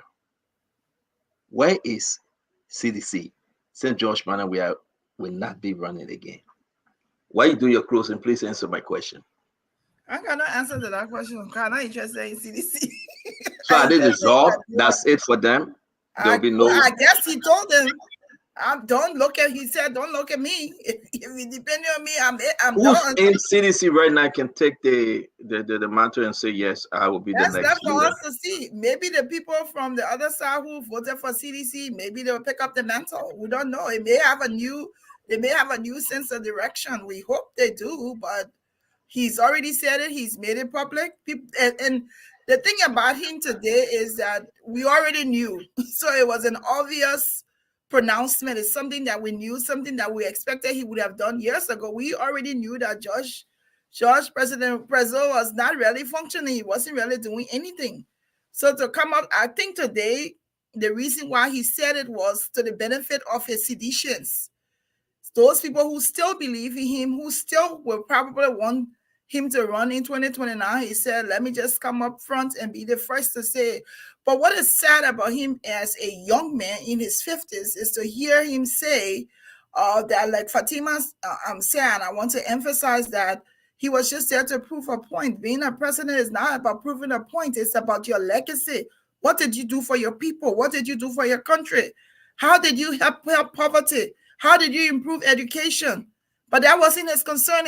And then to even throw in a caveat that, he doesn't want to be like his parents or like Eddie. I think that was a jibe he was throwing at Boakai, but it's almost like It's a disgrace that an 80-year-old man, or like he will say, will come and beat him. Says a lot about him who's vibrant and young. So I think it's for me. I hope there's someone there to pick up the mantle for them, because it would be sad that the party, what it will say is that nobody else could run the party except George Mena Weah, and if he's gone, we're there. Then what were their beliefs? Why were they even in existence? So I mean, today was an obvious thing for him. It's good that he's made the pronouncement we knew all along, so we can run with history now that he's done, and he can sit down and do whatever else he feels is better for him. But I hope tomorrow we'll be watching for the elections, and I really do hope that Fonati Kofa does not win. I hope that Kun does win. I'm not going to speak about the deputy speaker because I don't want to get into any problems. Because I was certainly surprised today with the change in that aspect. But my hope would be that Fonati doesn't win, and I hope that after this show tonight, Sis Mama would think about it. That if someone is, just like you said, Cynthia, and someone is not willing to come up publicly and support you, why would you want to continue to support them if you're not that important for them to say, I'm behind you? I think now, and like she said, I'm going to be blunt tonight. She should be blunt too and say, if you don't want me, I don't want you either. I don't understand why she will still think that she should speak for Fonati. I wouldn't be doing that, because in these elections, if they're going to work together, he has to come up front and say, you are somebody I trust, you are somebody I want to work with. If he cannot do that, she should not also be doing that. I would hope in her conscience she would think about it, and she will go vote secretly tomorrow against him. That's all I'm saying. I mean, thank you very much, Glennie. A lot of folks asking now who will take over. I think that's the reason why Fonati want to be speaker. I can do my closing from this end. I do believe Fonati is the only person that stands in the gap right now to lead that party. If they would give the chance to someone from the outside to come and lead that party, that's another story. But I think if you look at everybody involved, you cannot say Nathaniel McGill or Samuel Twe or Bit Twe. They're all unsanctioned. It cannot be Jefferson Koji. Who's in the party right now to put a hand up and say, I will be the next leader? The only person right now, if given the chance and he win that election tomorrow, Fonati will be the leader of CDC. And I believe some of Thomas Fala, then they all will submit. Because Thomas Fala is even afraid to put his hand up. Not Sir Joseph. Sir Joseph is very quiet and very slow to this process.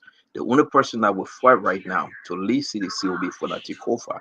So giving Fonati Kofa the position to be the next speaker is to feed into CDC camp, to reburn CDC, to revamp the system and the dead weight of CDC, that he can challenge the Unity Party and the Alliance 2029.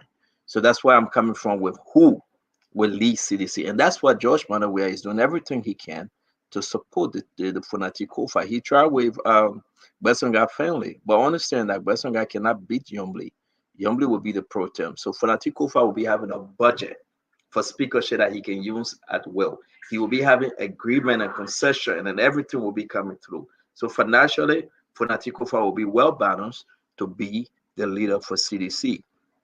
I also want to talk about this thing tomorrow, folks. Every representative that listen to us, 68 of them, as they stand right now, make a wise decision. Your decision today to vote for Fonati Kofa against the will of the Liberian people and Joseph Yima Boakai may affect you on the next election. I guarantee you it will. You think that probably someone always say, oh yeah, we don't know who voted this. No, we will. We are saying to every representative, 68 of you of 69, those are eligible to vote tomorrow. Vote wisely. A vote for Fonati Kofa is a vote going against Joseph Yima Boakai and the Liberian people. For Joseph Yima Boakai to perform those promises, you have to vote for Richard Kun, because that will be the clean house. I can assure you, we know you. We know you. So we'll call every one of them. You have come to a close. You'll be there tomorrow. Make the wise decision. Vote, vote, vote wisely. Vote for the people of Liberia. Vote for the change that the people ask for. And let's make a very new decision in moving Liberia forward. I want to encourage every one of you. Funati could have said, you know what, I will stay as deputy speaker.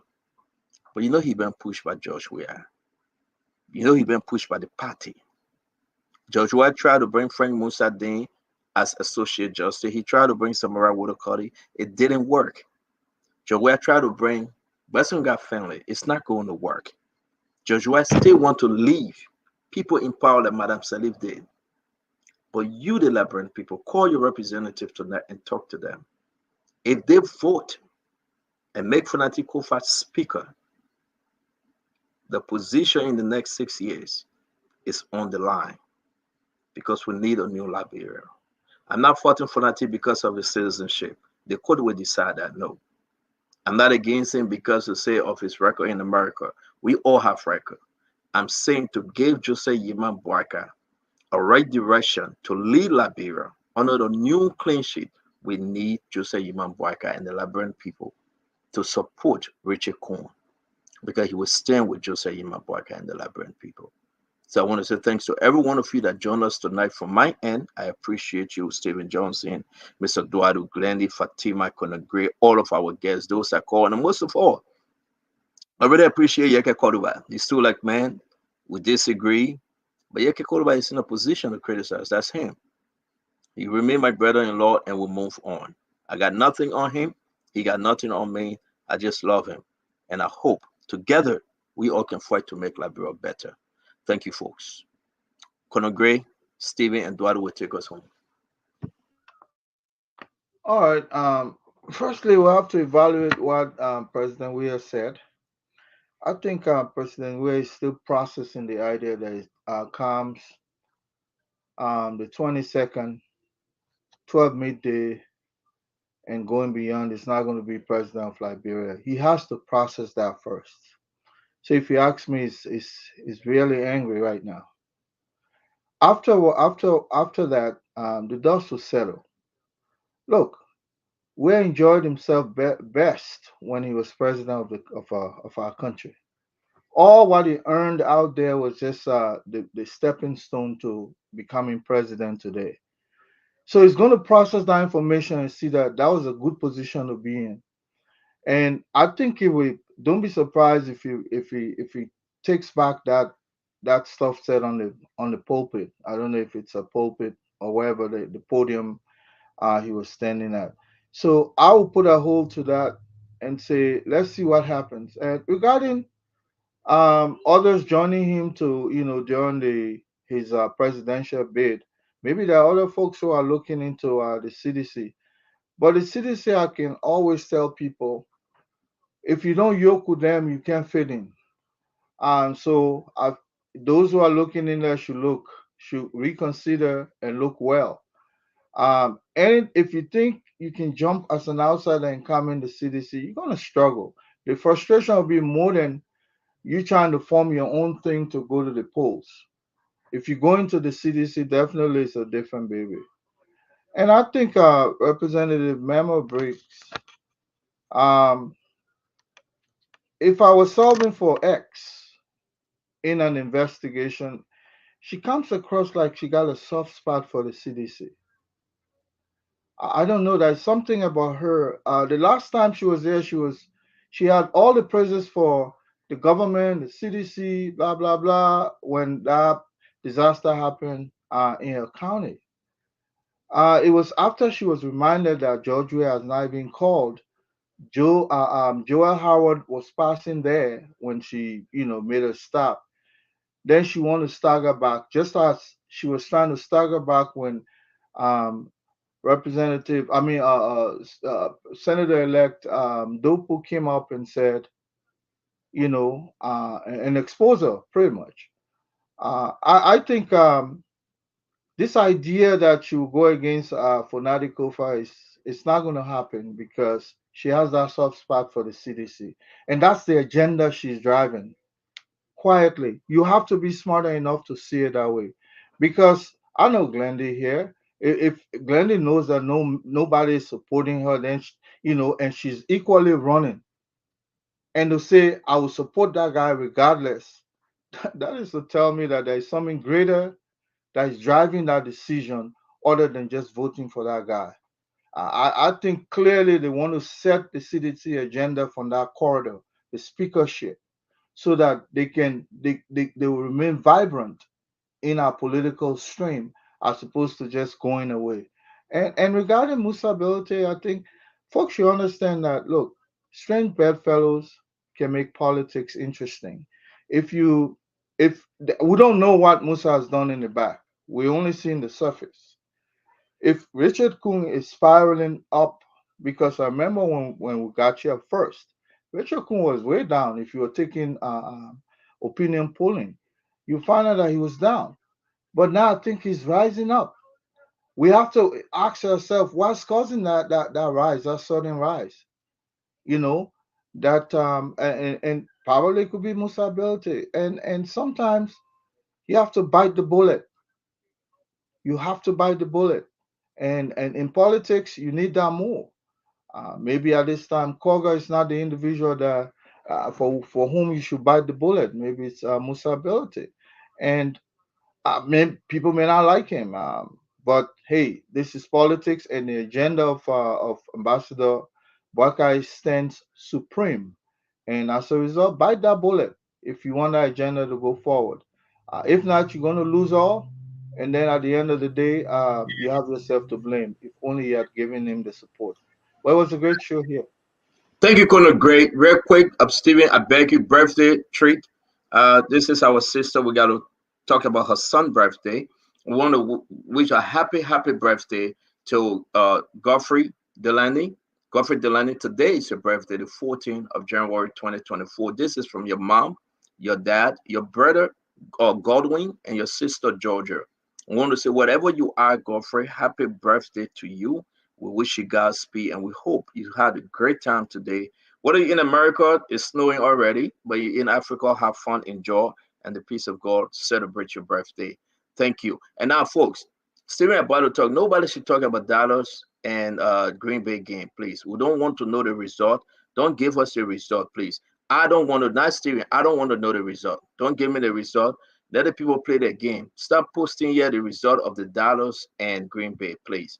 We on Spawn Talk. Please, I don't want to know the result. Go ahead, Steven. Yeah, I mean that the book. I mean, put a result. Yeah, man. They beat Dallas and they still gave me a hard time with phone call. Yeah. But I mean, Stanton, you know, the history of politics in Liberia has come a long way, and political institutions, many of which have been formed around court personality. And by the time those court personality leave the stage, we saw those institutions collapse. A classic example is the Chewy Party. You know, after the 133 years hegemony, today the Chewy Party is at the cemetery. Then came the NDPL. When the NDPL came, they came with Samuel Doe. Doe, after the death of Doe, the NDPL today is in a state of vegetative coma. And then came the MPP. The MPP, instead of building an institution around Taylor's popularity to create a more vibrant institution, formed only on the basis of Taylor's popularity. Today, the MPP is on life support. She has to hang on another political party to be able to win in elections. The CDC was established around Weah's popularity. And this is why in all of the election cycle, Weah must have either been the head of the TK or second in the last 18 years. Weah has always been the face of the CDC. Now, what will become of the CDC in the absence of Weah would be that the CDC is likely to obey the law of diminishing return. The CDC will eventually die in the absence of Weah. Yes, why? There are two categories of seditionists or people within the CDC. You have on one end, you have the seditionists. The seditionists are the folks from the slum community, the ideologue, the many persons who believe that we had the country at heart, that this boy from the waters of Gibraltar will take this country and transform it into an oasis. where ordinary sons and daughters of Liberia can realize the God-given potential. Those are the traditional sedition, many of whom saw Weah as that transformation that Liberia needs. Then their second category, who are the Weahians. The Weahians are considered the elite.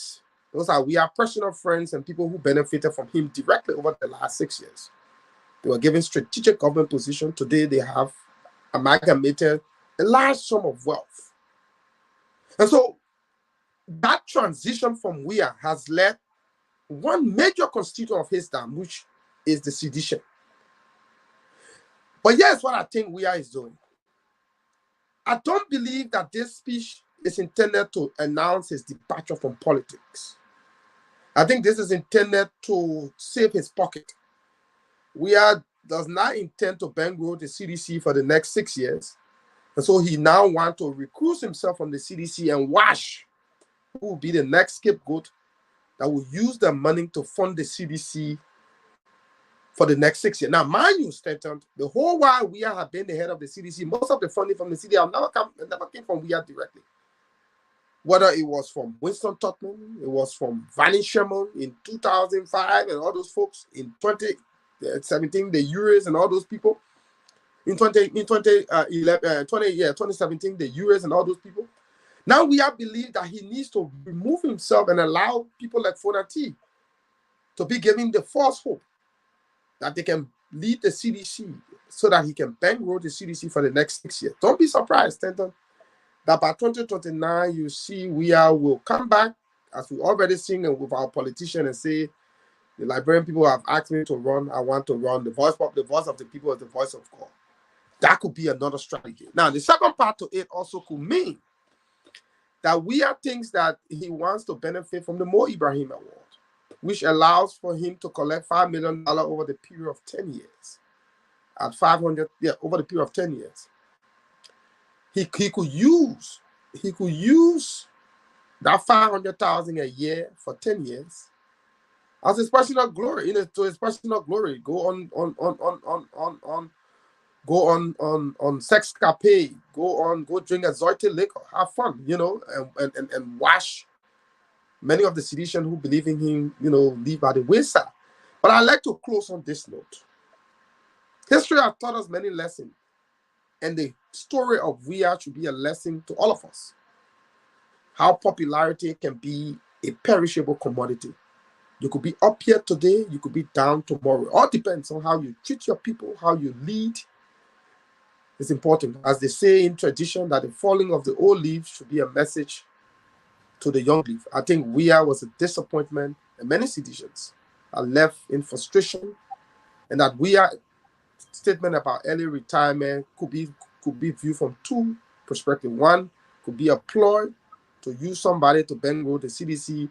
Two could be his final goodbye to politics so that he can go back to business as usual, the life he loved, go to nightclub, drink exotic liquor, and have fun across the world. Thank you, Stanton. It's been a great show, and I'm looking forward to tomorrow, guys. Thanks. Okay, let me do my closing very quickly. Stanton loves to torture me. And I can do the thing in 30 seconds. To the audience, man, it's just a pleasure always to have you guys here. We love your interaction. I will say this. The most consequential position in our country, we took that position, we gave it to a man that just wanted to try something to prove a point. It's also a responsibility that will determine what direction our country go. We were willing to give it to a man, in the words of Honorable Boakai, a man's job to a boy. Our children, I want to speak to seditions directly. And I will say this to you. You committed your lives to a man that truly does never care about you, nor did he possess the capacity to care about you. He didn't care about anything. He didn't think about your lives, your children's lives. He didn't understand what he was getting into. I will continue to say this, and I've said this for 6 consecutive years regarding President Weah. This responsibility, he never wanted this. He was pushed into this position to the detriment of all of us. We were stagnated in one position for 6 years. Our children, our country's future. President Weah never went to work. He never even cared about this country to the extent that he should have cared about it. I want you to think about something. Never, ever love your leaders more than you love yourselves and your families. You sat in the rain and sun. Leadership is not a child's play thing. I will continue to say this thing because it means so much to me, because you guys sat there over and over. What excites me a little bit is now you can see that this man had no loyalty to you, nor did he care about you and your children. We were telling you continuously, young people, you got to open your eyes.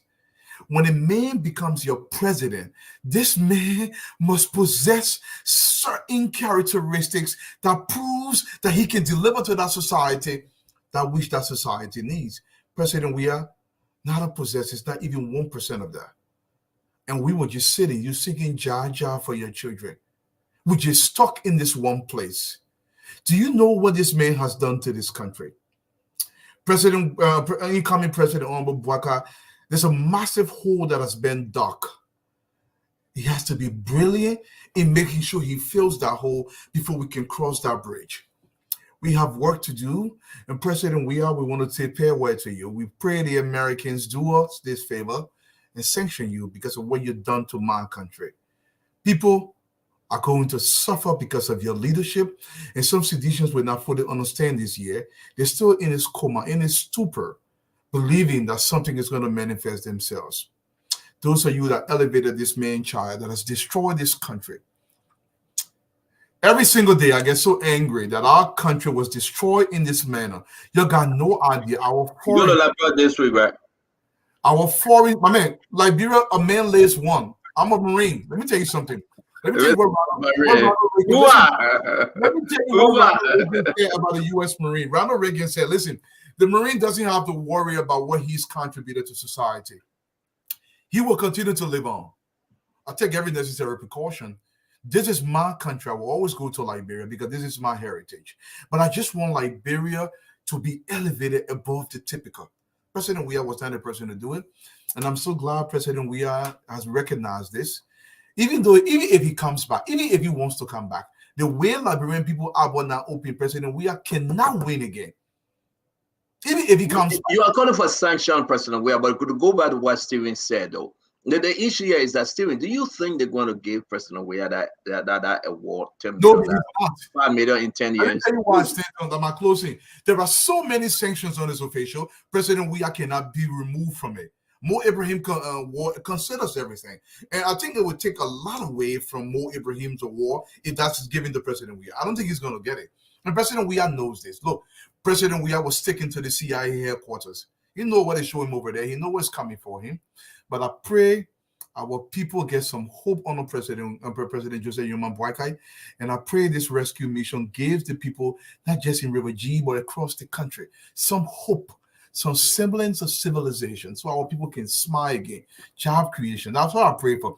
President Weah, we bid you farewell. And I hope the Falcon Church continue to be filled. Because President Weah aiming for that award, right, Dwalu and Steve? I do believe that they will sanction him before they make that announcement. Because once they sanction him, he's up. He cannot get that award again. So I do believe that seriously, because I think that's his mindset. Samuel told him, he said, listen, you'll get $5 million. Okay, they'll give you 500,000 every year. And the issue is that what did he do to get the award? Because he called in and conceded. That's the only big thing on him. The man destroyed the country. He destroyed the life of 5.5 million Liberians. Yeah. Massive corruption under his government. 10 individuals under sanction. How can they be so dumb to give him an award? We're going to have a show on this thing. Joel will not even come close to. Nobody should even nominate him for such an award because they might destroy the babies.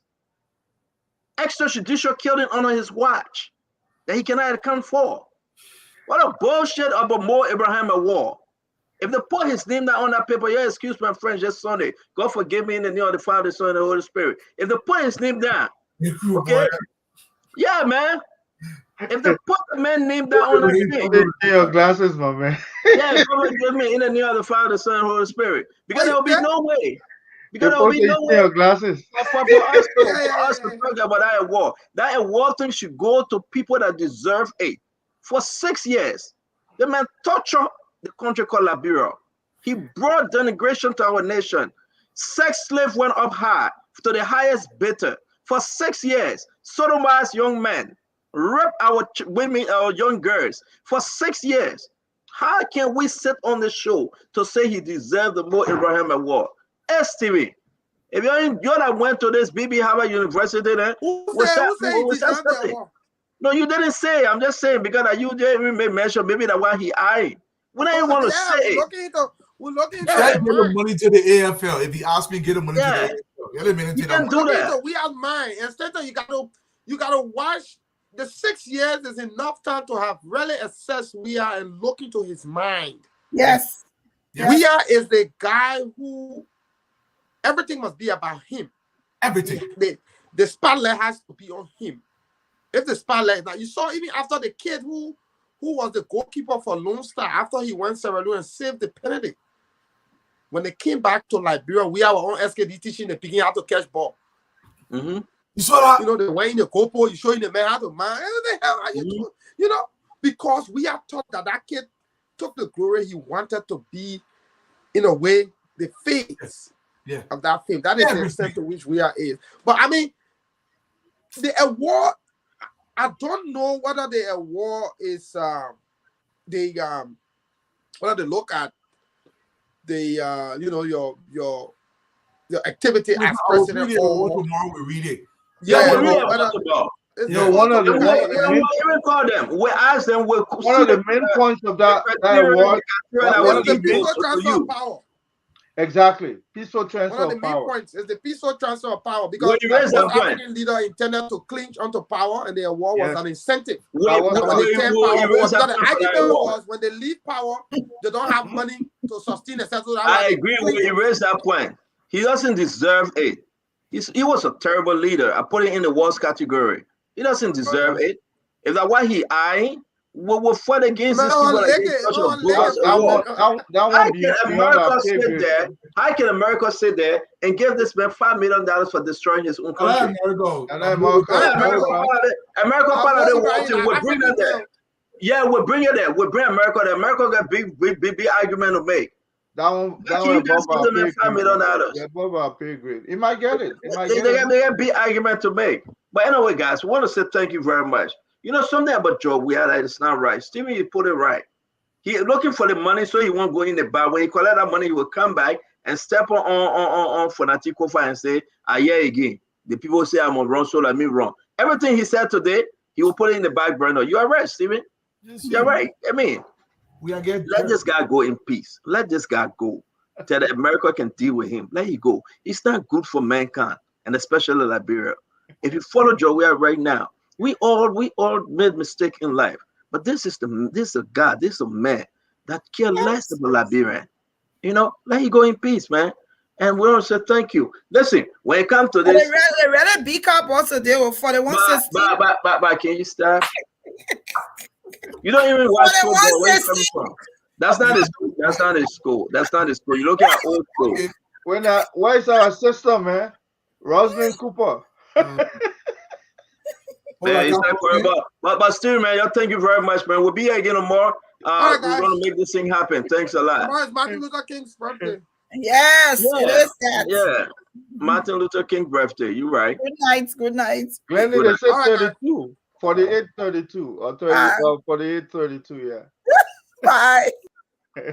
Glenny, you that trouble. You can't on the show calling the school. Yeah, man. Nelson. Nelson sleeping. And Nelson, where you at? Oh, I'm not sleeping. I'm here. Nelson is there. It's good to see you, Nelson. Yes, sir. Nelson, I'm not calling Pastor Rima tonight. Yeah. But Gemma, I see you guys, man. All right, Conor Gray. Thank you, Conor Gray. I'm not calling Pastor Rima tonight, Nelson. So, Center or anyway. Let's talk later. Dr. Richardson says she will call you. All right, bro. All right. Nelson. Yes, sir.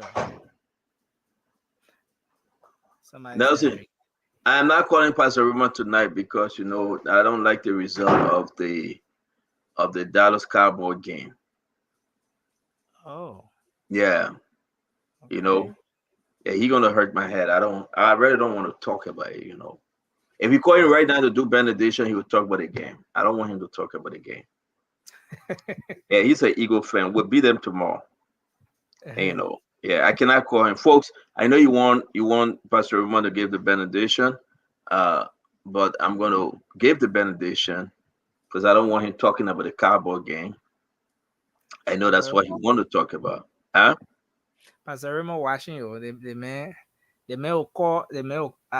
I have this feeling that Pastor Ramon is dialing your number right now, and I won't answer. I won't, because it's just Cowboy, man. Where Green Bay came from to be the Cowboy. So there's no way to call Pastor Ramon on this one. I want to say, may the Lord bless you. I'm going to be Pastor Ramon tonight. See you the part I can really enjoy about Pastor Ramon. Whole thing he said when he say, I am the pastor of the Lutheran Church, of the Redeemer. Yes, of the Lutheran Redeemer Church. Yeah. So that's why he was saying. But yeah, I'm not calling him. May the Lord bless you. May the Lord keep you. May the Lord shine his face upon you. May the grace of the Lord remain with you and yours now and forever. Amen. Amen. Amen.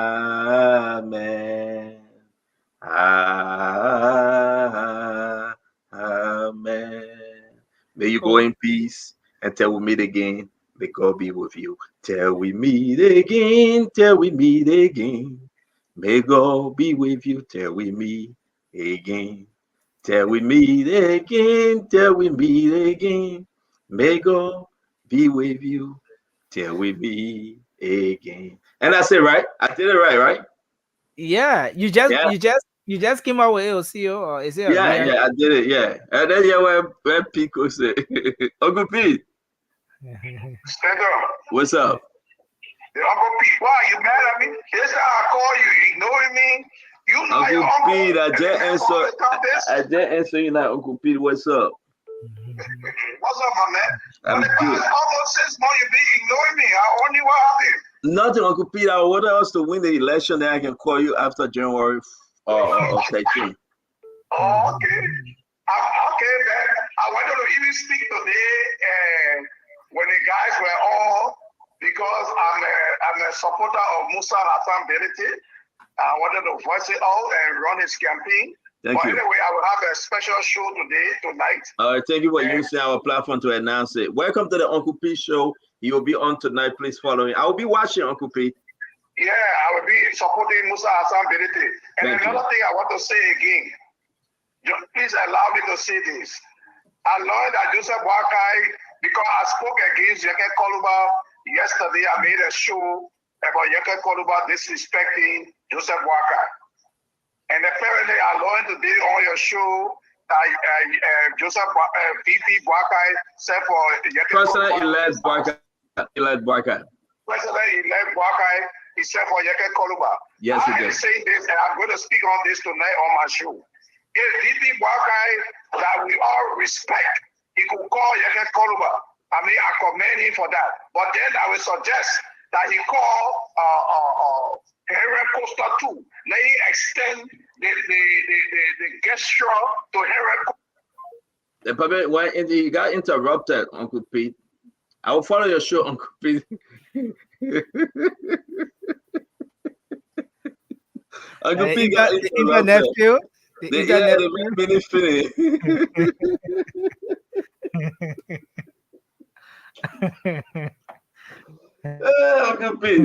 Uncle Pete, sorry, man. You got interrupted. I'm sorry. Oh, man. The man from all country. I don't know how they can call Tabata in Gola. But let's go ahead. That's it. Don't make me bag. I'll see you later, Nancy. Bye. You won't create problems. So, but still, how they make internet? How they make mini fini? I don't know. His phone just dropped. The phone call dropped. I don't know about it. Uncle P. A phone call dropped.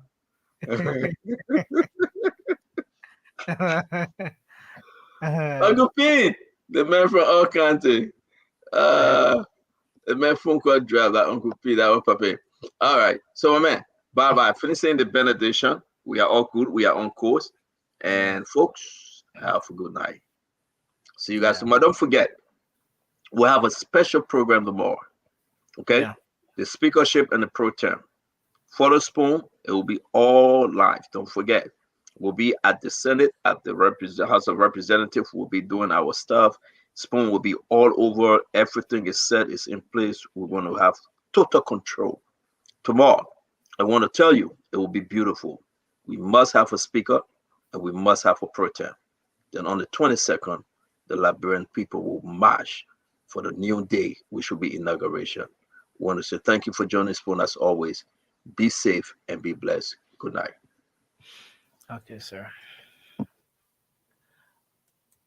Well, folks, thanks a lot to all of you. You can join us tomorrow for another edition of the program Spoon Talk.